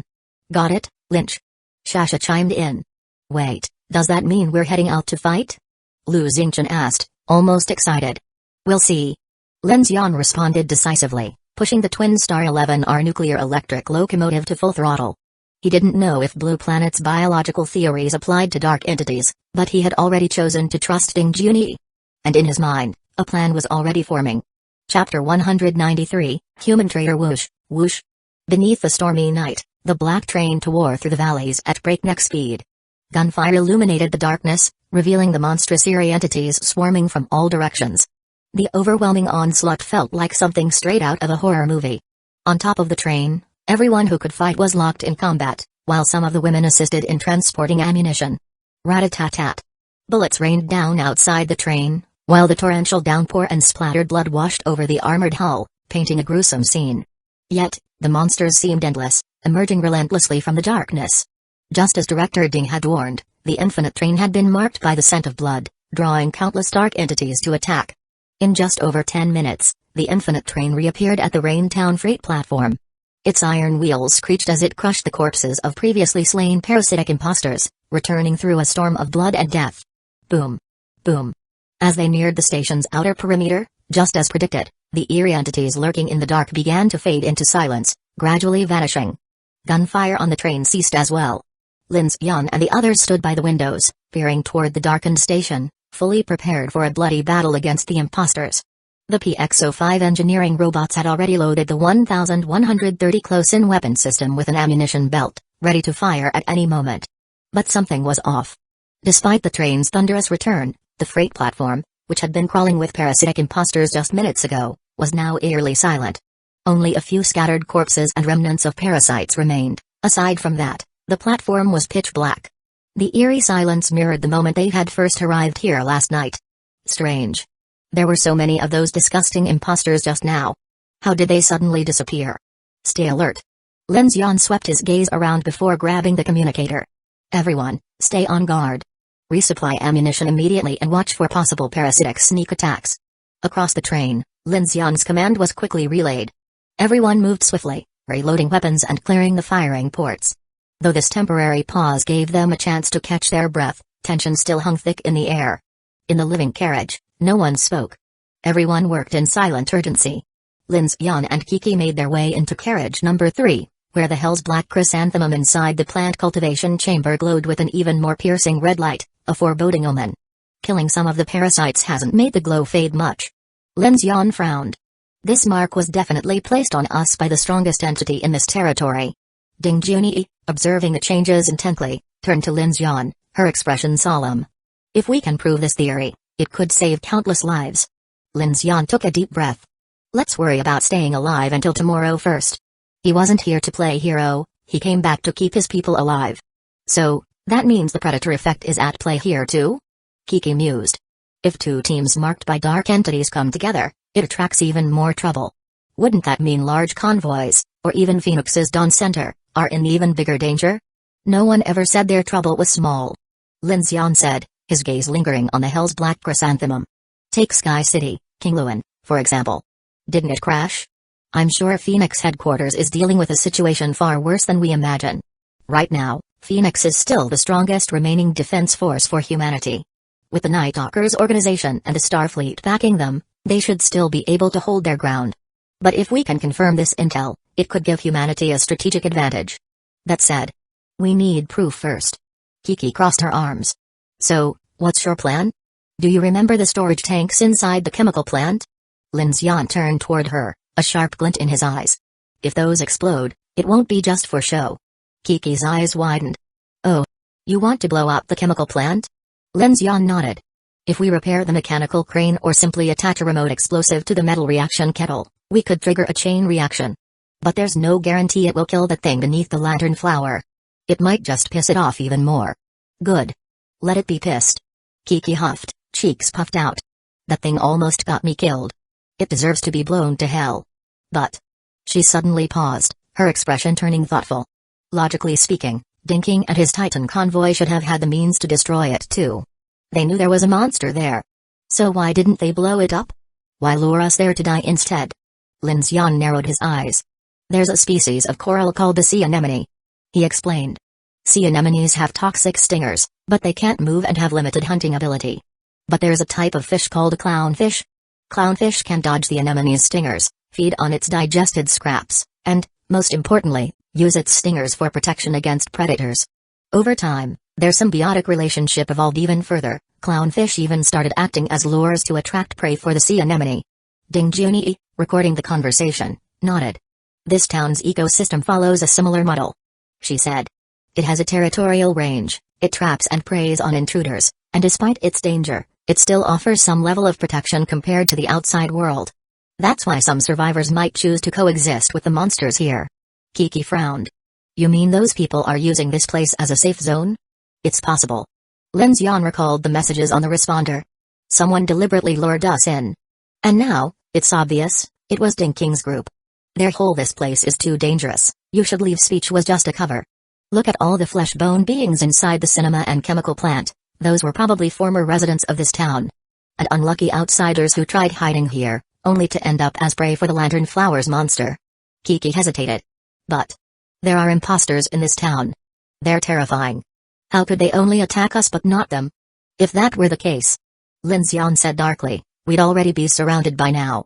What do you mean? Lin Xian walked to the window, gazing out at the dark platform. In the distance, Shukin, Big Luo, and Shasha stood on high alert, weapons ready. They don't dare go out at night either. They must have figured out some of the imposters' patterns, so they hide in their shelters. But honestly, they're not much better off than us. Kiki clenched her fists. So, that makes them traitors, right? Traitors? Yeah. Human traitors. Monster lapdogs. Tell me I'm wrong. Lin Xian smirked. Harsh words, but not wrong. Lin Xian glanced at Ding Junyi. Director Ding, earlier you said this major parasite creature doesn't have strong defensive abilities or a way to escape from predators. But isn't that just applying Blue Planet's biological theories to dark entities? We ran into that thing earlier, and it didn't look easy to deal with at all. Ding Junyi adjusted her glasses. Survival and reproduction are the fundamental principles of any living organism. She explained. This creature has rooted itself in this town and hunts using territory-based traps. That suggests it lacks mobility and relies on its surroundings to catch prey. In that way, it's very similar to the sea anemone. And another thing, parasitic organisms, despite their devastating effects, usually have extremely weak original forms before they latch onto a host. When we were escaping, all the imposters we saw were already in a fully parasitized state. They used the muscles and joints of their human hosts to move, which further supports my theory. Chapter 194, Killing You're Right. Lin Xian agreed. After escaping the chemical plant, it had already been nightfall, and that monster hadn't pursued them. Besides, Kiki had tried to uproot that lantern flower only to find it deeply rooted in the deep pool beneath the chemical storage tank. They had no idea how massive its main body was, but hearing Ding Junyi's explanation, it did align with the characteristics of coral species. So, what's our next move? If that's the case, those people who saw us return must have their eyes on us by now. Kiki added, some people are deliberately making things difficult. They won't just let us deal with that chemical plant monster so easily. And we still don't know how many factions we're dealing with. It doesn't matter how many. Lin Xian spoke calmly. Anyone still living in this town is on the same boat. As long as our goals conflict with their interests, we're already their enemy. So what do we do? Kiki crossed her arms. This town isn't big, but our enemies are hidden while we're exposed. We have a giant monster to deal with, imposter parasites to watch out for, and now we have to guard against those bastards trying to backstab us. Moving forward won't be easy. Lin Xian's gaze turned cold. Then we root them out first, eliminate them. Minute by minute, time passed. The dark freight station remained eerily still, like the calm before a storm. There were no further sightings of imposters, and everything had fallen into an unsettling silence. The tense atmosphere aboard the train gradually eased. Seeing this, Lin Xian ordered Kiki to deploy drones for reconnaissance. The cameras scanned the entire freight station, but no movement was detected. In the distance, the town still had scattered candlelights flickering, casting an eerie and mysterious glow. Looks like returning was the right call, at least, for now, we're safe. In carriage number 2, Chen Sixuan let out a relieved sigh and sank into a chair. Shukin, Kiki, Luo Yi, Shasha, and Lu Xingchen had all gathered there as well. Lin Xian went over everything they had just learned, making sure everyone was up to speed before discussing their next steps. If that's the case, then unless we eliminate the chemical plant monster, the mark on us will only increase the longer we run. In the end, we won't be able to escape being devoured. Shu Ken furrowed her brows. So that's the root of it all. Lu Xingchen scoffed, crossing his arms with a contemplative look. Then the townsfolk must have figured this out too. That's why they gave up on escaping. Shasha, however, bluntly said, nothing that complicated. They're just a bunch of cowards, too scared to fight back. Siding with the night beasts, shameless. Kiki nodded. Exactly. Running isn't an option anymore, So let's clear this place out and let them suffer the consequences of their choices. Lin Xian, what's your plan? Chen Sixuan looked at him. Everyone turned their eyes toward him, waiting for his decision. Lin Xian hadn't made a reckless choice in returning. After hearing Director Ding's theory, the others had came to agree with his decision. Kiki is right. Right now, our enemies are lurking in the dark while we're out in the open. And we're not just up against one threat. But there is one thing we all share, it's night time. Just like us, they can't do much either. That gives us an entire night to rest and prepare a plan. After an exhausting day of combat, the team's ammunition was running low, and both Kiki and Lu Xingchen needed rest. Fortunately, Lin Xian had gathered enough intel to take control of the situation instead of blindly reacting. Now, they had the chance to recover before striking back. What's the plan? Someone asked. Lin Xian's gaze darkened. Purge. We came back to save ourselves. So at dawn, we split into 3 teams. I'll lead a team to the chemical plant to set up remote explosives. Shuken and Firebro, Lu Xingchen, will be the first team to enter the town and hunt down the imposters. The last team stays behind to guard the train in case those bastards launch a surprise attack. Chen Sixuan hesitated. You want to charge straight into the town and kill those monsters? Isn't that too dangerous? It doesn't matter. I'll handle it. Lu Xingchen was completely unfazed. With a relaxed expression, he declared, these deceitful creatures, hiding behind human skins. They shall be purified by my divine flames. If not, then we burn this entire town to the ground. Let the heavens stop me if they dare. Everyone. Lin Xian's expression remained calm as he looked at Shuken. Actually, killing the parasites isn't the main objective. Your priority is to create as much commotion as possible, the bigger, the better. Draw their attention.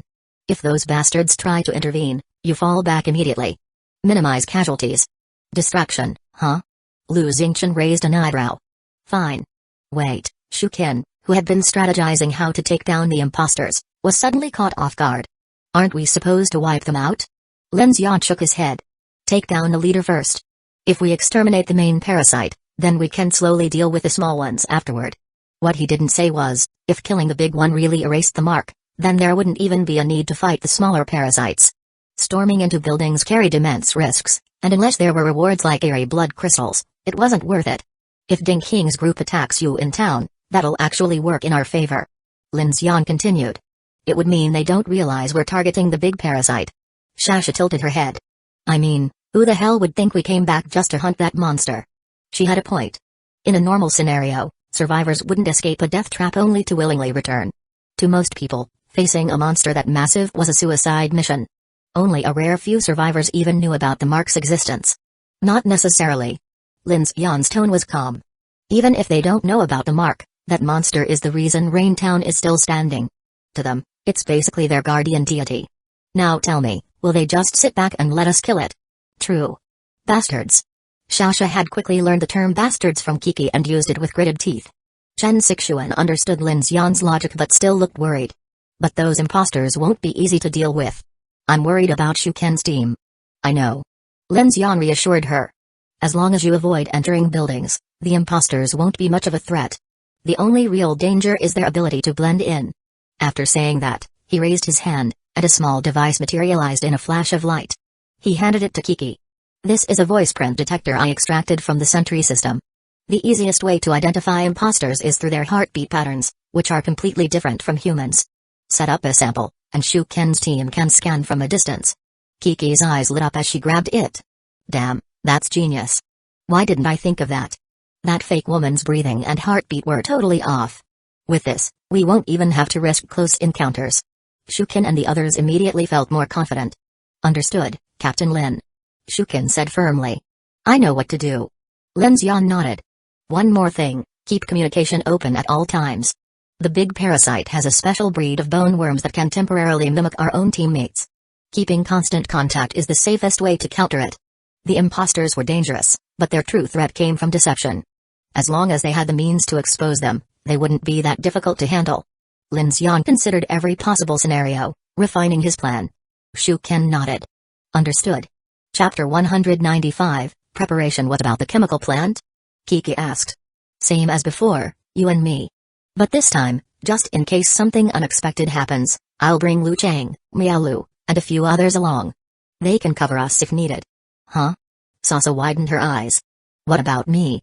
Xianj. Big Lou also chimed in, let me go with you to the chemical plant tomorrow. Lin Xian shook his head.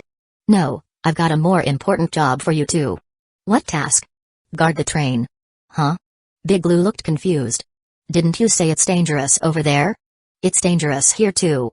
Lin Xian's tone held a hint of meaning as he lowered his head, continuing to manufacture bullets. Our goal might be someone else's stronghold, but that doesn't mean they're not thinking the same thing.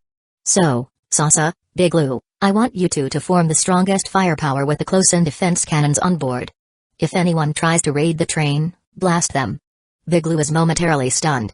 Sasa immediately nudged him with her elbow and said, Dummy, what Lynch means is that it's just as dangerous here. We just follow his lead. Big Lou nodded. Got it, Xianj. Don't worry, I'll guard the train well. And me? Chen Sixuan finally spoke up. Seeing everyone else getting assignments, her expression dimmed. She looked at Lin Xian and asked, do I have to stay back and guard the train again? Lin Xian raised an eyebrow and looked at her. No, Ms. Chen, not this time. He pointed to the warehouse not far from the freight station under the night sky. The rooftop of that warehouse is the highest point around here. I need you up there providing cover for everyone. Chen Sixuan's eyes lit up. Really? But. Yay. Chen Jiji's gonna be a sniper. Kiki said excitedly. This is your time to shine. Chen Sixuan looked at Lin Xian and then nodded seriously, taking a deep breath. Okay, I understand. For the first time, she was being given a combat role. Strangely enough, instead of fear, she felt excited, completely forgetting the usual dread of the darkness. That night, Infinity was sealed shut. Aside from those on night duty, Lin Xian instructed everyone else to get some rest early. After what happened the night before, he now understood that the platform wasn't likely to be invaded by anomalies from outside. The King Kong convoy certainly wasn't going to risk moving out at night, either. The only real concern were the pseudo-humans, but after that big assault wave, they all seemed to have retreated back into town. There'd been no sign of activity since. And honestly, compared to true anomalies, the pseudo-humans weren't all that dangerous. Their biggest threat came from infiltrating the train. In terms of raw combat capability, they didn't even match a Class C anomaly like the Red Dragonfly from Beiwang. With Infinity's current defenses, they could handle it. In Carriage 1, Lin Xian took a shower, a hot one. Since leaving Jiang City, opportunities like this had been rare. Although Infinity had always had bathrooms, water had been a precious resource during the early stages of their flight. And after learning that the world's water systems had been tainted by the darkness, people avoided washing whenever possible. But now, with a Hetero Cube and Lin Xian's specialized filtration system, the water issue had been resolved. The girls on board could finally take proper showers too, washing away the blood and exhaustion they'd picked up during countless nights of fleeing. After his shower, Lin Xian pulled out a heavy object from his storage locker and placed it on the table. Then he opened up his mechanical heart system and began manually drawing up a blueprint.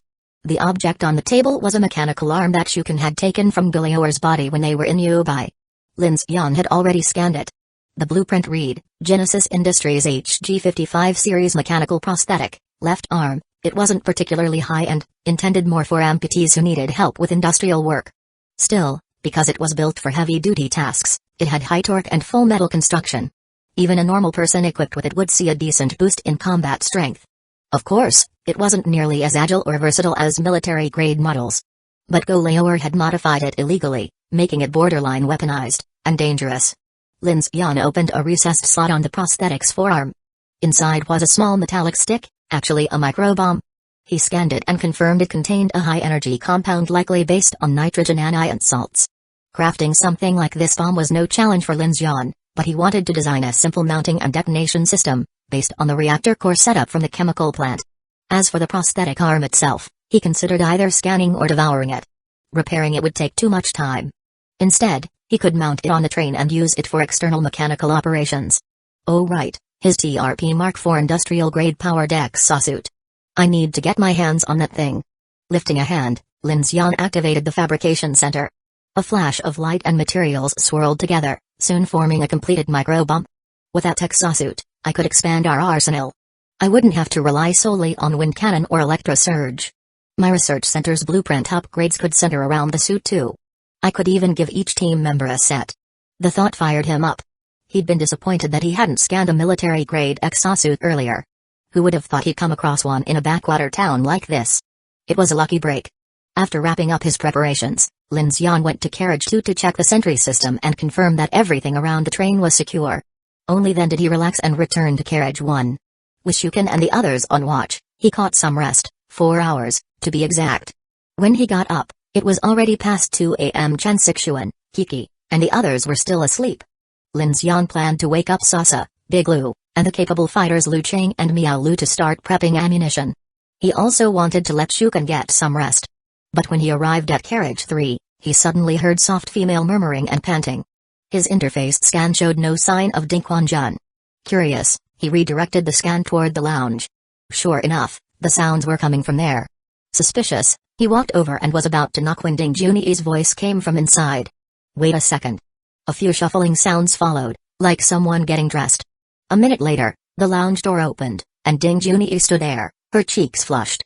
She looked at Lin Xian and asked, "Is something wrong?" Lin Xian frowned slightly, eyes narrowing. "You're off shift. Shouldn't you be asleep right now?" Chapter 196, Emotional Release. Ding Junyi looked at Lin Xian, a flicker of embarrassment flashing in her eyes. But she quickly steadied herself, took a deep breath, and asked, "Did you want to sleep together?" "No." Lin Xian shook his head. In tonight's circumstances, thoughts of romance were far from his mind.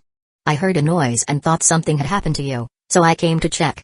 However, judging by Ding Junyi's expression, something had happened. Just not the kind of emergency he had expected. Her cheeks flushed red, and she lowered her voice. "Sorry. I was relieving myself. If I disturbed you, I sincerely apologize. I hope this doesn't make you think less of me." Lin Xian's eyes widened. "Huh?" Pushing up her glasses, Ding Junyi tried to maintain a serious expression as she explained, "I believe I mentioned before that life-threatening situations give me an intense physical thrill. This is how I periodically release my stress and emotions." As she spoke, she turned and picked up a peculiar purple object from the bed, then looked back at Lin Xian. "But don't worry, I'm very traditional when it comes to relationships. Since I've already been with you, I consider you my only male partner. Given your current emotional state, I knew it wasn't the right time for intimacy, so I handled it myself. I'm very meticulous about hygiene. It's just that this room isn't well soundproofed. I sincerely apologize." "That's too traditional." Lin Xian's eye twitched. His gaze involuntarily landed on the purple device in her hand. It looked oddly familiar, but he couldn't quite place where he'd seen it before. "Thank you." Ding Junyi continued. "You don't have to worry about me being unfaithful, physically or emotionally. I have a psychological aversion to that kind of thing. A mental purity complex." Lin Xian suddenly felt a headache coming on. The infinite train was expanding, and everyone had their own private space now. Aside from Shasha, everyone on board was an adult, and this sort of thing was just a part of life. He had no right to interfere, so after a moment's thought, he simply said, "It's fine. I just wanted to check if you were in danger. Also, I wanted to apologize for yelling at you earlier. The situation was urgent, no need." Ding Junyi cut him off, her serious gaze locking onto his. Then, unexpectedly, her tone shifted, growing heavier. "You can raise your voice at me," she said. "I don't mind if you're harsh with me, I can adapt to that style of communication. In fact, it actually makes me feel quite good." "What the fuck, she's a hardcore masochist." Lin Xian's pupils trembled. He was at a complete loss for words. Ding Junyi's definition of traditional was clearly in a league of its own, and he had no idea how to respond. Right. Get some rest." And with that, he turned and bolted. Ding Junyi watched his retreating figure, her face burning. She touched her own flushed cheeks, then pressed a hand over her pounding heart, murmuring softly, "When you yell at me, you're so manly." Lin Xian made his way to Car 5, where Dialu and Shasha were organizing weapons. Together, they moved to Car 10, where Shuken was stationed on guard duty. Though she initially refused to rest, Lin Xian could see how utterly exhausted she was and didn't give her a choice, ordering her to sleep until morning. Before joining the Infinite Train, Shuken had shouldered immense responsibility in the Bigfoot convoy, running on little sleep. These past 2 days had been no different, and with a critical mission ahead, she eventually relented and went to rest. Meanwhile, in Car 11, Lin Xian busied himself with manufacturing ammunition. He even crafted an additional Thunderstorm A1 grenade launcher, assigning Shasha to train Miaolu in its use. As for Lu Chang, Lin Xian had observed that both he and Miaolu had undergone significant physical enhancements. Their speed and combat ability were rapidly catching up to Blonde Thug from the Black Crow 4. Lu Chang, in particular, was incredibly fast, a natural close combat fighter. So, Lin Xian crafted a GKO-3 electric blade for him as a melee weapon. Unlike Lin Xian, who could use the blade without an external power source, Liu Chang would need to charge it periodically using the train's power grid. When they received their new weapons, Miao Lu and Liu Chang were ecstatic. Whoa! Lin Dui, your ability is incredible. Miao Lu's eyes sparkled as she admired the grenade launcher in her hands. Shasha grinned. Of course. My Linj is the best. Come on, I'll teach you how to use it. Liu Chang, meanwhile, was staring at the gleaming blade, swallowing hard. Lin Dui. This knife looks insane. Lin Xian gestured toward a switch on the handle. Try pressing this. Liu Chang nodded and flicked the switch. A faint electrical hum filled the air as silver arcs of energy danced along the blade's edge. The weapon emitted a dim glow, with miniature lightning bolts crackling across its surface. Amazing. Liu Chang's eyes burned with excitement. This would be an insanely powerful melee weapon. Outside, the Infinite Train remained stationed at the Rain Town platform, while preparations intensified inside the carriages. In Car 12, the PXO-5 engineering robot tirelessly assembled ammunition belts. Lin Xian, as the train's primary weapons supplier, knew tomorrow would bring a brutal battle. He had to be ready for anything. If the chemical plant monstrosity survived the explosion, they would have to rely on the train's heavy firepower to take it down. If only his mechanical manufacturing ability were at a higher level, he would have built an electromagnetic rail cannon by now. But there was no time for regrets. The minutes ticked by, each second drawing them closer to dawn. At 7:00 a.m., the dark tides receded, and the sky lightened. In Car 1, Lin Xian spotted Chen Sixuan, already geared up and strapping the massive A-33K heavy anti-materiel sniper rifle to her back. You ready? He asked, his tone carrying a trace of admiration. He had watched her growth every step of the way. Chen Sixuan nodded firmly. I've already scouted the area. Kiki's drones also confirmed my route, I should be fine. Lin Xian crafted a binocular scope and handed it to her. Good. Stay alert. If anything happens, Shasha and Dialu will provide cover from the train. I know. Chen Sixuan glanced at him. You guys are the ones in real danger.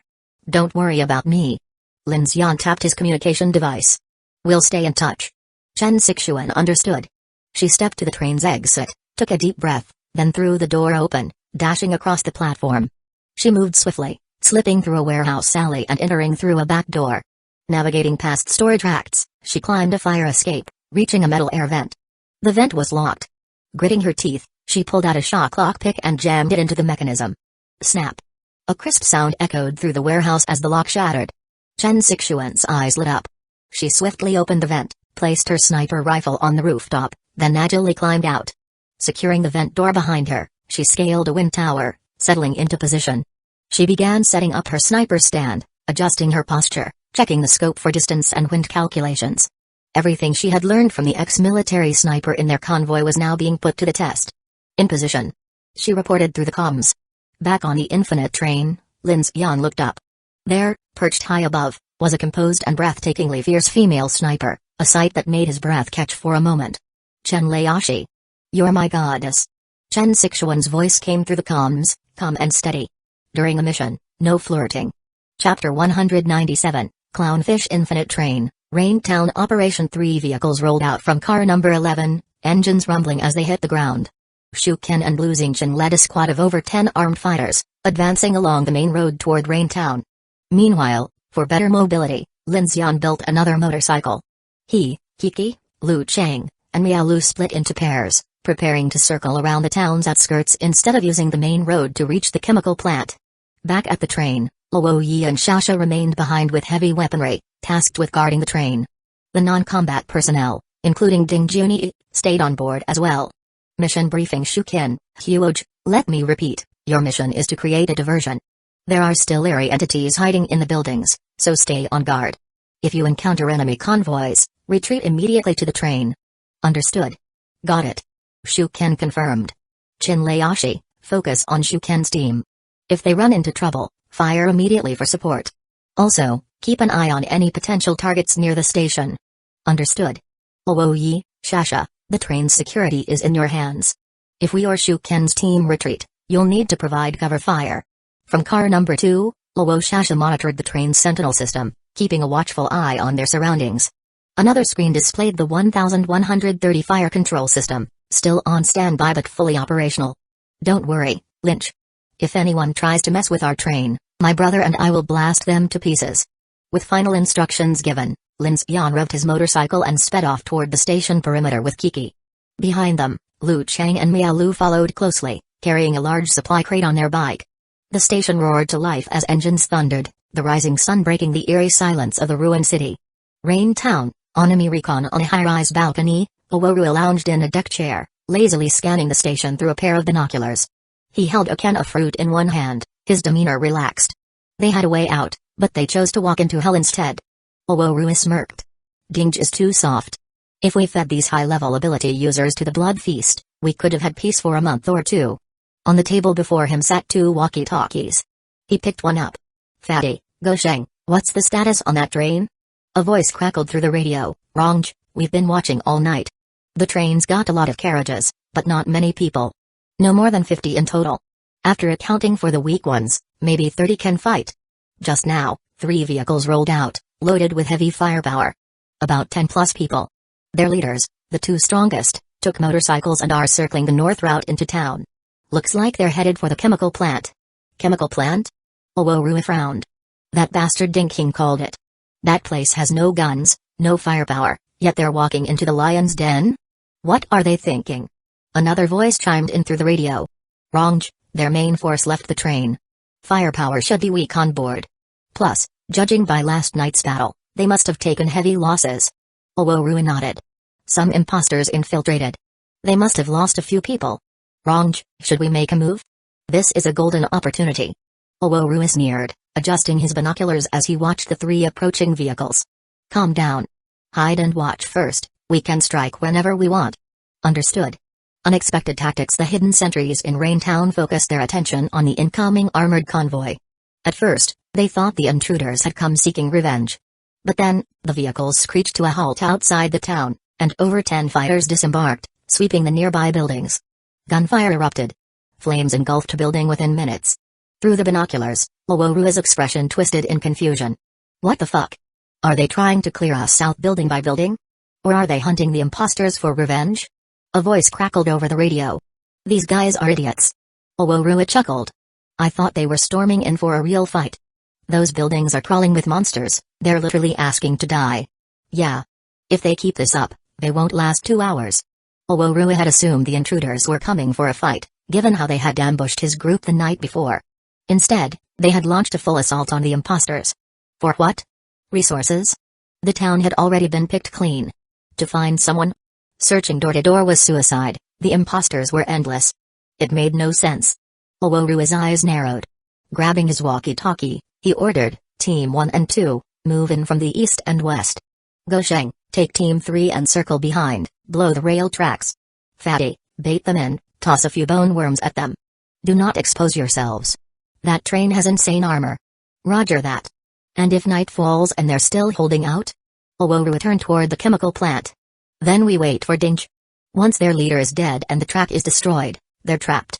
Then, we'll let them choose, a quick death, or a slow one. Got it. Dozens of vehicles and over 40 men began moving silently toward the station, closing in from all sides. A scouting team sped off on motorcycles, carrying explosives toward the rail tracks. Chemical plant, the ambush. Lin Xian raced ahead on his motorcycle, speeding toward the chemical plant. The morning mist hung low over Raintown, giving it an eerie stillness. Through the fog, the towering cooling towers came into view. Lin Xian's expression darkened. His communicator crackled. Lin Xian, you were right. Movement spotted near the station. Chen Sixuan's voice carried a hint of tension. Hold your position. Do not engage until I give the order. Understood. From her sniper perch, Chen Sixuan peered through her scope, watching the convoy sneaking through the trees. Her breathing steadied. She adjusted her focus, her world slowed down. She could even read the lips of the men inside the vehicles. As her heartbeat steadied, her fear and hesitation faded.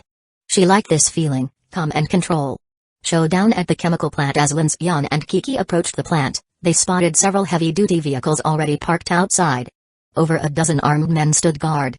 At the center, Dinking in exoskeleton armor, gripping a black rifle. Beside him stood Wan Minutes, her expression unreadable. They had been waiting for them. Lin Xian's eyes darkened. Figures. A pack of clownfish? Kiki floated off the motorcycle, raising her hand. Boom. A shockwave blasted the mist apart, clearing the field of vision. Instantly, the guards snapped their rifles up, aiming at her. But, Dinking raised a hand, stopping them. He locked eyes with Lin Xian, his gaze shifting. You left. Why come back? Chapter 198, Information Toxins Whoosh. Just as the group was reeling in shock, bam! An invisible force suddenly ripped the guns from their hands, sending them soaring into the air. And then, click, click, click. The stolen firearms spun around midair, barrels all turning toward their original owners, aiming straight at them. Lin Xian instantly understood what was happening. Without hesitation, he stopped his motorcycle and strode forward, lifting his hand with a flick, boom. A massive bulletproof turret dropped down in front of him, followed by a Roar K-23 electric Gatling gun, landing with a resounding clang. Lin Xian brushed his hand over the gun's heated surface, then looked up at the group with an icy gaze. You risked the dangers of the dark night just to wait for me? He tapped the turret's armored plating, his voice dripping with mockery. You think you can take me? The armed men's faces twisted in shock. They had never seen someone summon a heavy Gatling gun out of thin air, let alone deploy an entire metal turret right on solid ground. What's the point of talking to these traitors? Kiki descended from the sky, arms crossed, her glowing eyes piercing through the darkness. Her mastery of psychic energy had reached new heights. Against ordinary weapons, her power made them utterly useless. In a single instant, the battlefield had flipped. Now, the hunters had become the prey. 1 minute's expression turned ashen. The gun in her hands had already been ripped away, and panic flashed across her face. Meanwhile, Dinking stood in grim silence, his eyes dark and calculating. As expected of a high-tier ability user. He muttered. I've seen your tricks before, but it looks like I still underestimated you. His gaze locked onto Lin Xian. You escaped once, and now you've returned. That means you've figured out the truth about the Dark Knight curse, haven't you? He let out a low chuckle. But let me tell you something, you might think you have the upper hand. But anger that thing, and not a single person in your convoy will make it out of Rain Town alive. Lin Xian's heart clenched. So Dinking really does know about the marking curse? Kiki's brow furrowed. So you knew all along? And instead of warning people, you trapped them here to die? Her fists clenched, psychic energy crackling around her. You son of a, boom. A sudden tremor rippled through the ground. A strange hissing sound echoed from the chemical plant behind Dinking. Then, whoosh. A wave of faint orange smoke erupted from reagent room number 1, spreading like wildfire across the entire chemical facility. What the hell? Dinking's men dropped to the ground, clutching their heads in agony. Even 1 minute swayed, staggering as she slumped onto the floor. Lin Xian's pupils shrunk. By the time he noticed the change in Dinking's expression, it was already too late. The smoke engulfed them all. The moment it hit, Lin Xian felt his muscles give out. His entire body went numb. Even the floating weapons in the air clattered to the ground, their telekinetic hold vanishing. Kiki collapsed against Lin Xian, her face pale. Lin Xian. Her voice was weak, her body trembling. My powers. They're gone. Lin Xian gritted his teeth. His nervous system was shutting down. Across the chemical plant, everyone, except for one person, was on the ground, paralyzed. The only one left standing was Dinking. Dinking let out a strangled groan, veins bulging as he reached into his exoskeleton suit and yanked out a small injector. Whoosh! He stabbed it directly into his own neck. Hiss! A strange energy coursed through his veins, his skin flushing red as his eyes sharpened with newfound clarity. Lin Xian stared in disbelief. What the hell kind of method was this? Was Dinking an ability user too? But if so, why did his own men collapse alongside them? Had he planned this from the start? Dinking grimaced through the pain, his voice laced with tension. I know your abilities are powerful. But don't worry. You won't die just yet. He exhaled sharply. That lantern flower's core releases a dark entity neurotoxin when it's fatally attacked. It paralyzes the central nervous system and suppresses abilities. The radius is small, but... well... His lips curled into a cruel smirk. It's more than enough to handle you. Lin Xian's mind raced. This was bad. He and Kiki had attacked first and disarmed their opponents, but Dinking had laid the trap beforehand. Even if they had killed him immediately, the chemical plant was already rigged to release the toxin. And now, the ambush outside was likely waiting to pick them off. Dinking was ruthless. But why? Why was a man willing to serve a monster so willing to risk his own life? Lin Xian's voice cut through the tense silence. You really think we came here alone? Dinking narrowed his eyes. It doesn't matter. He lifted his black rifle, his expression turning cold. You already tried running last night. Do you really think you can escape Rain Town? His voice hardened. Even if you somehow kill the mutant giant parasite, do you think my men will just let you go? Kiki struggled to sit up, her breath ragged. You're insane. Treating those monsters like guardian deities while sacrificing humans. Her chest heaved. You're worse than the bandits. Something in Ding King's face twisted. Call me insane if you want. He snapped. Call me a dog if you want. He gestured toward Rain Town. Do you know how many people live here? 257. 66 from my convoy. 191 Jitong survivors. His voice shook. They just want to live. Tell me, what crime did they commit? Lin Xian let out a cold chuckle. So the hundreds of people you fed to the monster, those were what, acceptable sacrifices? Ding King's face darkened. Enough talk. His exoskeleton suit whirred loudly as he aimed his long rifle at Lin Xian. You're marked. You can't escape. And I won't let you. Whoosh. The long rifle launched forward like a black spear, cutting through the air at terrifying speed. Lin Xian. Kiki lunged forward, arms raised. She tried activating her ability, but nothing happened. Her heart sank. The black rifle tore toward them, and then, clang. A mechanical arm caught it midair. Kiki's breath hitched. Lin Xian stood firm, his HG-55 mechanical prosthetic arm extended, gripping the weapon tight. What? Ding King's eyes widened in horror. Rat-a-tat-tat. Gunfire erupted outside. A shadow rushed in, wielding a glowing electric blade. Ding King's men dropped like flies. Then, a knife flew through the air. Before Ding King could react, SHLKT. The blade impaled his chest. Chapter 199, Firepower. The infinite train sat silently at the station, its black, heavy armor absorbing the faint glow of the dim track lights. Outside, a convoy of dozens of people had already slipped into the cover of a hidden forest, their countless eyes locked onto the imposing train. Several agile gunmen had already scouted the station's perimeter, taking cover behind buildings. At this moment, Infinite Train was completely surrounded.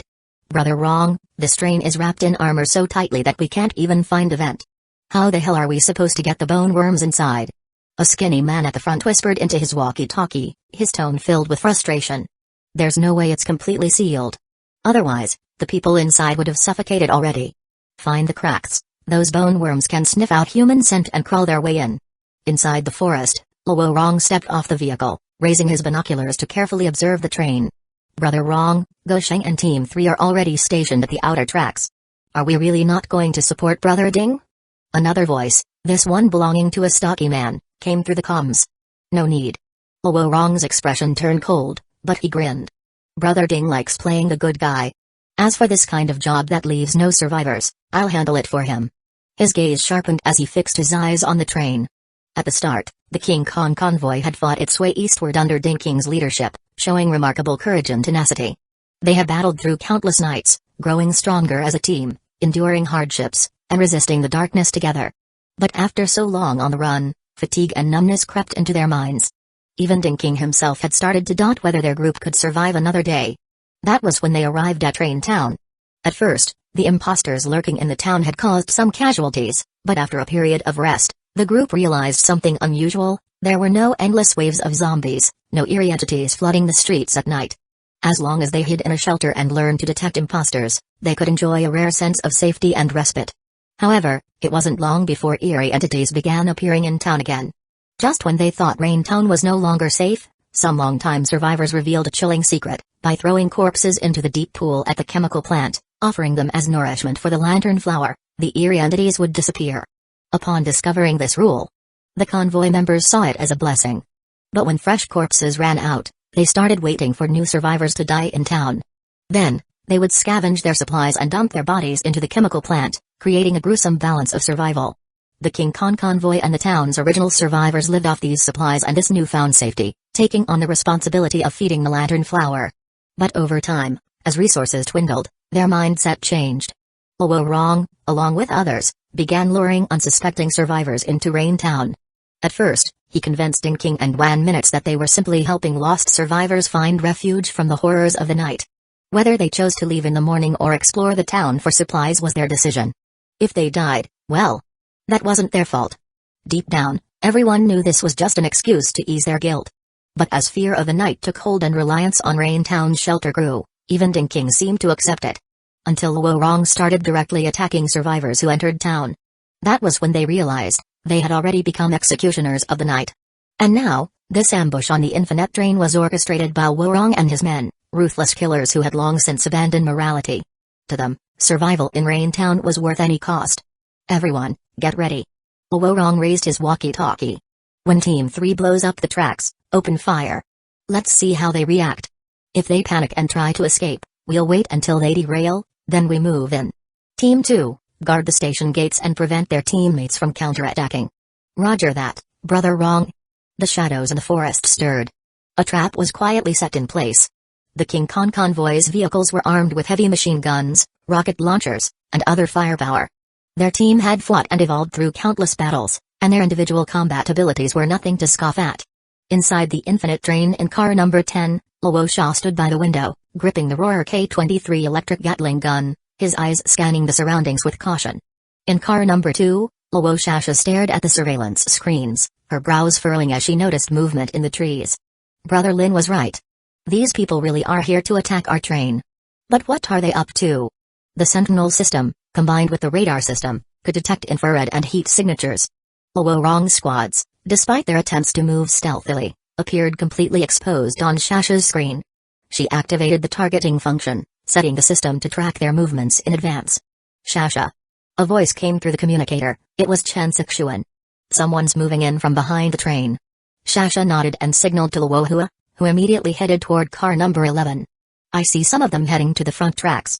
Looks like they're planning to blow up the rail. Chen Sixuan slowly adjusted her aim, her finger resting on the trigger. Chenji. Shasha hurriedly warned, don't fire yet. If they spot you, we'll be in trouble. Chen Sixuan hesitated, then exhaled and let go of the trigger. Fine. I almost acted on impulse. She thought for a moment before saying, let's let them blow it up. They probably think we'll be trapped without a way to escape, that's when they'll make their move. Exactly. Shasha smirked. They'll also be watching for Sister Shuken to return. Let's keep them occupied and catch them off guard. Chen Sixuan hummed in agreement. For someone so young, Shasha was remarkably composed. Even when surrounded by enemies, she was thinking about baiting them into a trap. Seeing her teammates remain calm, Chen Sixuan took a deep breath and focused her scope on the convoy's heavy weapons. Boom. Boom. Suddenly, two deafening explosions erupted from the east and west ends of the station. Thick black smoke billowed into the sky, shaking even the glass windows of the platform. Brother Ruin, it's done. Hiding behind cover, Luoru and his men watched closely for any reaction from the train. Hearing the explosion, everyone raised their weapons, awaiting Luorong's order to fire. Luoru narrowed his eyes, gripping his walkie-talkie. Minutes passed. The train remained motionless. Luoru turned his binoculars toward the town. No vehicles were coming out. What's going on? Aren't they calling for backup? The stocky man asked. They're hesitating. Luoru sneered. The tracks are gone, they've got nowhere to run. He lifted his walkie-talkie. Team 2, get into position inside the station. If their teammates return, kill them all. Understood. His men swiftly moved behind the station's buildings. Meanwhile, Luoru climbed into his vehicle and grabbed a radio transceiver. He shot a glance at one of his subordinates. The man immediately understood. Without hesitation, he opened fire on the train. Rat-a-tat.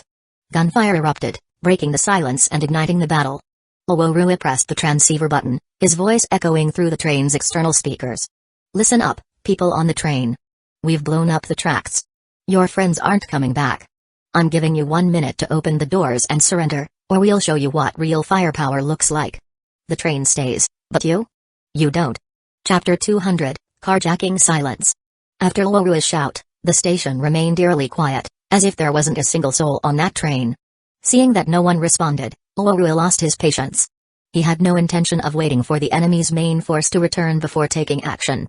Without hesitation, he waved his hand at his teammates. Brothers, surround the train. At his command, a burly man immediately climbed onto the machine gun turret, pulled back the bolt, and aimed straight at the train before squeezing the trigger. Thud thud thud thud thud thud. The heavy machine gun roared deafeningly, and countless bullets rained down on the infinite train's armored side, sending sparks flying. Inside the living carriage, several women shrieked and dropped to the floor in fear. After a round of suppressive fire, the roar of engines suddenly filled the air. Several vehicles charged out from both sides of the platform, while a few figures hidden in the shadows hurled smoke grenades and incendiary bombs toward the train. Boom. Boom. Boom. Thick smoke billowed, obscuring the view as the incendiary bombs exploded along the tracks and against the train side, burning fiercely. Inside the train, Shasha in car number 2 watched as the enemy finally made their move. Gritting her teeth, she grabbed her communicator. Sister Shukin, we're engaging. Get into position and cut off their retreat to the city. Got it. Shukin's voice came through the communicator. Shasha exhaled sharply, rubbed her hands together for warmth, and pressed a button. Tat tat tat. The entire station erupted into chaos. Gunfire roared as bullets surrounded the train from all directions. Some attackers hid behind vehicles, some in station buildings, and others in the woods. They were trying to break through the train's steel armor, they were providing cover so their teammates could get closer. A chubby man and his squad moved cautiously through the smoke, each carrying glass jars filled with disgusting white parasites, inching their way toward the train. Suppress them. Cover for Fatty and his crew. Oworu shouted into his walkie-talkie. Just then, a scout in the city relayed intel. Brother Rue, the group in town seems to be heading back. Oworu grinned. Perfect. I'll wipe them all out. What Ding King doesn't dare to do, I'll handle myself. Just 2 ability users. Unless they're bulletproof, my 127mm train-mounted heavy machine gun will teach them a lesson. Brother Rue. There's movement on the train. As Oworu's bloodthirsty excitement peaked, his subordinate suddenly shouted. His eyes shot toward the train just as a hydraulic mechanism let out a deep, metallic hum. A section of the train's roof began to open. Then, a massive weapon slowly rose into view. Tat tat tat. Tat tat. For a moment, all the suppressive fire stuttered and stopped. The attackers stared in stunned silence. Some looked puzzled, some confused. Some narrowed their eyes, trying to get a better look. Others muttered under their breath. What? What the hell is that? Oworong's gut clenched. His battle high vanished as if someone had doused him in ice water. Biggle you. He grabbed the bespectacled man beside him and pointed at the rising weapon, eyes wide. Why the hell wasn't this in our intel? I. We don't know either. Is that a cannon? Whoom, the air trembled. The massive base of the 1130 close-in weapon systems began to hum as its motor spun to life. Above, the electro-optical targeting system and phased array radar scanned rapidly. The fire control radar activated. Oworong's face drained of color. His lips trembled.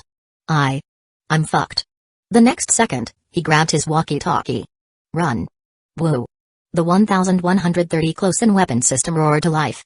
1130mm barrels spun at blinding speed, spitting out pure destruction. The high-speed radar locked onto every enemy in milliseconds and swept across the battlefield like a storm of death. The attackers who had rushed in and taken cover behind cars? Shredded into a fine mist of blood. The vehicles?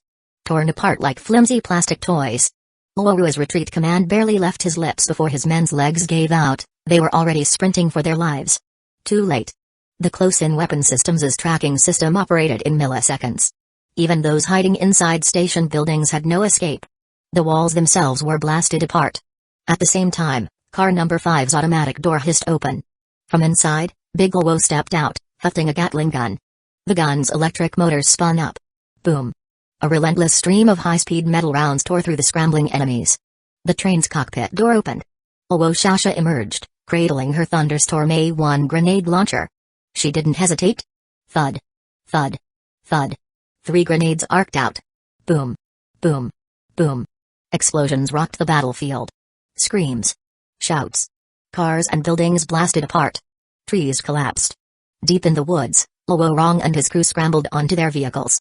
One of them, hands trembling, raised a rocket launcher, desperately unlocking the safety as the close-in weapon systems' turret swung toward him.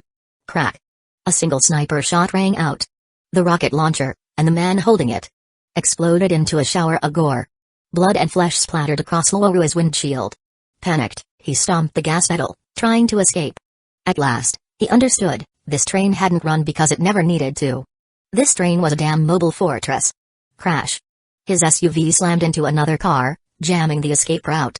Oworong exploded with rage. Get the fuck out of my way. On a rooftop in the distance, Chen Sixuan calmly adjusted her anti-materiel sniper rifle. A cold determination filled her gaze as she took aim at Oworong's cockpit. The rifle's immense power brought her an unusual sense of security. Watching her enemies obliterated, her emotions no longer wavered. Her fingers squeezed the trigger. Crack. What was supposed to be an organized ambush, within mere seconds, had turned into a one-sided massacre. Brother Rue. Brother Rong. At a distance, Gosheng, who had been in charge of blowing up the tracks, paled at the sight of the bloodbath. He grabbed his walkie-talkie, frantically calling out. No response. From Oworong. From Fatty. From Squad 1. From Squad 2. Nothing. Screw this. We're getting the hell out of here. Realizing the situation was hopeless, Gosheng and his team jumped onto motorcycles and bolted toward the chemical plant. But before they could escape, screech. All 6 spikes skidded to a halt. A lone armored vehicle blocked the road. Standing atop it, a young man with wind-swept hair faced away from them. "Who the hell are you?" Gosheng shouted in terror, fumbling for his gun. Click. A black Remington M96 was already pressed to the back of his head. Bang. Tat-tat-tat. Shukin and her team emerged, wiping them out in mere breaths. Lu Xingchen turned, pouting. "Come on, Shukin, at least let them introduce themselves first." Shukin holstered her gun. "Cut the crap. We need to get to the chemical plant and assist Captain Lin." Chapter 201, People Husband. Outside the chemical plant, the faint orange neurotoxin dissipated, and everyone gradually regained movement from their paralyzed state. Dinking had been impaled through the chest by Lu Chang's thrown electric blade. Wan Minutes let out a sorrowful cry, scrambling up to catch his falling body. Lin Xian discarded his black rifle without hesitation, raised his gun, and stepped forward, ready to finish off the couple. No. Seeing this, Wan Minutes immediately threw herself in front of Dinking, fearfully pleading, "Please, spare us. You can have all the supplies and weapons from our convoy. Isn't it a little late for that now, Captain Lin?" At this moment, Miao Lu stepped forward to report, "The convoy that attacked our train has been completely wiped out. A rough estimate puts their numbers at over 40. The remaining stragglers were also taken care of by Sister Shuken and the others." Hearing this, Dinking's expression changed dramatically. He looked at Lin Xian in disbelief. "Impossible." Beside him, Wan Minutes gasped, "We didn't." Before she could finish, her face suddenly stiffened, and she turned sharply toward Dinking. Luo. Both of them realized what had happened. Now that Lin Xian knew Infinite Train had secured its position, his heart was at ease. He chambered around and aimed at Dinking's forehead, his voice icy cold. "The good news is, once we take care of that monster inside, you two won't have to be skinned and turned into imposters." "Wait." Wan Minutes panicked, desperately trying to explain. "We didn't order an attack on your train. Actually, Wan Minutes." Blood trickled from Dinking's mouth as he cut her off. Seeing her confused expression, he said weakly, "No need to explain. We were the ones who struck first. The strong survive, the weak perish. There's no point in negotiating now." His face was ashen, his life rapidly slipping away. He turned to Lin Xian and muttered, "I just want to know. Do you really think you can take that thing down with just a few people?" Lin Xian's gaze flickered. "Since you already mentioned the Black Knight curse, you should know we don't have a choice." Dinking frowned, agitated. "You're throwing your people's lives away. Why not accept safe shelter and wait until you're ready to strike back?" Lin Xian met his gaze. "Your so-called shelter? Is that just feeding people to the monster every day?" Dinking fell silent for a moment before sighing, a self-deprecating smile appearing on his face. Facing the barrel of Lin Xian's gun, his expression carried a hint of relief. "Go ahead and shoot. You still haven't told me where your so-called shelter is." Dinking opened his eyes, chuckled disdainfully, and sneered, "What, so you can slaughter everyone there? My enforcers were all part of my convoy, and they're already dead at your hands. The only ones left are innocent people. Why spill more blood?" Lin Xian's voice was cold. "People who've eaten human flesh. Can they still be called human?" Dinking said nothing. He closed his eyes, held Wan Minutes tightly as she sobbed, and braced himself for the shot. Bzzzt, at that moment, the sound of a drone cut through the air. A PX-05 engineering robot flew overhead, landing behind Lin Xian. Dinking's eyes snapped open, his face twisting in alarm. "What did you do?" Kiki stepped forward, clapping her hands with a smug grin. "What else? Setting up bombs, obviously. Don't tell me you don't know this chemical plant is basically a giant powder keg." Lin Xian spoke calmly, "Even if you won't talk, it doesn't matter. Blowing up this factory and that monster will force the people in town to face the consequences of their own choices once night falls." Dinking's pupils shrank, and he suddenly coughed up a mouthful of blood. His breathing grew ragged as he stared at Lin Xian in a frenzy. "No. You can't do this. You'll kill everyone." Finally realizing the gravity of the situation, Dinking completely lost his composure. His eyes were desperate as he pointed to his exoskeleton suit. "Listen, brother. I know you want this suit. It has voice recognition, no one else can activate it but me. I'll unlock it for you. Just promise me one thing." Kiki scoffed, "Ha. Voice recognition? What a joke." But before she could finish, Lin Xian raised a hand, stopping her. He turned to Dinking. "Speak." Dinking coughed up more blood, his voice hoarse. "Take everything from my convoy, I don't care. Just leave a few vehicles for the survivors. They're just ordinary people. Let them live. Please. Let them live. Blood foamed at his lips as he screamed the last words with all his strength. Husband. Tears streamed down Wan Minut's face as she cradled Dinking, looking up at Lin Xian with pleading eyes. We did the evil deeds. In the underground parking lot of the cinema. There are 191 people. Many of them are women and children. Please. Spare them. Lin Xian raised his gun, his gaze cold. You were right about one thing. Wan Minute looked up, hope flickering in her eyes. Bang. A gunshot echoed inside the chemical plant. Lu Chang, Miao Lu, and Kiki all tensed at the sound. Lin Xian lowered his gun and spoke slowly. I still have to deal with that monster. Outside the chemical plant. 2 motorcycles roared out at high speed. Lin Xian rode with Kiki, followed closely by Lu Chang and Miao Lu, heading straight for the town. Meanwhile, Shu Ken and Lu Xingchen had finished clearing the battlefield. They drove into town to rendezvous with Lin Xian. Captain Lin, we've checked the area. Shu Ken reported as she stepped out of the vehicle. The core members of the Vajra convoy are all dead. There may still be some hiding, but we haven't located them yet. Lin Xian turned to look at the distant chemical plant. Get ready. The explosion is going to be massive.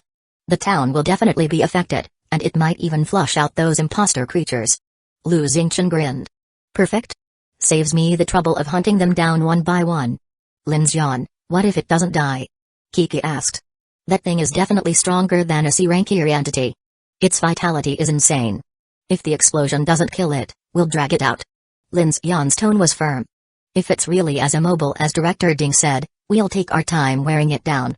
If not, well, at least it's daylight now. We won't be as defenseless as last night. Everyone nodded in agreement. This was an active assault on a high-level eerie entity, something they never would have dared attempt before. Though nervous, they steeled themselves for battle. Lin Xian retrieved Ding King's exoskeleton suit and activated mechanical scan. Scan complete. Acquired TRP-4 Special Industrial Active Exoskeleton, Blueprint. His eyes flickered as he read Ding King's personal logs. 21st, little Jia doesn't want to celebrate her 8th birthday underground. We're planning to let her see the sun for an hour. 25th, the monster in the chemical plant is getting restless. Wo-Rong told me Grandma Zhang is getting worse. I know what he meant by that. Lin Xian exhaled slowly, then pressed delete. Deleting user Ding King's log data. Deletion complete. He turned away. Let's move out. Chapter 202, Expulsion Rain Town in the afternoon welcomed another heavy downpour. The sky turned dark and gloomy, and the air carried a stifling atmosphere. Outside the cinema on Central Street, many vehicles were parked.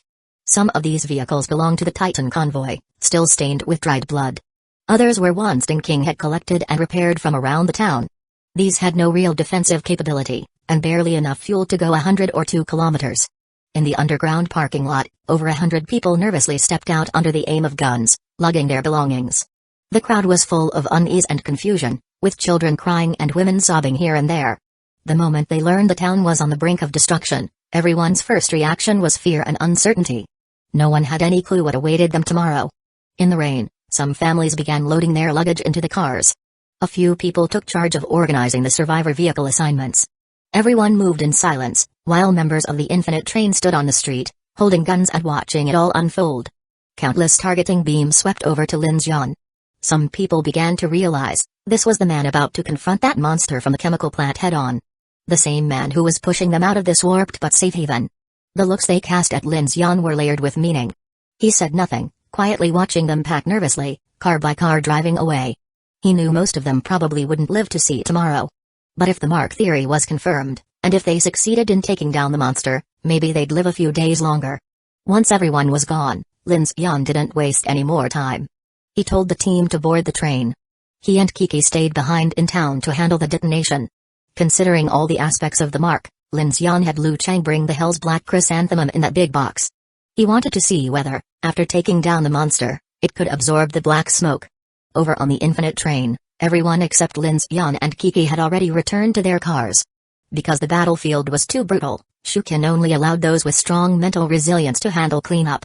The rest followed Chen Sixuan in sorting and logging the items into the storage boxes. The entire Rain Town platform was shrouded in a chill of death. With the rain pouring down, the flowing water was almost completely red. 12 level 1 eerie blood crystals, 3 level 2s, 4 rocket launchers, and 2 12.7mm vehicle-mounted autocannons. The Titan convoy really had some firepower.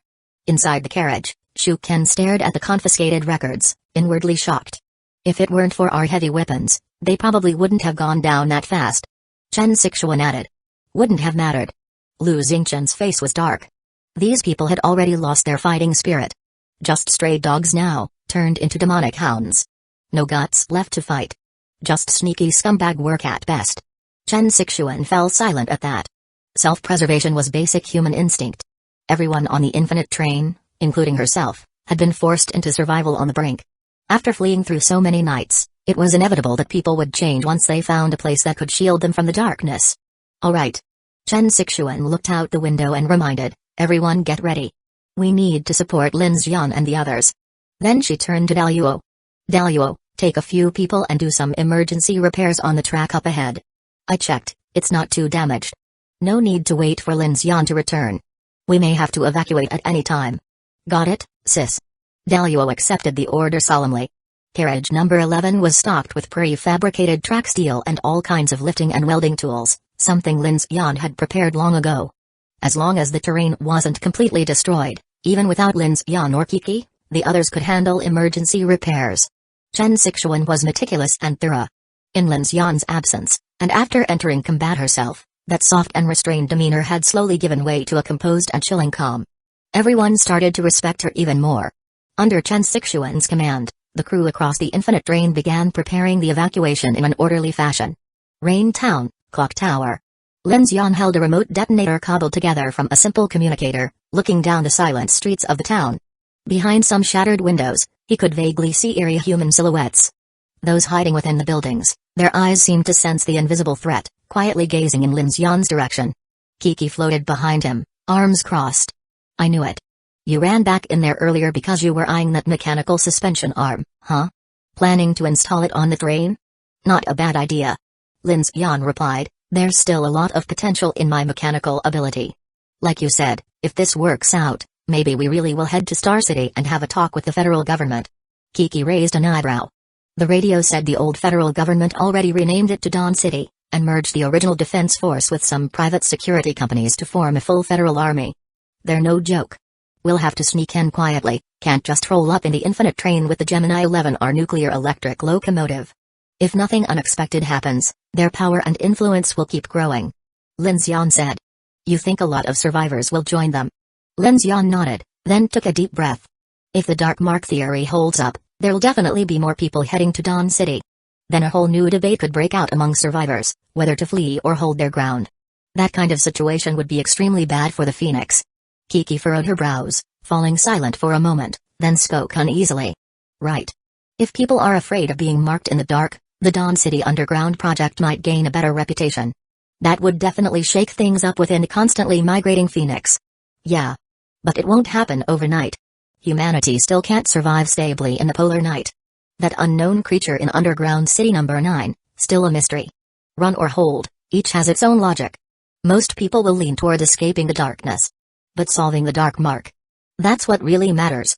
So, do we still need to share this Dark Mark situation with the Phoenix? Kiki's eyes showed a bit of concern. Yes. Lin Xian's expression was resolute. He didn't hesitate. Faction debates are our own business as humans. But when it comes to the invasion of darkness, we all have the same enemy. If we can prove this theory using the Hell's Black Chrysanthemum today, we might save countless fleeing survivors, and even change how people try to escape. Compared to the life and death of millions, faction disputes aren't worth a damn. Kiki nodded with admiration. Not bad. Big picture thinking. But those Descent folks probably won't agree. They treat the monsters like gods. Is that so? Lin Xian turned his targeting beam toward the chemical plant. Then today, let's bleed their so-called gods dry. Lin Xian, everything's deployed on our side. We're ready to pull out anytime. Be careful. Chen Sixuan's voice came through the communicator. Lin Xian checked the time, 2:40 p.m. Everyone, brace for shock impact. Detonating now.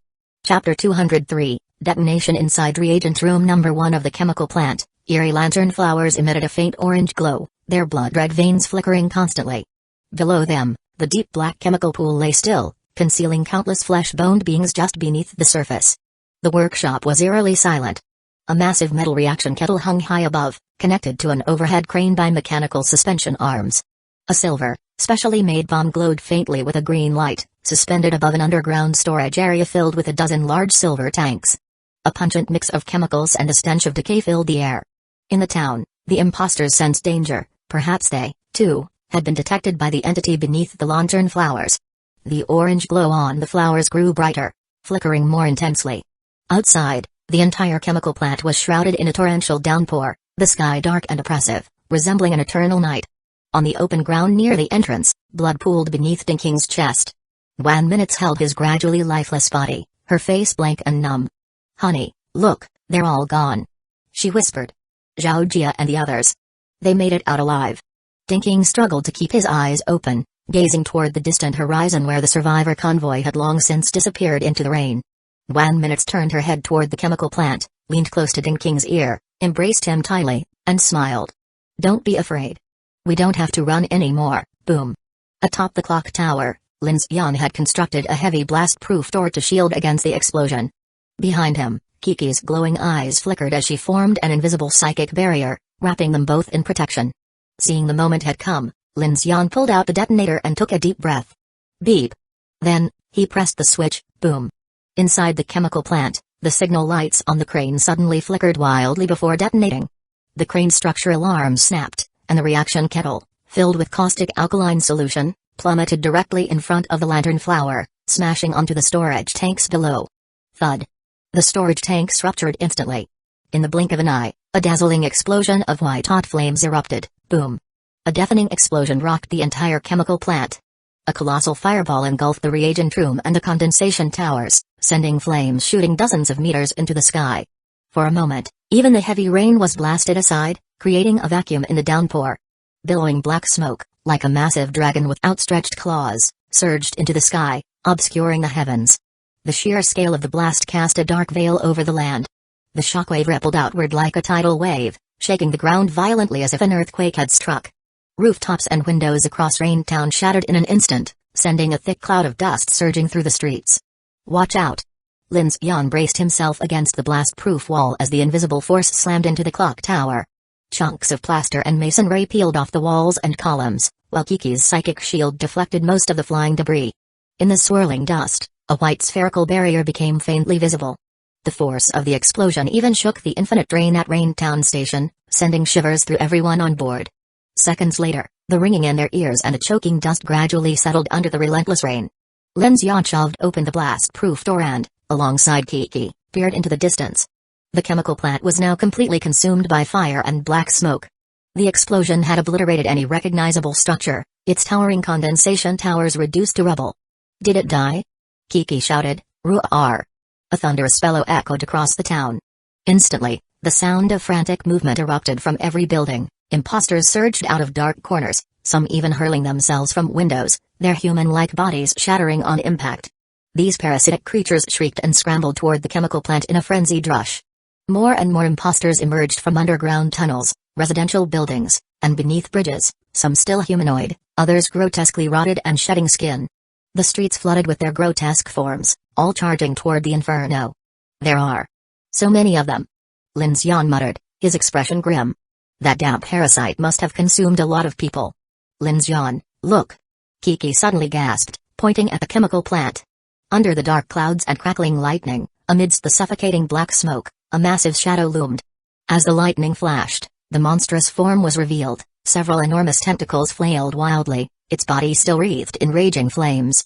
It roared and thrashed, its immense bulk struggling against the inferno. The air reeked of burning flesh and destruction. Beneath its monstrous head, they could finally see the true form of the tentacles hidden within the chemical pool. Atop its grotesque body, the lantern flower had been completely incinerated.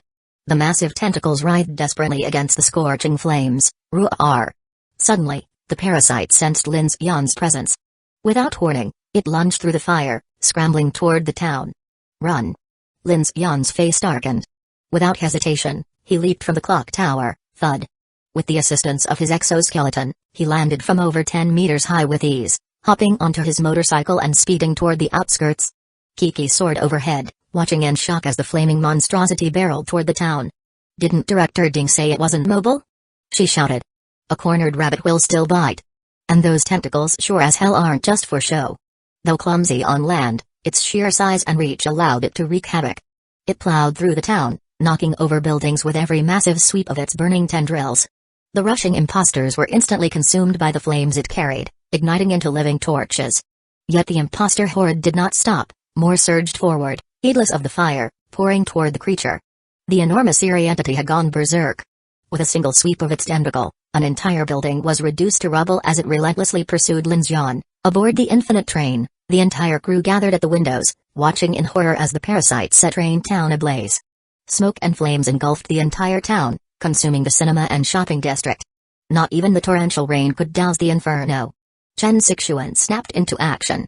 Grabbing her communicator, she barked orders, Dielu, cover them. Lu Xingchen, go retrieve Lin Xian and Kiki. Shukin, provide fire support. Shasha, activate the close-in weapon systems targeting system, beep. Beep. Beep. The automated blast doors on cars 11 and 5 slid open. Lu Xingchen and Shuken dashed out, while Dielu climbed onto the rooftop shooting platform. His Roar K-23 electric Gatling gun spun up, and the 1,130 close-in weapon systems in Car 12 rose into position. They're coming, BRRRR. Lin Xian sped down the road on his motorcycle, Kiki flying above him. As soon as the parasite lunged into range, the infinite train opened fire, ta-ta-ta-ta-ta. A storm of bullets tore into the beast, ripping flesh apart in a shower of gore. Imposters, some still ablaze, rushed the station. The crew aboard the infinite train counterattacked immediately. Shuken and Dielu unleashed a hail of gunfire, while Shasha's grenade launcher exploded amidst the horde. Atop the shooting deck, Chen Sixuan took aim with her A-33K anti-materiel sniper rifle. She locked onto a massive imposter lunging at Lin Xian's motorcycle. Bang! The shot blasted the imposter into pieces, its remains still twitching from parasitic influence. One by one, she picked off monsters closing in on her teammates, each shot deadly precise. In Car 1, Ding Junyi stood by the window, hands in his pockets, his heart pounding wildly. Watching the tide of grotesque creatures and the monstrous entity beyond, he realized something, for the first time. He felt no urge to run. The infinite train roared with firepower, tearing through the darkness. Chapter 204, Annihilation. Such abomination. Behold the fire god's wrath. Lu Xingchen leapt high into the air, flame surging from both hands as he propelled himself upward, landing directly onto the platform. He spread his arms wide, his fire ability roaring with intensity, shaking the air around him. The raindrops that had been falling near him suddenly vaporized, a wave of scorching heat radiating outward. Divine, Sky Fire Finger. With a flick of his sword finger, the flames behind him spiraled into a fiery spear, blasting forward from his fingertips. The massive firelight illuminated the monster's curling black tentacles before striking it directly in the face. An explosive blaze erupted. Meanwhile, Lin Xian and Kiki had rushed into Infinite Train's firepower coverage and immediately launched their counterattack. Kiki shot into the air, her hair whipping in the wind, raising a hand as her psychic energy twisted around both Lu Xingchen's inferno and the parasite's own flames. With a single clench of her fist, whoosh! The swirling fire condensed into a violent storm, whipping across the giant parasite's body, raising its temperature to the extreme. In the next instant, Kiki gritted her teeth and crushed her fist together. Boom! The swirling fire tornado collapsed inward, erupting upon the creature's body. Chunks of its burnt flesh cracked and shattered, glowing red like embers, scorched fragments crumbling away. Lin Xian, clad in his exoskeleton power suit, moved swiftly. A few wind cannon shots took down several imposters rushing through the platform gates. Then, with a sweep of his hands, a steel machine gun bunker materialized at the entrance. The PX-05 factory robot, carrying the Gatling gun Lin Xian had crafted at the chemical plant, secured it in place. Tat-tat-tat. A relentless barrage of bullets poured out. The giant parasite, now half-burnt, recoiled as a metal storm from the 1,130 close-in weapon systems shredded one of its charred tentacles at the base. Roar! It let out a piercing screech, its massive, fanged mouth slowly opening, twitching violently. From within, countless tiny bone-white parasites began spilling out. It was about to spew a swarm of parasitic worms. Lin Xian, crafting bullets on the fly to supply the robot, saw this and immediately reached for his magnetically controlled black rifle. Whoosh! Bang! The black rifle rocketed forward, its magnetic propulsion engine igniting at full power. The weapon tore through an entire row of imposters, piercing through their skulls like a skewer of meat, then accelerated midair, soaring upwards. Just as the parasite was about to unleash its swarm, Lin Xian's black rifle speared into its gaping maw, splat. A fountain of blood and flesh exploded outward, stalling the monster's attack. Kiki, fire bro. Seal its mouth. Don't let it spit those worms. Lin Xian shouted through the communicator. He had seen these bone parasites before. With the Infinite Train crew locked in a chaotic battle, if those parasites got onto the train, it would be impossible to tell friend from foe. Kiki and Lu Xingqian immediately realized the danger. Kiki prepared to fly forward and use her psychic force to clamp the creature's jaws shut, but at that moment, wham! A massive tentacle swept through the air. She had to instantly ascend higher, narrowly avoiding the devastating strike. The tentacle smashed into the warehouse's rooftop, ripping it clean off. Lu Xingqian, mid-fire casting, couldn't dodge in time, bam! The tentacle struck him head-on, sending him hurtling like a meteor into the distant forest, his body wrapped in flames. Roar! The giant parasite howled. By now, the 1,130 close-in weapon systems had run out of ammo. The Infinite Train crew was locked in intense firefights against the charging imposters. The monstrous creature widened its maw. A white cascade of parasitic worms gushed out like a waterfall. Kiki clenched her fists, about to unleash a shockwave to blast them away, but then, from the woods, a pillar of flames erupted skyward. Lu Xingqian emerged, his entire body blazing like a human torch. His shirt had been completely burned away, his face ice cold, his eyes filled with murderous intent. Abomination. You have chosen death. He glanced at Kiki in the air and roared, lend me your psychic power. Send me into that thing's mouth. What? Kiki's eyes widened in shock, but seeing Lu Xingqian's unshaken resolve, she gritted her teeth. With a flick of her hand, her psychic energy enveloped him. Whoosh! She hurled him forward, directly into the gaping maw of the monster. At the same time, she focused all her energy, forming a barrier to hold back the torrent of parasites, keeping them from reaching the platform. From the crew's perspective, a small, blazing figure vanished into the creature's mouth. Lin Xian's eyes narrowed. Retracting his black rifle, he suddenly drew his GK-03 electric blade.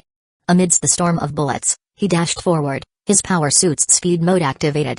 The electric motors in his boots surged, accelerating him to breakneck speed. He became a blur.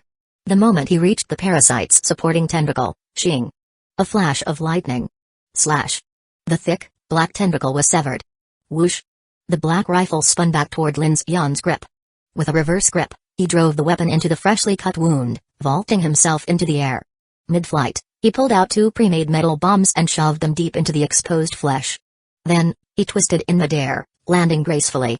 With a flick of his hand, the black rifle's magnetic propulsion ignited, roaring back into his grasp. As he turned to look up, from within the monster's gaping maw, a blinding white glow ignited. Inside, Lu Xingqian stood, his very hair engulfed in flames. Yet, the fire did not harm him. His eyes opened slowly, a crimson inferno blazed within his pupils. Art is an explosion, he whispered. Then, he spread his arms wide. Boom! A crimson fireball detonated like a supernova, engulfing the creature's mouth and torso. The white parasites, once flowing like a cascading river, instantly vaporized into black ashes. Above the platform, the firestorm blazed like a miniature sun. The rain evaporated before it even touched the flames. Kiki swiftly formed a psychic barrier, shielding the team from the heat wave. Then, she unleashed a devastating telekinetic force. Fall, damn you! The colossal parasite reeled backward, its tentacles flailing desperately. Then, boom! Boom! The metal bombs detonated. One of its main supporting tentacles was blasted apart. Unable to hold itself up any longer, the massive creature toppled over, crushing dozens of imposters beneath its weight. Even so, its remaining tentacles still twitched violently. Lu Xingqian landed, still ablaze. Without hesitation, Divine Inferno burst. Twin jets of fire erupted from his hands, roasting the monster alive. Kiki landed beside him, wrapping the flames in her psychic energy, ensuring the entire creature burned evenly. Chapter 205, Results of the Battle Ratatat. The imposters on the platform had been completely wiped out. Owo Shasha and Shu Ken led their team rushing out of the station, while every single member of the Infinite Train unleashed a relentless barrage on the burning monster. Everyone gritted their teeth, pouring out all the fear and frustration they had bottled up from countless nights of fleeing in terror from the creatures of the dark. It was as if they were determined to empty every last bullet they had. Flames. Bullets. Non-stop bombardment. For 4 or 5 minutes straight, the barrels of the machine guns glowed red-hot from overuse. Finally, the writhing frequency of the parasitic tendrils inside the smoke and fire began to slow. And slow. Until at last, there was nothing but silence. Click. The final bullet was spent. Outside the station, the battlefield fell into a deathly stillness. Only the monstrous parasite, now engulfed in flames, continued to crackle and sizzle within the inferno. Huff. Huff. Everyone stared at the charred, unknown entity, their eyes wide, their breaths heavy. Is it dead? Someone broke the silence. It should be. Right? Whoosh. A pillar of black smoke suddenly shot into the sky. Lin Xian's expression darkened. Not good. But in the very next moment, the smoke twisted sharply, diverting away from them and soaring toward the back of the crowd. There stood Ding Junyi, in front of her. The hell's black chrysanthemum she had placed earlier. As the swirling black mist surged into the flower, the deep crimson glow at its core vanished in an instant, replaced by a soft, radiant white light. Ding Junyi adjusted her glasses, a rare flicker of excitement gleaming in her eyes. Looks like my hypothesis was correct. Lin Xian exhaled deeply, closed his eyes for a moment, and then spoke softly. We did it. The instant those words left his mouth, a tidal wave of exhilaration swept over the entire team. Yeah. Shasha jumped up with a cheer. This is amazing. Shu Ken called out, exchanging a celebratory high-five with Luo. Lu Chang, Miao Lu, and the others erupted into joyful shouts. I can't believe we actually took down such a massive monster. This is unreal. Long live Captain Lin.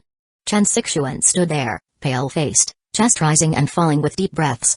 She looked at the burning remains of the enormous creature, then at the beaming faces of her comrades, the firelight illuminating their expressions. For the first time, their cheers felt genuine, pure, unrestrained joy. Lin Xian was also catching his breath. His gaze flickered up to Kiki hovering above, then over to Lu Xingchen as he emerged from the flames, completely unscathed.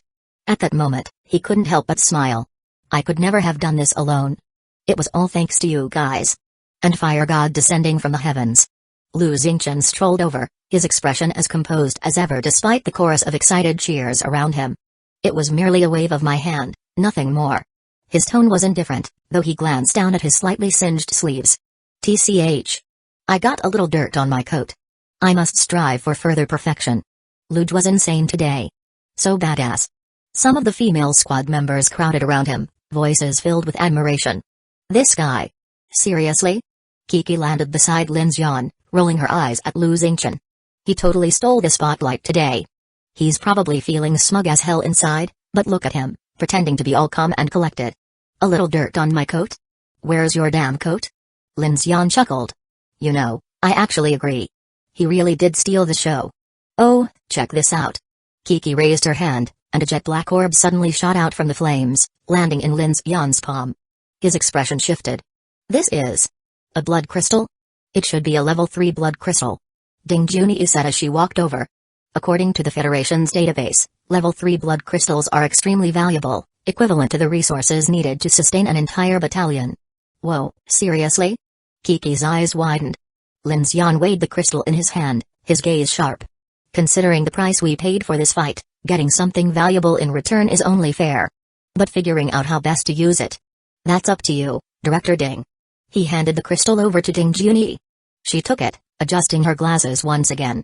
The Federation and Phoenix probably already have some research progress on blood crystals. My suggestion is to trade our Dark Mark research data for their latest findings. That way, I can accelerate our own research. Trade? Chen Sixuan approached, frowning. With the Federation? It's just an exchange of interests. Ding Junyi clarified. It has nothing to do with loyalty to any organization. No trade. Lin Xian shut it down immediately. We still need to verify our findings when night falls. If it proves correct, then we'll directly share our Dark Mark research with Phoenix. They might already have their own theories, but if our information reaches the survivors even a day earlier, it could save lives. Ding Junyi studied him for a moment, then nodded. Alright, your call. I'll keep studying the blood crystal. If we need to trade, I suggest using level 1 or 2 blood crystals first. This level 3 one is far too unique, it could greatly benefit my research. That's fine. Lin Xian swept his gaze over the battlefield. The sky was overcast. Most of Rain Town was ablaze. The massive parasite had been reduced to a smoldering husk, and the station was littered with imposter corpses. Turning to Shuken, he asked, do we have any casualties? Shuken shook her head, eyes still bright with excitement. Some injuries, but nothing serious. No fatalities. Lin Xian exhaled, relieved. Taking down such a monstrous parasite without losing a single person. That was beyond his expectations. He turned to Ding Junyi. Director Ding, I owe you one. Your judgment was spot on. She nodded slightly. Thank you. Though they had burned through a massive amount of ammunition and resources, their team had survived intact. More importantly, Their successful operation might have cleansed their dark marks, a potential game changer. And perhaps even more crucially, the battle had shifted their mindset. Their fear was no longer absolute. Confidence had been born from victory. Lin Xian checked the time. An hour until nightfall. To be safe, he didn't want to waste another second. Everyone, pack up and return to the train. We leave Rain Town tonight. Understood. The team moved swiftly. Lin Xian ordered Luo to load the Roar K-23 electric Gatling gun onto the train. It would be a valuable addition to their firepower. The only problem was ammunition. The more heavy weapons they had, the greater the burden on Lin Xian to manufacture bullets. Once everyone was aboard, Lin Xian activated the Airy Cube. Beep. Conducting anomaly detection using non-mechanical energy, scan complete. No fear-based anomalies detected. Dark forces successfully neutralized, ha. Lin Xian let out a breath of relief. After the nightmarish imposter invasion from before, he wasn't about to take any chances. Good thing we have the Airy Cube. And Hell's Black Chrysanthemum. Both of them did some serious work today. One could block dark infection and detect infiltrators. The other, well, its dark mark detection ability alone made it worth its weight in gold. In some ways, Hell's Black Chrysanthemum was like an upgraded soul wave detector. Chapter 206, Into the night under the gloomy sky, the rain poured down. The silhouette of Rain Town blurred into the skyline, shrouded in thick, charred smoke. On board the train, tension mingled with excitement. For everyone, this was the first time since Apocalypse Day that they had proactively taken down an eerie entity in a direct confrontation. Months of relentless escape and pinned-up anxiety seemed to release in an instant. The once oppressive atmosphere in the carriage had significantly lightened. But everyone knew, this was no time to relax. Nightfall was approaching, and there was a high chance they'd face another siege of eerie entities, just like last night.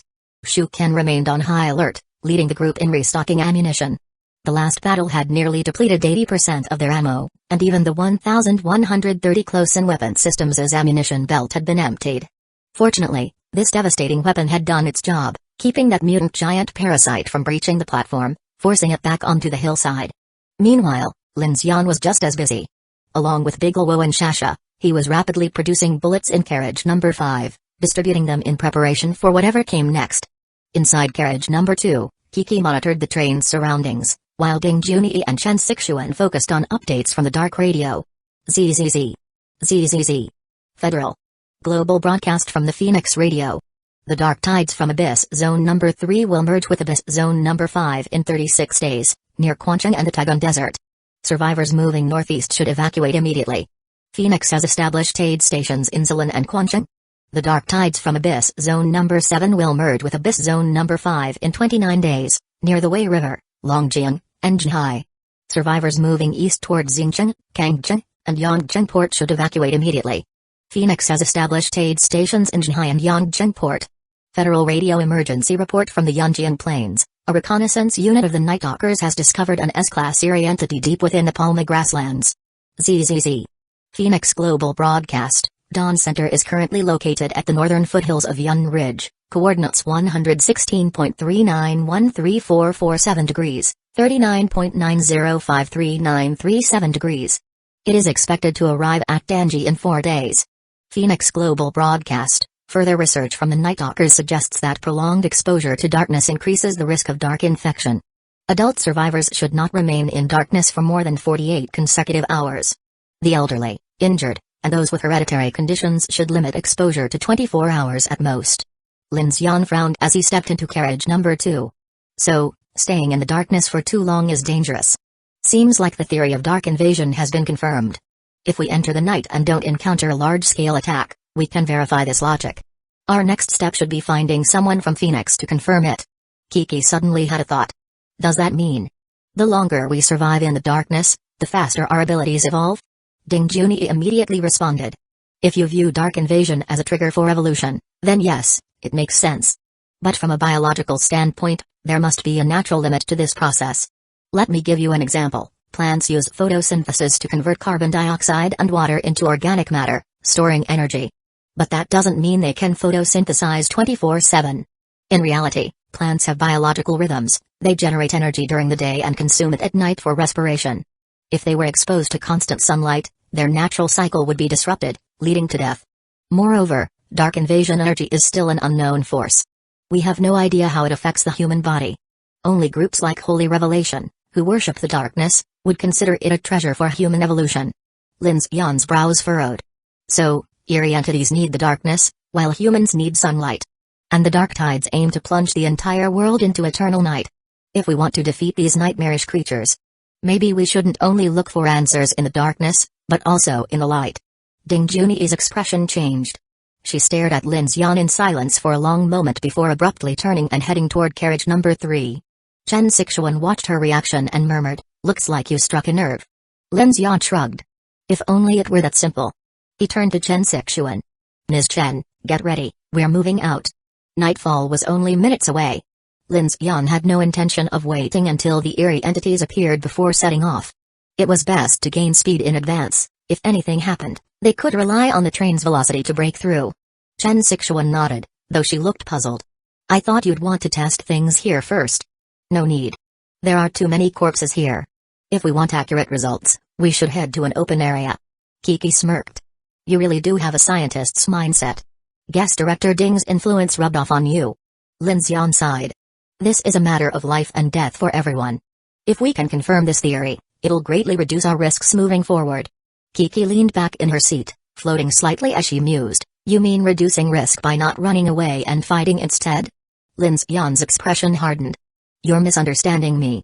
Running is always the first priority when facing an unbeatable threat. But knowing how dark marking works gives survivors an additional choice. If we blindly run without dealing with the markings, they'll stack like a chain reaction, creating an unmanageable disaster. If it's just C-class eerie entities, many survivors might choose to fight back instead. A few casualties are far better than total annihilation. Not every survivor will face an S-class threat, but in places like Hueco City, where all the markings concentrated, every imaginable horror, sky, land, underground, converged. That's true despair. So, the best survival strategy is to eliminate the first hunter and then re-enter stealth mode. That way, we'll be safer in the darkness." Kiki pondered for a moment before nodding. "You've got a point." Lin Xian said no more. He fired up the infinite train, then joined Chen Xixuan in the cockpit. "Do we have enough bullets?" "Barely. The 1130 close-in weapon systems is still out of commission." Lin Xian scowled. "No time to hesitate? We have to take the risk." His stamina was nearly depleted, and the mutant giant parasite's corpse was still burning on the hillside. He had no intention of lingering in Raintown any longer. They needed to leave, and test if their markings had truly been erased. With a roar, the infinite train surged forward, leaving the valley behind as it raced toward the orbital main rail. Along the way, Lin Xian saw scattered remains on the tracks, the aftermath of their escape last night. Beep, beep, his watch alarm went off. Both he and Chen Xixuan stiffened. As the train headlights lit up the tracks ahead, their expressions turned grim. Inside the carriages, everyone held their breath, waiting for the tides to arrive. Chomp. Above them, the sky flickered with eerie light. The storm clouds that had covered the sky vanished instantly, replaced by an endless black veil. The entire forest along the tracks plunged into complete darkness, with only the outlines of trees faintly visible. For a split second, Lin Xian forgot to breathe. Chapter 207, Clear Mark 1 second, 2 seconds, 3 seconds. In car number 5, Daluo gripped his gun tightly. Lu Xingchen stood with arms crossed, eyes closed, playing the role of a mysterious expert. The tea brewer in front of them whistled as steam rose. Chen Xixuan watched the tracks ahead, tense with anticipation, afraid that at any moment, some terrifying creature would suddenly lunge at them. 1 minute, 2 minutes, 5 minutes. 10 minutes passed, and the train continued moving quietly. A wide track appeared ahead, and with a series of clanking sounds, infinite train smoothly merged back onto the main rail. Lin Xian. Chen Xixuan turned to look at him, seeing him standing silently beside her. At that moment, Lin Xian let out a slow breath, his expression shifting. It seems. Dark Mark is real. Every survivor is a marked prey being hunted. He vividly remembered that during the previous 2 nights, before they entered Raintown's vicinity, those eerie entities had appeared outside Infinite Train almost instantly. It was as if Infinite Train were a beacon in the dark tide, attracting a swarm of monsters, all waiting for the moment the light went out, ready to pounce. But now, everything around them was silent. So silent, in fact, that Lin Xian found it eerily unreal. Chen Xixuan covered her mouth, eyes filled with disbelief as she stared into the darkness ahead. So terrifying. We thought we were hiding, but in reality, we've always been in their sight. Lin Xian spoke, there should be some safe zones, or perhaps, once the mark is gone, We enter a dormant state, making us relatively safer. Screech. After another 10 minutes, they had completely left the Valley of Rain Town and arrived at an open forest. Lin Xian brought the train to a stop. We're not moving forward? Chen Sixuan asked. No need. Now that we've confirmed this, we should take advantage of the dormant state to rest. There's no point in rushing forward blindly in the dark. Lin Xian replied. He had no intention of immediately attracting a new mark after just getting rid of one. Now that they knew they were safe, the priority was to stop and resupply, restock ammunition, replenish food. That was the right course of action. Good. We still haven't sorted through all the supplies we collected in Rain Town. Chen Sixuan sighed in relief. Then she asked, earlier, you mentioned an S-class Eerie entity in the Parma grasslands. Should we change our route? Lin Xian nodded. Of course. We can't afford to provoke an S-class entity right now. If we get marked by one, we could end up facing a disaster like what happened in Yubai City. Chen Sixuan agreed. Alright. In that case, we can head to Hangshan Pass first and decide our next move based on Phoenix's intelligence.